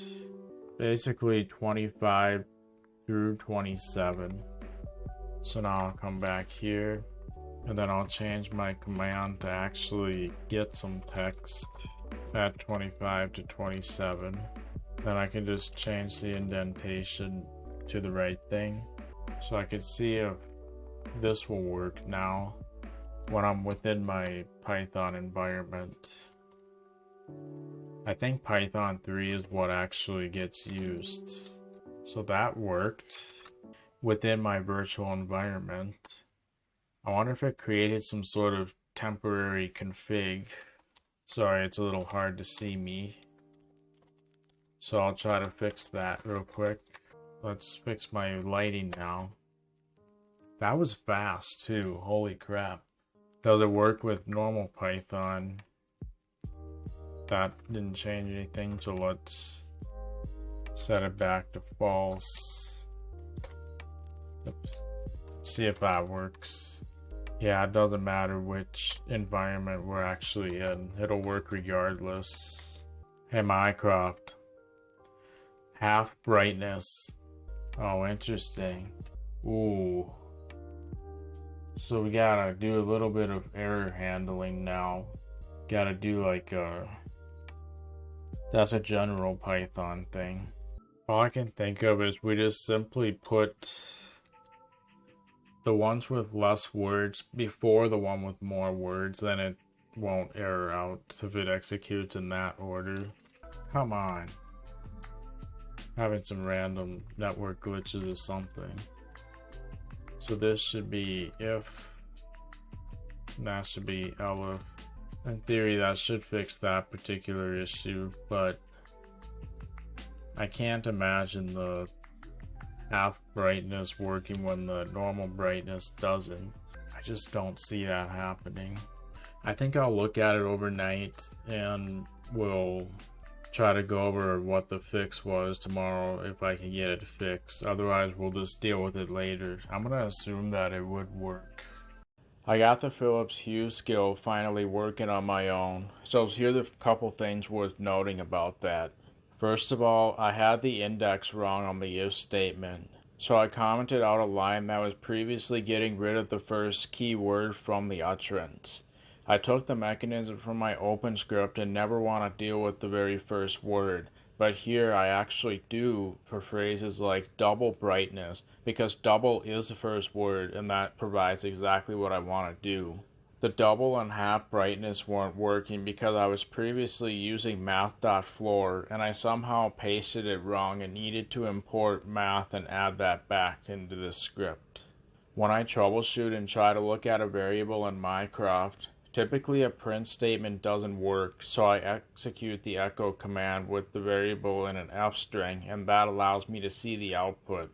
I also forgot to include all my lights in the half and double brightness statements. Once we get around that issue, I think it has to do with where the configuration is saved. I was able to maybe make it save somewhere else.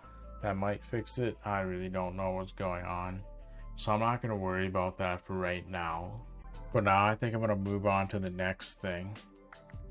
So the next thing I wanted to do was so as you know, in one of the past videos, I made a video showing how to do SSH host authentication. So you don't really need to enter a password, you just do it based on a host key and stuff. Well, I showed how to authenticate SSH when you use the terminal, but what if you want to use PuTTY or WinSCP? How do you use that with host-based authentication?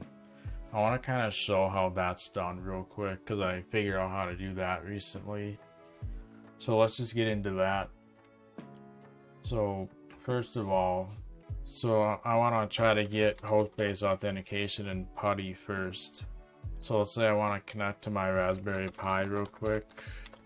I try to do my normal Pi. It literally says no supported authentication methods available because it's using host-based authentication. So now what? Well, with PuTTY you can generate a public and private key that'll work with that. So if you need a little reminder kind of how that works, there's a key that's public and a key that's private, which is quite a bit different from a typical password. So one way you can think of it is, let's say that your password is the color green. Well, if you use a host-based authentication instead, metaphorically speaking, let's say that your public key is yellow and your private key is blue. And one of them won't work without the other, but when you combine them together, that makes green, which is basically the password, if you will. And all of a sudden it works because you have green. It's just you have a public and private key. When they come together, then the authentication can happen because it's ultimately what your password is when you use them together. So of course your private key is stored on the device that you're using to connect to whatever. The thing you're connecting to will store the public key. They'll come together and that'll work if there's a match. So the public key has some information, the private key's got some information. When you combine them together, you can have proper authentication. That's why it's a little more secure than using passwords. Because a password, if somebody gets green, well then they can hack in. Whereas if they have either yellow or blue, they're usually not going to have both. And in order to get one set up, you have to actually get into the machine to install one of these keys in the first place. And if you can't get in, then that's not likely to happen in the first place. So yeah, that's just less likely to happen than a password getting stolen and used. So that's kind of, I guess, a way to describe how public and private host keys work. So if you want to set up PuTTY for SSH authentication, then you want to use what's called PuTTY Gen, which is kind of like SSH keygen on the terminal. So essentially what you want to do is generate probably an RSA. You can do whatever you want there. Click generate. Then since you can't generate true randomness, it'll just take random mouse movements, and that's where the randomness essentially comes from. So this is the public key right here, so you might want to store it for later reference. I'll copy it to the clipboard for now. I can save it as a file, or I can just copy it here to paste later. And of course I could put a passphrase here if I want to, but I don't usually do that, as you know. So then you save the private key, and I'll probably just save it to the desktop for now. So I'll call it private or something like that, I don't care. So that's where the private key is stored. So I have the public key now. So the public key should go onto the device that I'm connecting to, which is a Raspberry Pi. So as you know, I have the Raspberry Pi right here. So this is where I need the public key. So to add that, I'm going to go into my SSH folder. So all the public keys are typically stored in the authorized keys file. So to add that, I'm just going to do echo, echo that key, pipe it to T-A. Probably not the best way to do what I'm doing, but it'll work, I'm sure. Authorized keys.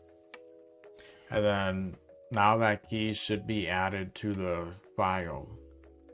Authorized key, this should be in there now. So now I have the public key on the device I'm connecting to. Now I need to use a private key. So back on the Windows system, I want to go to SSH, click this auth right here, and then I can browse for my private key, which is right here. So now that I have the private key, I should now be able to go to here and try it again. If I type in the user, now I'm in. So that's how you do it. So a couple other things to keep in mind is you normally have to load that private key every time you want to connect, which can be kind of a pain. So you can save a session. I'm actually going to do that in a little bit, because another thing you can do is to specify the username somewhere. Right here under our login, you can specify the username like pi. Then I can browse for my private key, which is here. And then what I can also do is save my session called, let's just say, Raspberry Pi. So to make sure I'm on that session, now I can punch in the IP address, hit open. I thought that was gonna auto log in since I specified the username. Oh well, it had the private key at least. That's the main thing. So that's how you use PuTTY with host-based authentication. WinSCP has a very similar process. You use PuTTygen for WinSCP as well. So let's open that up now. It's practically the same if we're being perfectly honest. So you just do a new session like this. Then you want to go to advanced, I think. Under authentication right there. Then you want to select your private key file once again. You might be able to do a similar username thing that I just did before. If not, then well, you can just fill in this information. I'm not going to put in a password though. So you can save the information. And it should have the private key on record. Then I can just log in. And I'm in. So that's how you use WinSCP with host-based authentication. Not that bad at all, as you can see. Okay, now we're going to get into some more Vim related stuff. So the first thing I wanted to show was what my VimRC looks like right now, because I did have a couple mistakes that I had in some past videos, so I'm just going to show the proper way of doing what I've done so far, at least a more proper way than what I was doing. So now if we come on to the Raspberry Pi, since that's a nice place to use SSH, I'm just gonna, or a nice place to use Vim, I should say. Let me find some sort of file that I want to maybe modify. Okay, first of all, we are actually talking about my VimRC file. If I go back to my home folder and load my VimRC, this is what I have now. Actually, this is wrong. So if I want to bring these two lines down into one line, I just do set number then relative number right here. This will do exactly the same thing as what I had before. So this is how you condense it into one line. And then this is how I remap J and K, and it works in all modes, even visual, which is pretty nice. So rather than saying like nmap and vmap, just no remap does everything. And then this is how I have it properly indent Python code. This is what AI suggested that I did. Might not be the right way to do it necessarily, but it definitely works. As you saw earlier, if you're watching the original video that I'm recording here. So this is how I deal with indentation stuff. So now that I've shown that, I think I'm going to show how I do it in Obsidian, because I've had some mistakes on my Obsidian's VimRC as well. So of course Obsidian's what I use for my note-taking software and where I keep track of stuff. What I love about it is you can use Vim on Obsidian. As you can see, I'm going up and down using Vim, blah blah blah. So that's pretty nice to have. But let's look at my VimRC, because I had some mistakes on there in the past. So this is how I remap my J and K keys on Obsidian. And I'm using an Obsidian plugin called VimRC support to use that VimRC configuration in Obsidian. No remap JK and then KJ. That does actually work just fine. So one thing I was experiencing before that was when I went from line to line, I wasn't really getting the behavior I expected. So I'll just yank these 3 lines and put it in the end as an example. So this line technically goes over the course of 2 lines. Even though it's 1 line, it looks like 2. You can tell based on the line number here. So what I used to have that was incorrect was I had a G right beforehand. So now if I reset Obsidian, so I'm still on line 29 despite the fact that I'm jumping between these right here. And that's because what I used to have was this right here. This was actually nmap, then this. But if I change it to no remap and remove this G part, then it works as you would expect, which I originally showed in the first place. So if I were to reopen my vault, now you'll see the way it behaves is it just jumps right to the next one. That's the behavior I want. If I want the other behavior, then I do with the G, whatever, the GK and GJ right there. So that was a mistake that I previously had, but this is my VimRC for the Obsidian. And I use a plugin so I can read that file. So while we're at it, I'll show kind of how I accomplish all the other platforms too. So on Atom, I have an Obsidian plugin for that as well. So to access that, I just go to Settings, Packages. I think this will show the packages I have installed. I'm using Vim Mode Plus to basically use Vim on here. And my key mappings are in the typical keyboard shortcuts. So if you go to your key map, just in general, this is how I remap J and K and Atom. So that's the syntax I used, and that's how I have J and K the way I want it to be. What's intuitive for me, which is the opposite of the default. That's how I do it in Atom. And then the way I accomplish it in NetBeans, I have Vim and NetBeans as well. I have a plugin called JVI. If I go to the plugins, if I go to preferences, JVI config, under the map commands right here, this is how I map the shortcuts. And I think I have to have a G right there or else it'll error out. But this is a syntax that I use to remap J and K on JVI, which works pretty well. Unfortunately, it doesn't support relative line numbers, so I just kind of have to suck it up. And then in Visual Studio, which I don't have a convenient environment right now, I just manually run the colon command using VSVim. I just run the colon commands manually. I only have to run it every time I launch Visual Studio. Once it's launched, then it will continue to work relative line numbers doesn't really work in there either.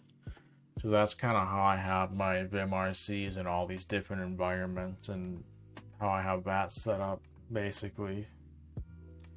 So yeah, that's basically my VimRC in a nutshell. Now let's go over something else that I discovered with Vim recently, which is, so normally when you yank lines in Vim, it doesn't really copy to the clipboard, of course. It copies to a separate paste buffer. So what if I wanted to copy it to the clipboard? Then what? If I were to yank in Atom, then that actually copies to the clipboard and I can paste it right there. That's how Atom works, but native Vim does not do that at all. If I were to, let's just go back to that previous folder. If I were to go into some sort of file and I wanted to copy this import OS, for example, I yank it, and then when I try to paste, it doesn't work because it never actually went to the clipboard. It went elsewhere. So how do you get it in the clipboard if you wanted to get it in the clipboard? Well, one thing you can do is basically check if Vim has clipboard support in the first place. So you run a colon command right here that says basically echo the has clipboard, something like that. I forget what the exact syntax is. I think it might just be has clipboard like this. And I'm getting back 0, which is not what I was expecting, because normally it does actually work with the clipboard. I was expecting a 1, but I'm getting a 0 for some reason.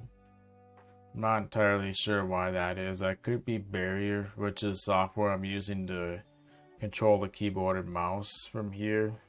Okay, so if I run it on the Mac rather than my Raspberry Pi, it actually gives me 1. I thought my Raspberry Pi has given me 1 in the past too. It might be some weird barrier thing, I'm not really sure. But if let's say I wanted to copy this bytes to gigabytes to the clipboard, so I'll just highlight what I want to copy. So since I have clipboard support, that echo has clipboards just to see if it works with it.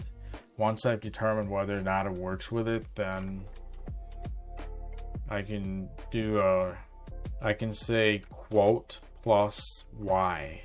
And then if I go to, let's say, the Spotlight search on Mac, just somewhere I can type and paste, there we go. So I've effectively yanked it to the actual clipboard. So let's say I wanted to also do this whole line for known max size. Just do quote plus Y.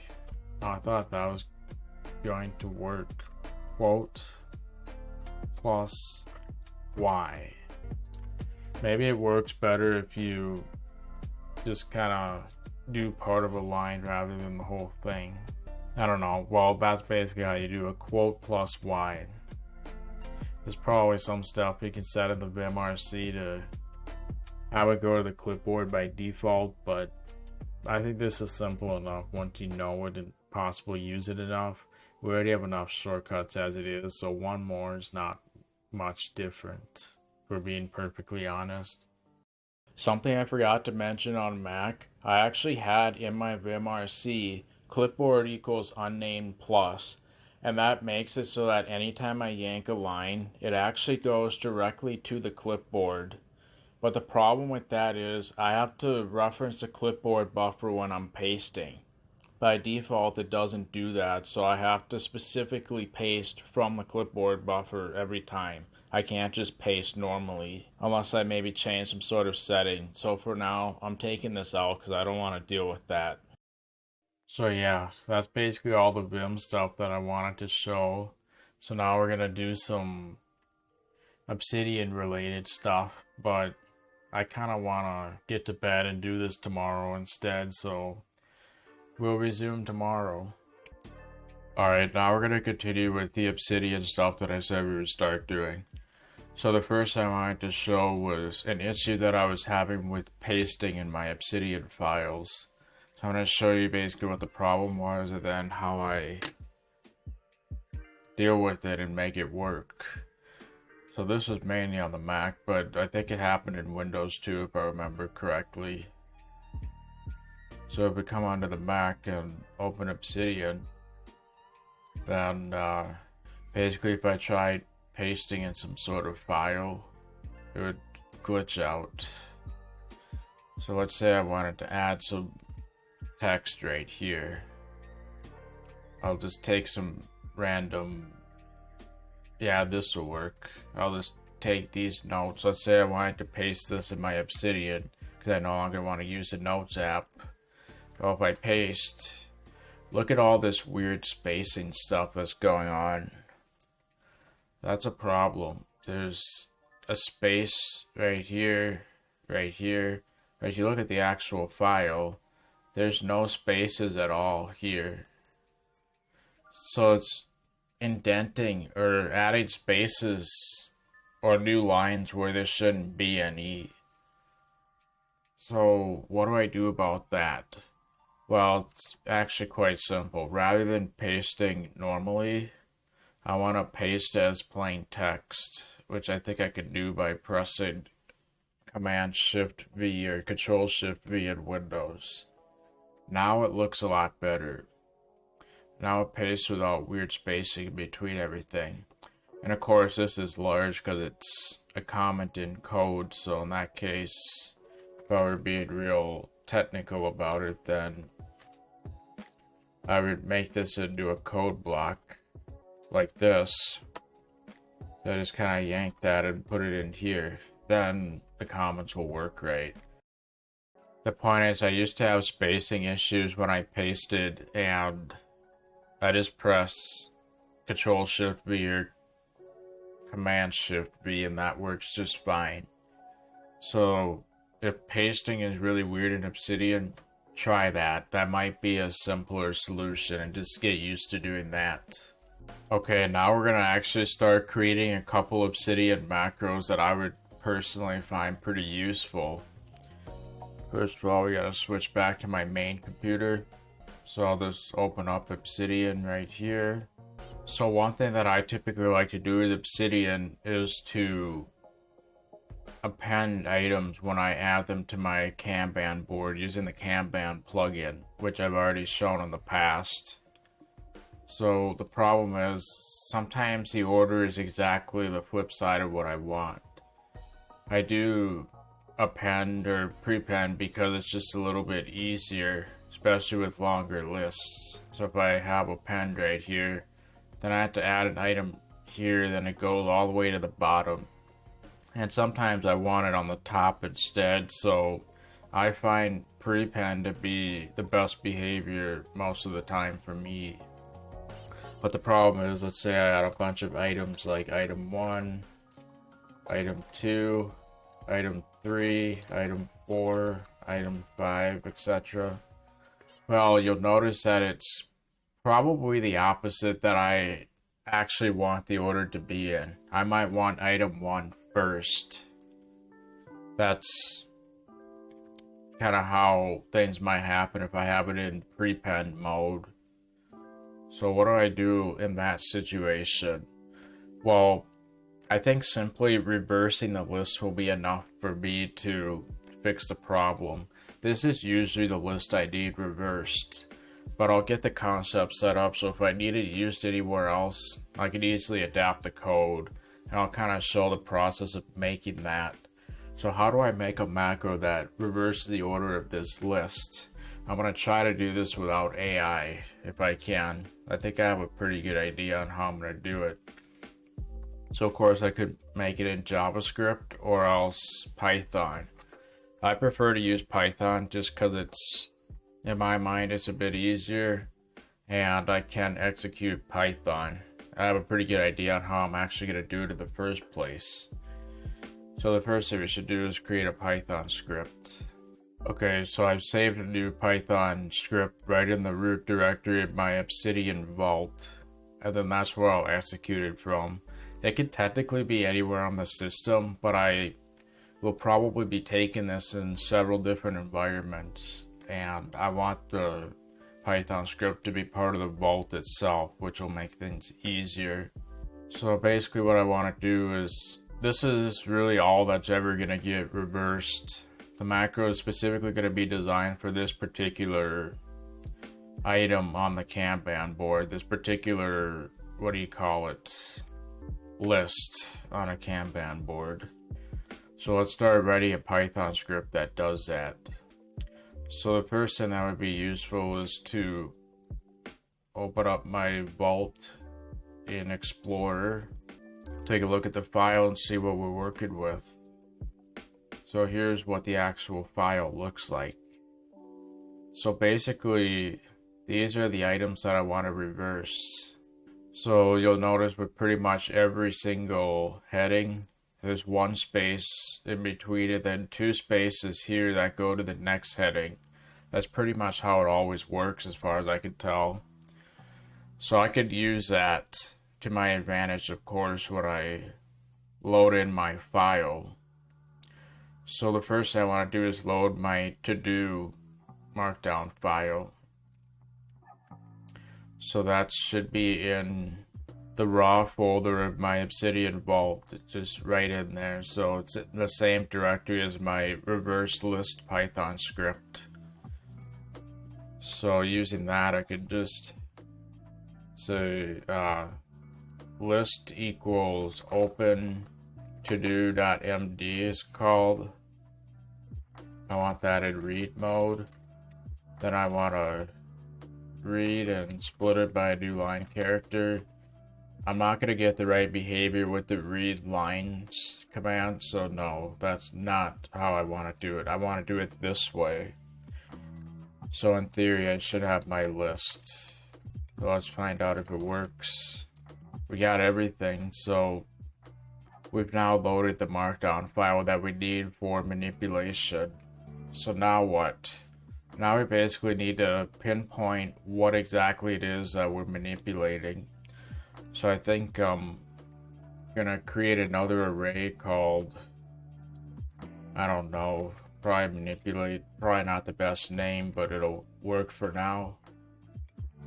So we basically need to add certain items to that list that we want to manipulate. Let's probably clarify. I think the best way to do it is to isolate just the items that I want to manipulate, and then use the reverse function to reverse that. I think that'd probably be the simplest way. I really don't need to create a manual reverse algorithm. That's a little bit complex, unless I'm doing that for an interview or something. But I could just use the reverse function if I'm being perfectly honest. Keep it simple. So how do I figure out where I'm starting? Well, I could use this today and tomorrow to kind of help me pinpoint where everything is. Then it doesn't matter how things are spaced. I could get the first index of the level 2 heading of today. So I think if I'm not mistaken, I should be able to just use the find function.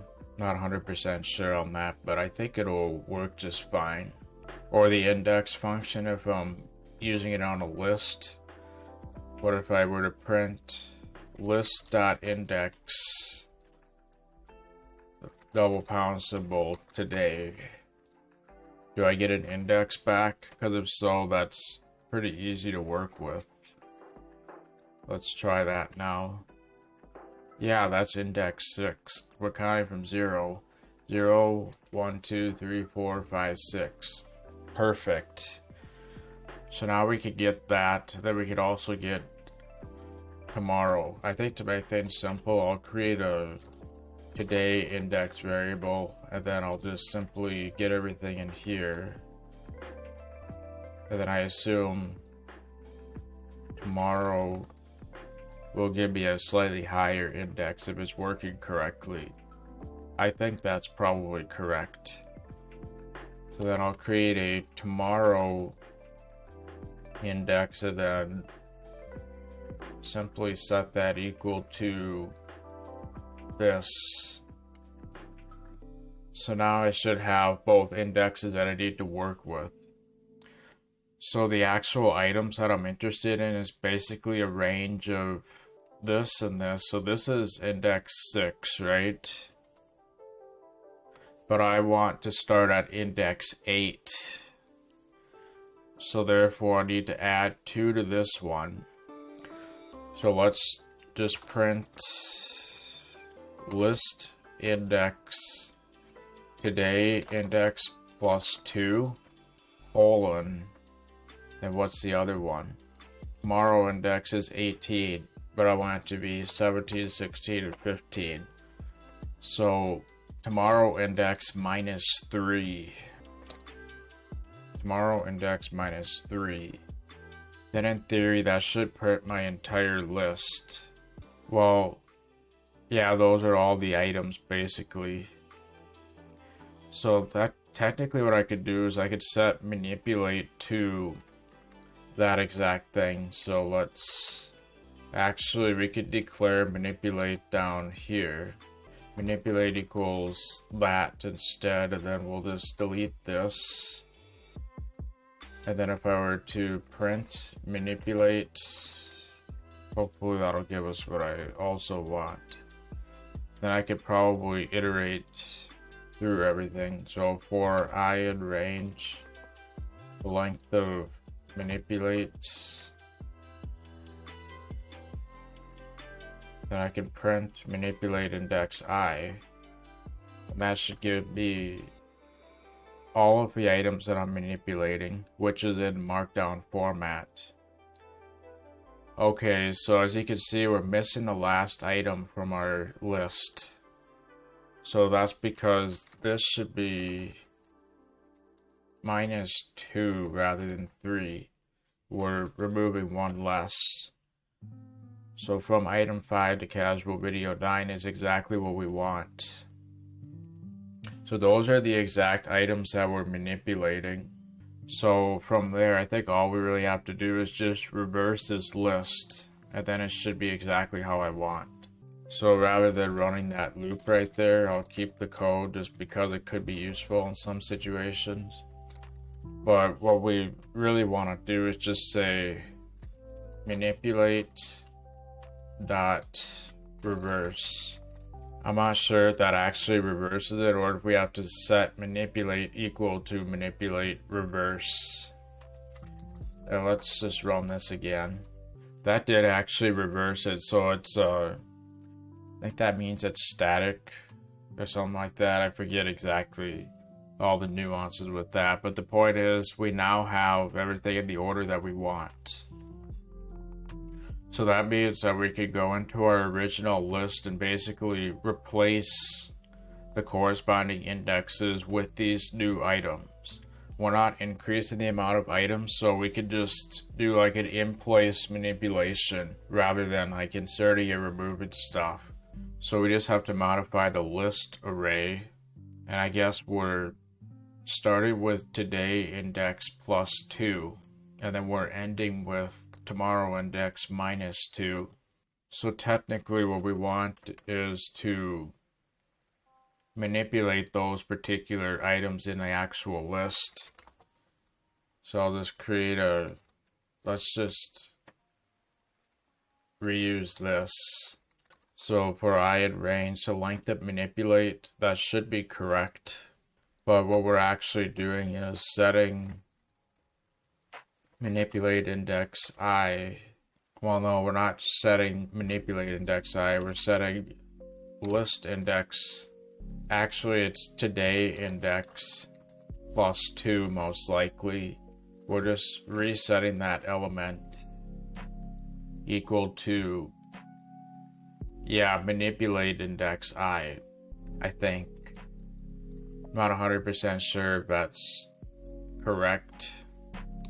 But actually, I think we have to also add I to this right here, because this is like the starting offset. And then the number of items will naturally be correct, so we don't have to worry about an ending offset. So right here, we could probably just look at our list again. We'll probably just print everything in the list, the length of the list. Then we'll just print list index I. That might be a better way to have it print everything. I don't know. But for now, that should work. So let's see if it happens to have manipulated what I wanted. Okay, let's take a look here. So this is all based on how our list is actually modified. And if we were to look at that, for some reason it's, oh, it was actually flipped because this is sequential now. So it kind of looks like we did the correct manipulation because we got one space down here, then two right there. So as far as I'm concerned, we've actually done our manipulation correctly now. So that's basically what the new markdown file becomes. So what I should be able to do is say with open to-do.md write mode as whatever I want to call it. Doesn't really matter. I'll just do it as file. Then I should be able to say f.writeLines or list, which is what we actually manipulated. So we're basically dumping that list we created into there. And then because I used a with statement, I don't have to manually close it in the end. This is a slightly more proper way to do it than what I've done in the past. So let's find out if that worked. I'm going to make a backup of the file we're manipulating, which is generally a good practice in case something goes wrong with the manipulation. So we don't really need to print anything right here. So I'm just going to not do that. And then hopefully it'll be reversed as needed. So that's what my file looks like right now. Everything is reversed. Basically, I want it to be correct now. Okay, let's find out if it works successfully. And of course, as always, I tend to forget the new line character. It seems like every single time I do it. So now I'm going to replace the backup with a copy, then create another backup. So now our files should be correct again. So what I should have done before manipulating it is adding new line characters, which I prefer to do that. I don't want new line characters at the end when I'm manipulating stuff. It screws everything up most of the time. It might have been fine in this situation, having the new line characters at the end, but a lot of times it just screws everything up, so I tend to remove it by using that split function and then adding it back again later. So we're just gonna iterate through our list, then we're gonna set list index I, we're gonna append a new line character at the end, and then that should fix it, hopefully. So let's try it again. Did that not work? Yes, that actually did work. Look at that. So it reversed correctly, it just didn't auto update. So now if I come back into my list, it's now reversed as it should be. So of course if I run the script again, then it'll basically undo what just happened, which is perfect because now I can try to make a keyboard shortcut to accomplish what I just did right here. So is there any last minute changes we need to make to our script? I might get rid of those comments right there. So in theory, this is really all we need to make a reverse to that particular list. So how do I create a macro now? Well, that's where I could use a plugin called shell commands and just simply execute Python that way. This is assuming I'm in the Windows environment. So right here with the shell commands, I can actually click on this right here, then I can have it run slightly different across the operating systems. And that way it'll work across all my platforms. All I have to do is just copy my Obsidian vault and it'll automatically work in the corresponding operating system. For now, I'm just going to enter the Windows version of it.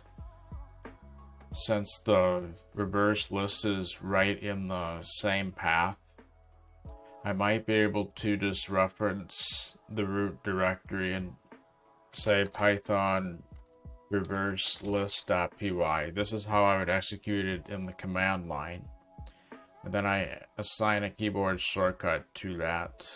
So I don't know which one of these I'm actually trying to execute, so I guess I'll just have to try both of them. What do I want to use for reversing? Probably Control-Shift-R. Yeah, I'm not using that for anything else. So why don't I try that once? Let's see if our list reverses when I press that. Oh, heck yeah. So if I have everything in the wrong order, let's say I just add a bunch of items, right? They're in the wrong order.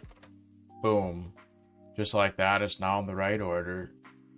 So that'll be a pretty useful command right there. So if I want to make it universal, then I should be able to go to here.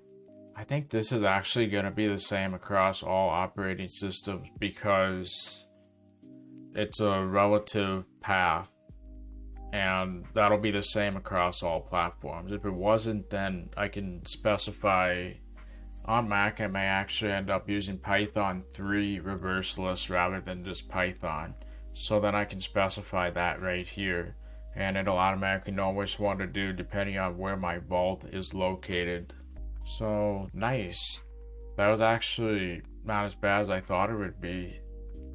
Very cool.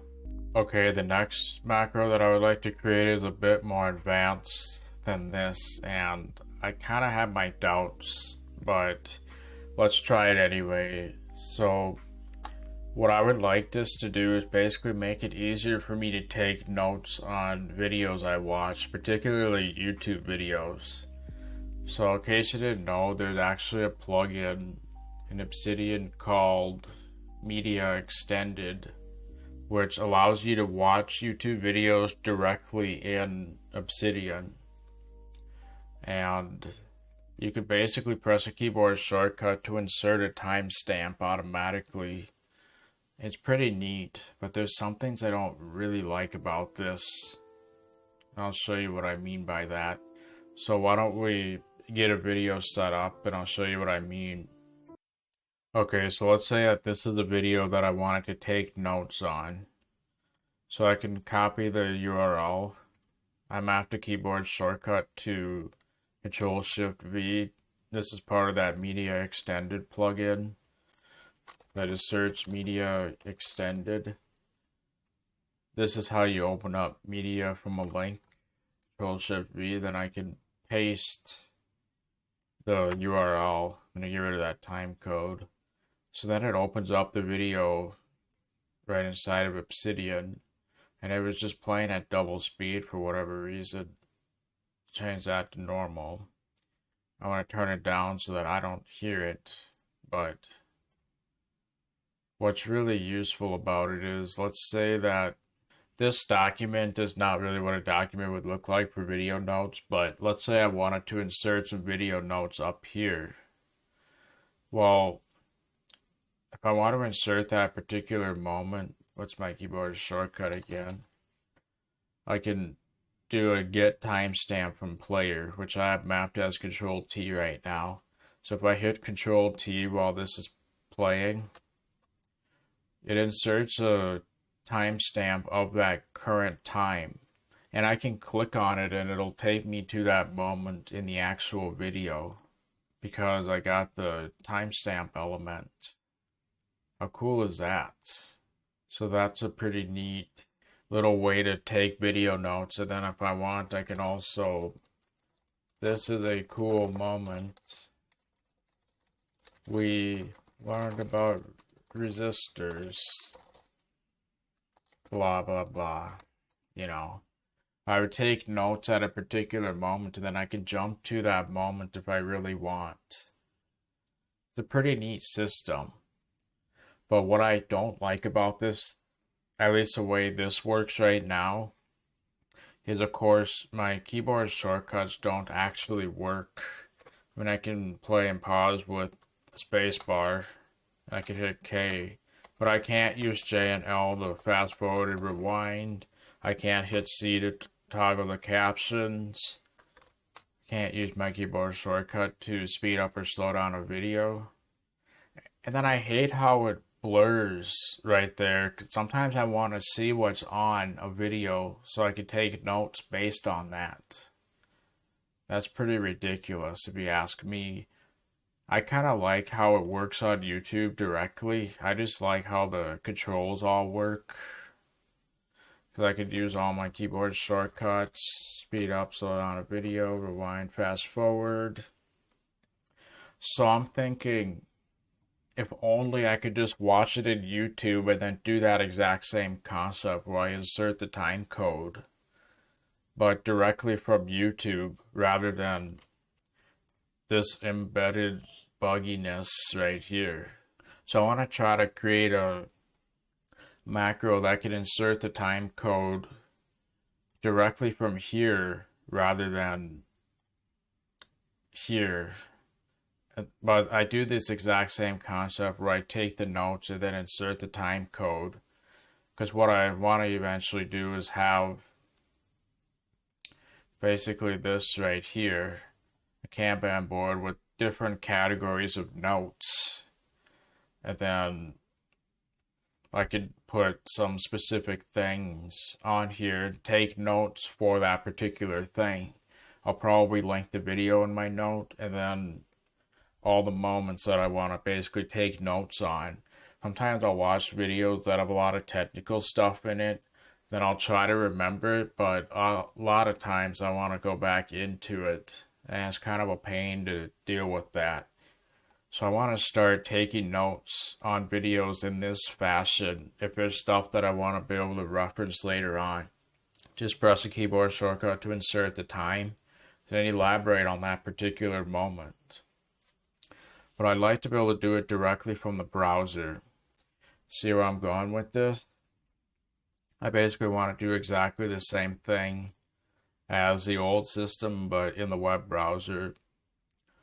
And just like how I created my reverse list order right here, I want to create another macro that can do stuff from my video note-taking stuff. So I think I'm going to use Python to do that once again. So let's just get into it. So there's a whole bunch of different approaches that I could take if I want to take notes directly from the web browser. So there's a couple things I got to think about.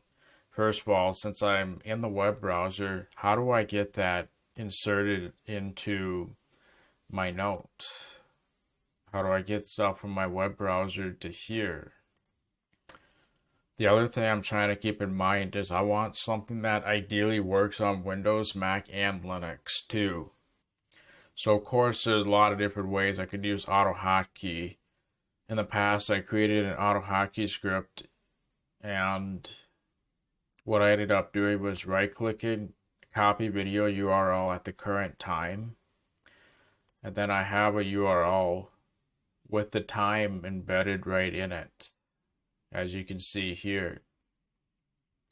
So I think when I insert the time, I'm probably just going to have it copy the URL, embed it, but also use that URL to insert the time in this format right here.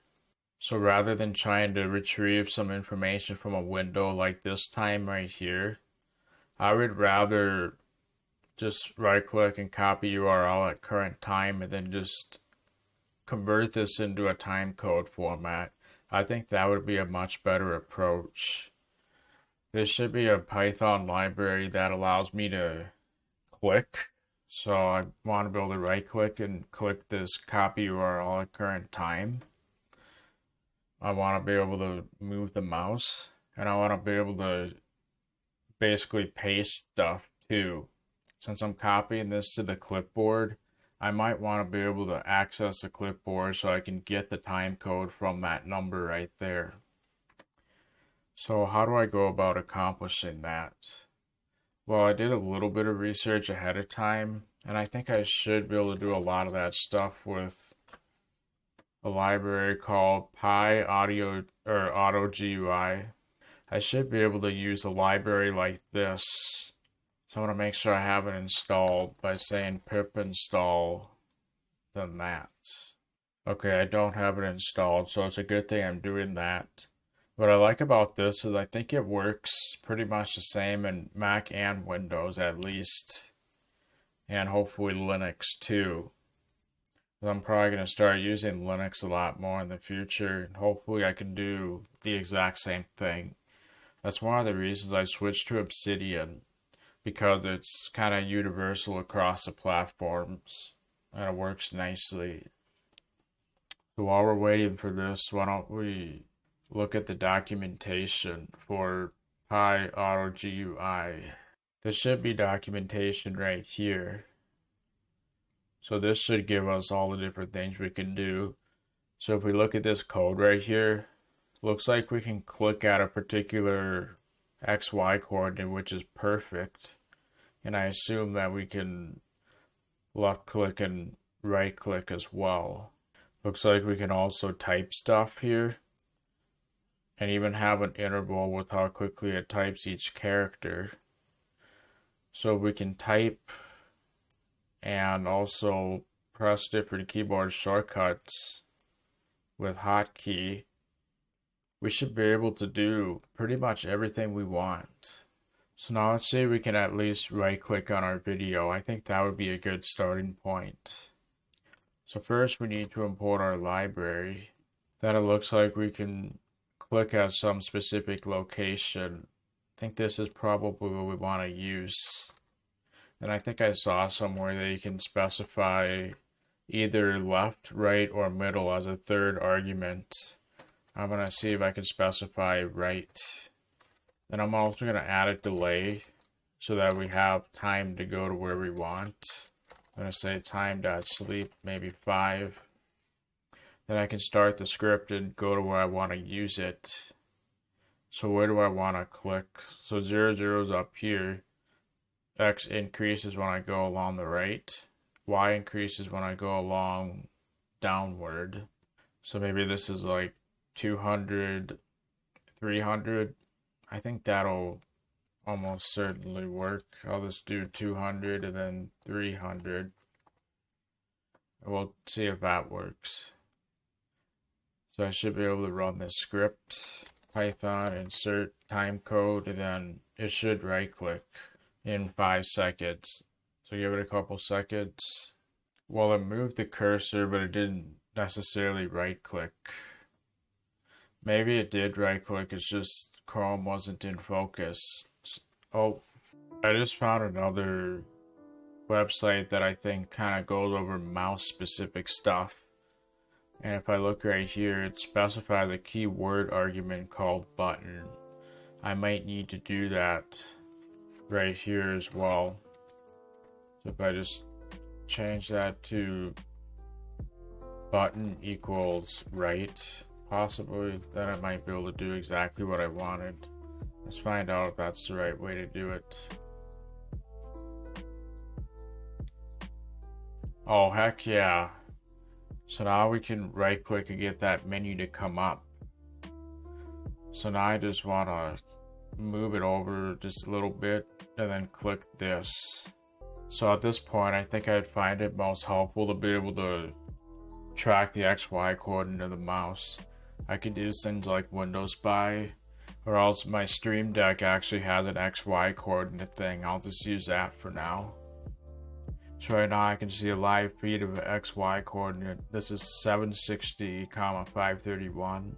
So I right click wherever I right click. I'll actually run the script again. That way it's at the exact position. And I'm not like just offsetting it. So that is in fact at 200, 300. So I want it to also left click at this position. So that's 302 and 405 where I'm at right now. So why don't we duplicate this and just change that to 302 and 405. And I think I could just get rid of that button altogether. And then it should left click at that position now. So let's see if it copies the URL now. Okay, yeah, it worked. So now we should have a URL that's the same as what there was before, but I believe it just worked. So at this point, we actually have a URL that we can paste into our file. So now I think it'd be useful to figure out how we can access what we copied to the clipboard. So I think there's another Python library called clipboard, and I should be able to just access everything on there as a variable. So I'm going to install the clipboard with pip. Looks like we're already good, so I should just have to import clipboard. So I think they have a copy and paste function. So I think if I wanted to access what was in the clipboard at the moment, I should be able to just say clipboard.paste if I'm not mistaken. So I've done something like this before. So why don't we, for now, ignore these lines right here and see what's in our clipboard paste. I should have done this before a delay. So there's our video URL. So what I can actually do is just say URL is equal to our clipboard.paste. Then I can just give it a this. So we now have our URL that's actually stored in a variable. So now I think at this point it would make sense to convert it into the format that we want displayed for our hyperlink right here. We want to just copy it to that format right there. So to do that, we need to get this number of seconds right here. Even if it's not as precise as the plugin, I don't really care. I don't need it to be 1803.696969. I don't need that much precision. But a second of precision is probably going to be enough for me. That's still pretty good, especially compared to what I used to do before this. So now that we have the URL, let's see if we can get the seconds alone. Okay, so the way I see it, there's a couple different ways we can approach this. I would probably use regular expressions. It's a little bit confusing sometimes, but I think I know enough that we could get this going. I'm going to go to my import statement and I'll use the RE library. And then basically we want to create the actual pattern that we're searching. So let's just call it something like time pattern equals re.compile. Then I think in string you just do the regular expression syntax. So what's something that's going to be reliable for matching the number of seconds all by itself? Well, I could do a t equals, I can start off by saying t equals one or more numbers. So t equals and one or more numbers right there. It might not always be at the very end of a thing, so I'm just gonna probably leave it like this. And then let's try to see if we can get the number of seconds alone. So num seconds equals the URL dot match time pattern. So in theory, I think that should give us a number of seconds all by itself. So let's print the number of seconds and see if that works. I gotta get rid of that delay, or at least comment it out. Oh, I think I got myself backwards here.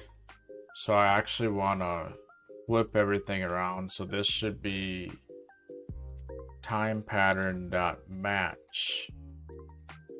Time pattern dot match the match URL, because I want to do a regular expression library specific thing.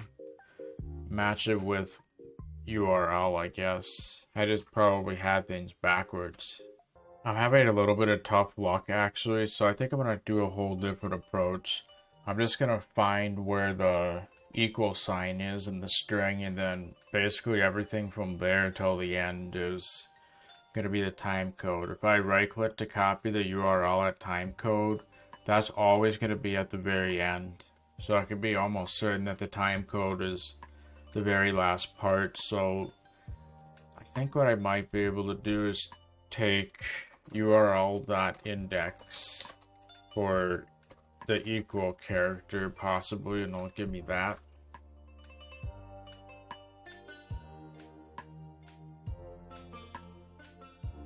Okay, I just had to recopy it to the clipboard again. Now I'm getting 30. So I copy and pasted something before, so that's the index of the URL. So in theory, I should actually be able to take, I don't know if this is gonna work perfectly. This might not be the most ideal way to do it, but I should be able to take URL index that all the way up to the end. I think that should give me the right characters. Okay, so for whatever reason I just couldn't do it inside of itself, so I created a variable beforehand, and then from that index to the very end I now have this alone, but I don't want to include the equal sign, so I could just right here say equal sign +1. Now I have the number all by itself in seconds from that URL. So I should be able to take that and convert it into timecode format. So I've actually done something very similar to this in the past, where I take that URL part and convert it into a timecode. And this essentially converts it into hour, minute, second format. I know that on here it's minute, second format if it's less than an hour, hour, minute, second format if it's at least an hour, probably second format if it's seconds. But I'm gonna stay with hour, minute, second format no matter what. I don't care what really happens. I'm gonna keep it as hour, minute, second format. So I should be able to just take this function from my other script, and I probably have to define it a little bit earlier. I'll probably just define it up here, and then I'll call that function down here. So what I actually want to do is basically take what I printed right here and actually set that to the number of seconds. That's now the correct thing. So just take this and put it here instead. Then I should have the number of seconds. And then I can just put in num seconds right here. So I could just do HMS format for the hour, minute, second format variable. And I think that's where I'll put it. So let's take a look and see what that looks like. See if it's the correct thing now. Equal sign is not defined. I just need to move it before the place that I actually use it. Then it should work.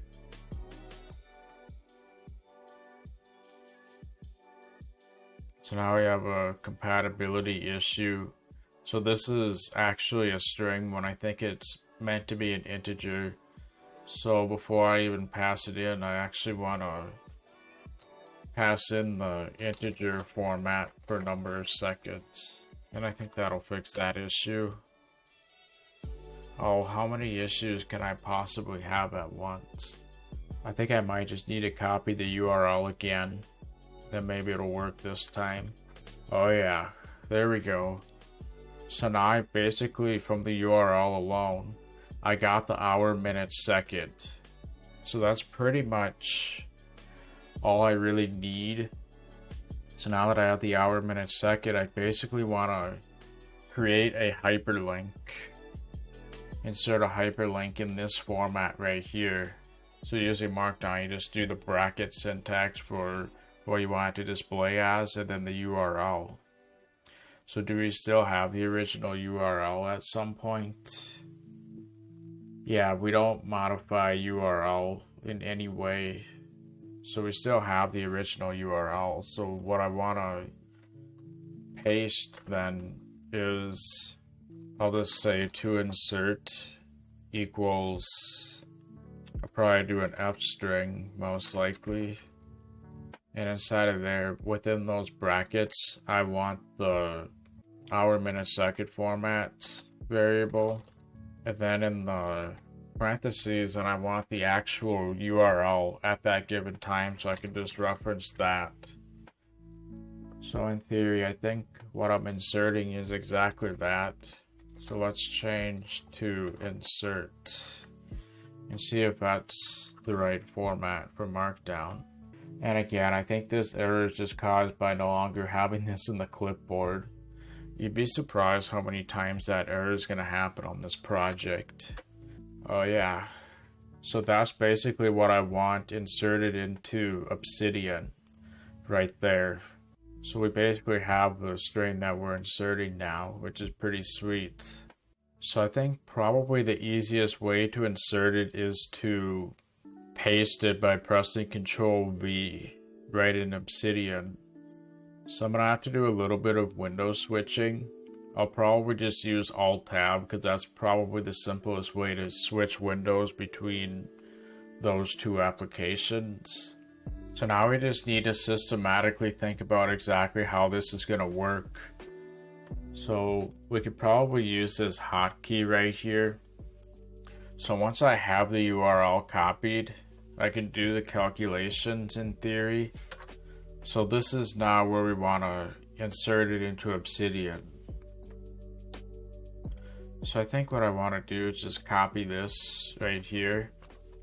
Then we'll change it to Alt. And I think Tab should just work. So that'll Alt Tab it into hopefully Obsidian. I'm probably going to use that wrong in some situations, but I'll try to use it correctly. I'm sure I'm going to form a good habit with that. Actually, how's this going to work? So that actually holds down Alt, then it hits Tab.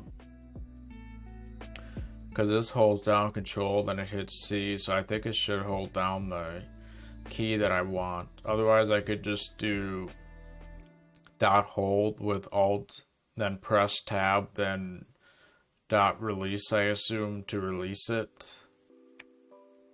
So at this point, I think it just makes sense to hit Control V. But what am I actually pasting? I want to paste what I'm inserting, but I think you can actually, using this clipboard right here, you can put new line characters in there too, I think. So what I'm probably going to do is insert a new line and then the time code. That way there's a bit of spacing. And I'll probably do another new line character, which is where I'll start typing. So how's that going to work exactly? This is pretty much a matter of creating a macro at this point. So I think I could use clipboard.copy to get what I want to actually insert. I think I'll do that as an F string as well. So I'll do a new line character followed by to insert, probably followed by another new line character. So I'm not entirely sure if that's what I want to insert. I'm going to assume I have it correct until we test it. Then I guess we'll find out if it really was the right thing or not. So this is obviously going to go above rather than below. So once we insert it into the clipboard, then I think it's a matter of hitting Control V, right? So I'll just copy this, and then we'll change that to Control V. Then it should paste it exactly how I want, and I can probably start typing my notes. I'm going to type it at the bottom of the timecode rather than above, just for simplicity's sake right now. If I ever update it in the future to go to the top, then I guess I'll let you know. But I think this will work just fine. So now we got to get the right click mechanism all figured out. So I'll just put this right. So where do we want to do it? Probably right here. We can get rid of that time pattern because we're no longer using that. So once we define that function, then we'll right click and copy. Probably uncomment that for now because we're about to use it. So I think I'll just have this running at all times. I'm not gonna have this be a Obsidian specific macro because I want YouTube to be in focus when I press the keyboard shortcut. Hopefully that'll end up working with no problem. So I right click, copy to the URL, retrieve the URL, figure out where my equal sign is, get the number of seconds all by itself, convert that into hour, minute, second format, then basically determine what I'm actually inserting now that I have all my components. I'm basically stitching them together in markdown format. Then I'm just looking at what that looks like, which I don't need to do anymore. Then I press Alt-Tab to switch to Obsidian. Otherwise I could try some sort of window activation. Not even gonna bother trying that though. Readjusting the clipboard to put how exactly I want it with new line characters before and after. And then actually pasting it. This clipboard.paste is really just a Python command that allows me to put it in a variable. It's actually reading from the clipboard and not actually pasting to wherever, most likely. It's allowing me to get it in a variable. Then I can just press Control V when I actually want to paste it for real. I'll have to also make sure I'm not in insert mode right here because paste won't work when I'm in Vim. So that'll be something to keep in mind, I guess, too. But I'll form good habits, I'm sure. So let's see if we can actually get this madness to work now. So we're just gonna run it once, but then we're probably gonna have to make it event driven. Then it'll work all the time, hopefully. I may actually not end up doing the event driven part today because this is really the meat of how everything works. We just have to figure out how to do an event driven shortcut from there and it'll work exactly how I want. For now, let's just see if this ends up working. So I'm going to need to make sure that Obsidian is most recent before I go into Chrome. Otherwise, I think we're ready to run it. Let's see if it works successfully. I'm going to go to a whole different moment, just so we know it works with a whole different time. So let's run it now. Ready? We got this.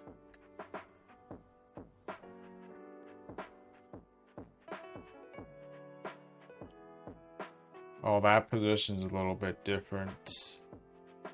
And Alt-Tab never worked. Does it work when I'm outside of full screen? Oh, that's a little weird. So this means that the URL wasn't quite in the clipboard. Oh, and it wasn't in the clipboard because it actually misclicked the button, which I guess errored out the whole script. Good to know. I might want it to actually work when I'm in full screen. So what's the actual position when I'm in full screen to begin with? So I'm going to comment that out. Might want to leave a reminder to uncomment this when I'm ready to use it again. So I just wanted to run up to this and then ignore everything else. Okay, so I'm just commenting everything out. And then I can figure out what the XY coordinates are. So I'm still getting the live feed on my stream deck. So now I just want to run this again. Oh, and I do need this actually, so I take that back. I do need to get in my video. So now it'll click in the correct position, hopefully. So that's of course at 200, 300, and then I want to do 324 by 431. That's probably what I'll do. I'll just have it be in full screen. 324 by 431. And then now I can actually treat it for real. So now I'll see if it actually works for real this time. Okay, moment of truth. That clicked a little bit wrong. Did you see what actually happened right there? Oh, I was supposed to modify the second pair of coordinates, not the first. So that should be 200 by 300, and then 324 by 431, I think. This is where we need that.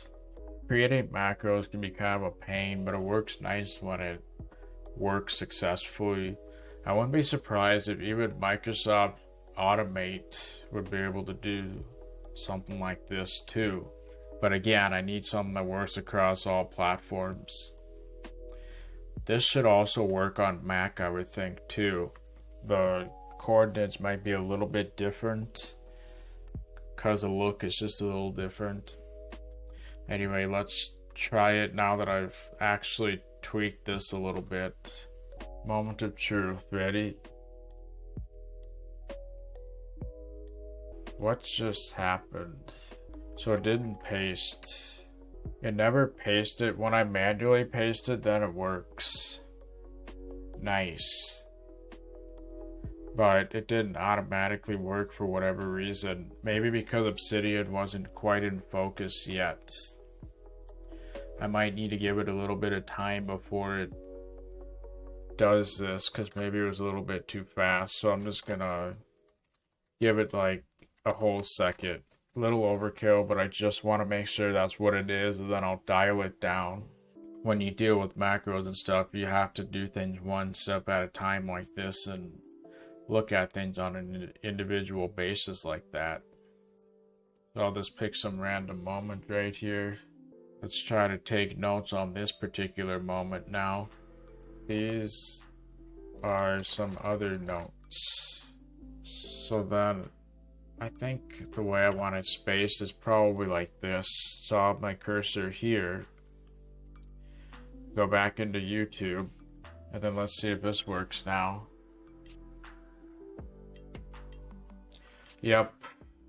It just did it too fast. Now I can take notes on that particular moment. I'm not going to be waiting 5 seconds, obviously. That wait is just so I have enough time to set up everything. So now we can probably dial it down to like 0.2. I'm sure that would work fine.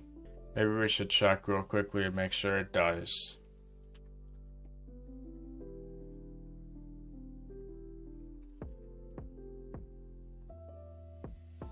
Yes, 0.2 seems to be enough time, so that's good. I was going to add the event-driven programming, but I don't feel like doing that right now with the amount of time I have. We basically got the gist of this working. I'll maybe show what I did in the future if I get a chance to edit that in. Here's an update regarding the Obsidian timecode macro on Windows and Mac. I tried to use event-driven programming to listen for key presses, but my initial attempt didn't work, and I decided to use AutoHotkey instead, and that works perfectly when I use Ctrl-Shift-W to trigger the Python script. On the Mac, I had a lot of difficulty getting that to work properly, so I ended up remapping Control-Tab and Control-V to Command-Tab and Command-V, and Command is the word that Mac uses for the Command key. I'm currently using Espanso to trigger the script on Mac since keyboard shortcuts are unreliable in general, even Stream Deck hotkeys, which works best in Finder when it's in focus, but it's also hit and miss. Espanso doesn't suffer as much with that, and most of my shortcuts are through that anyway. I had to set the display variable so it worked on my graphical screen and not some random TTY or something. I kept getting weird behavior where it would delete the last parenthesis and not insert a new line character properly. After hours of troubleshooting, I determined this behavior happens even on a fully empty Python script initiated by Espanso, It must be something with these two environments coming together. If I add an endless sleep, I don't get that behavior, but the Python launcher appears on the Mac dock and it'll continue until that sleep is over and I can't launch other instances in the meantime. When I quit the launcher, Espanzo outputs text which screws up whatever I had unless it types somewhere else like the Spotlight search bar. I tried properly exiting the script with os.exit or sys.exit, but the same thing happens no matter how I end the script. I tried terminating the app through the command line, but to no avail. At this point, I have a few options that I haven't quite decided on yet. I could right-click and force quit the launcher every time and deal with the text output from Espanzo that gets spilled in. I could try the keyboard shortcut way, but deal with most shortcut presses not registering due to Mac OS glitches. What I'm probably going to end up doing is triggering it from Obsidian instead and have it switch to YouTube, copy the URL, then switch back to Obsidian to paste it.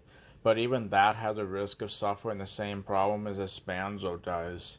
If it doesn't, I may reach out to Espanzo and let them know what happens to make them aware of this since it is specific to them.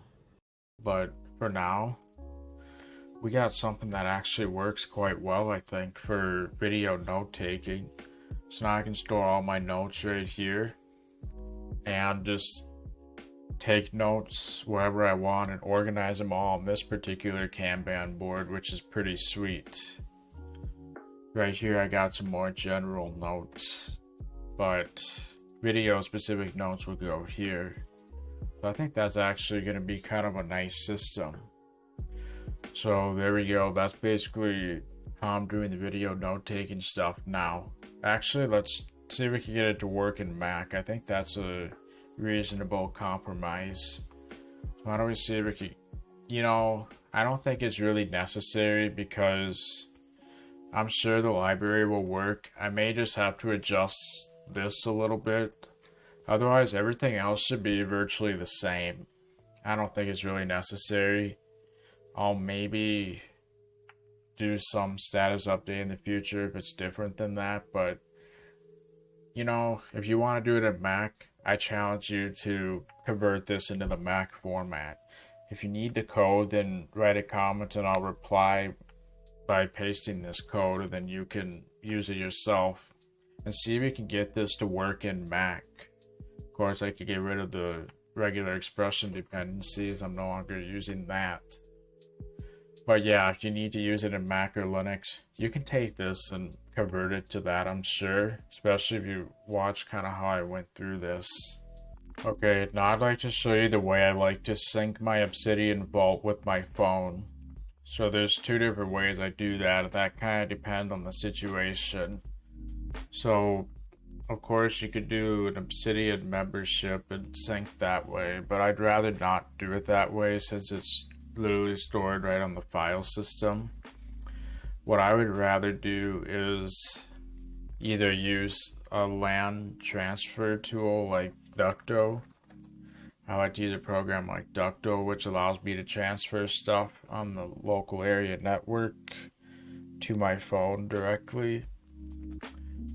So on my phone, if I open up Ducto, then I could just kind of drag my Obsidian Vault right in there. Because you can run it on the phone too. I should have made that clear. So then once I have it on my phone, then I go into my file system. I go to where my Ducto is located, which is right here. This is the new Obsidian that I just transferred. So then I move it over to my documents, which contains Obsidian. Then I want to replace all the files. So just like that, I've now transferred my Obsidian Vault. That's a pretty ideal way to do it on my phone. So now I'll just go to my to-do list. There it is. Everything's right there, which is pretty neat. So that's my preferred way of doing it because it's pretty quick and I don't need a membership or anything. But if that's not an option, then something else I'll do is I have it synced up with Google Drive. So the way I get it is a little bit janky there. So I go to my Google Drive. My user happens to be /u/1. That's the correct user that I'm interested in.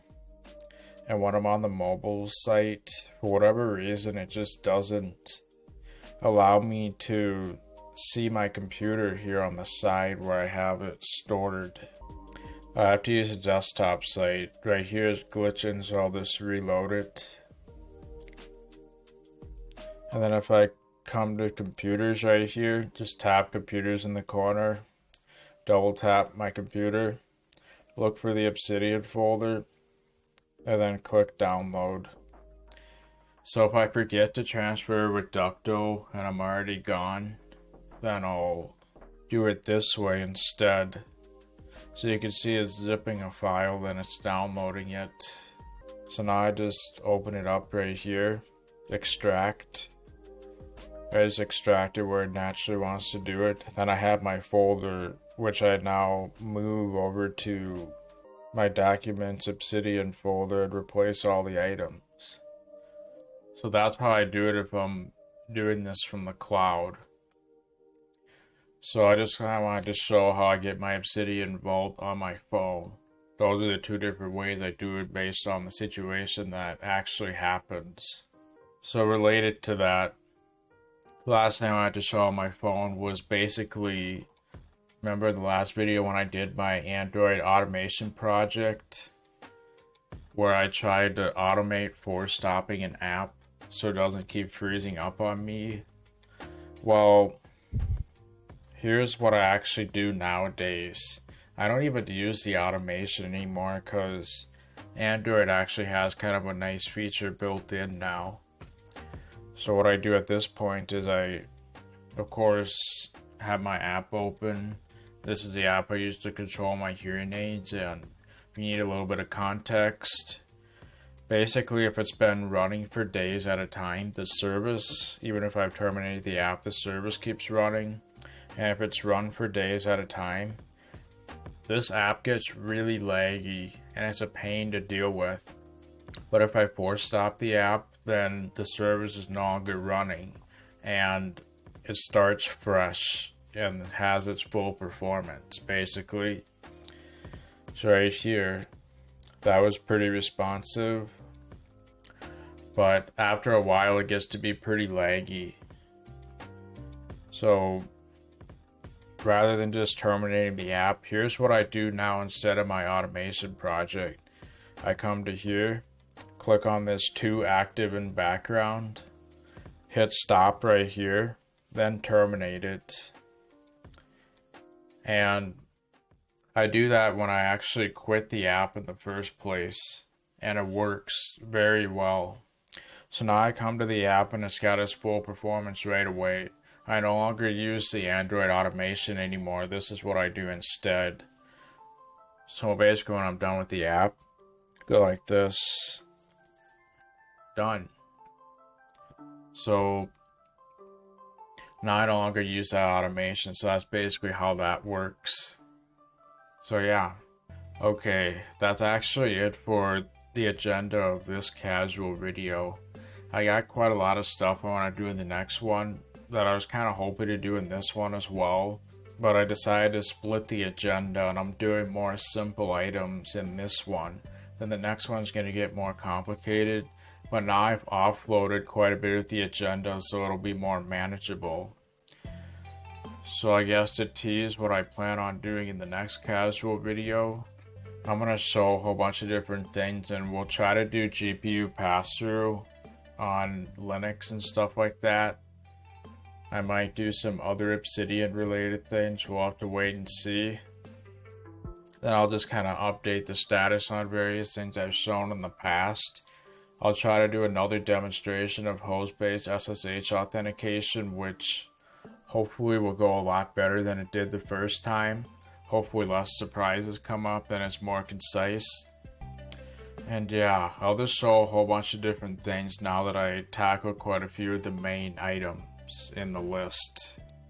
So yeah, that's going to be it for this casual video. So if you have any questions, comments, or concerns, feel free to let me know. I'll try to get to you as soon as possible. otherwise, yeah, I think that's it. So thanks for watching and have a good one. Peace.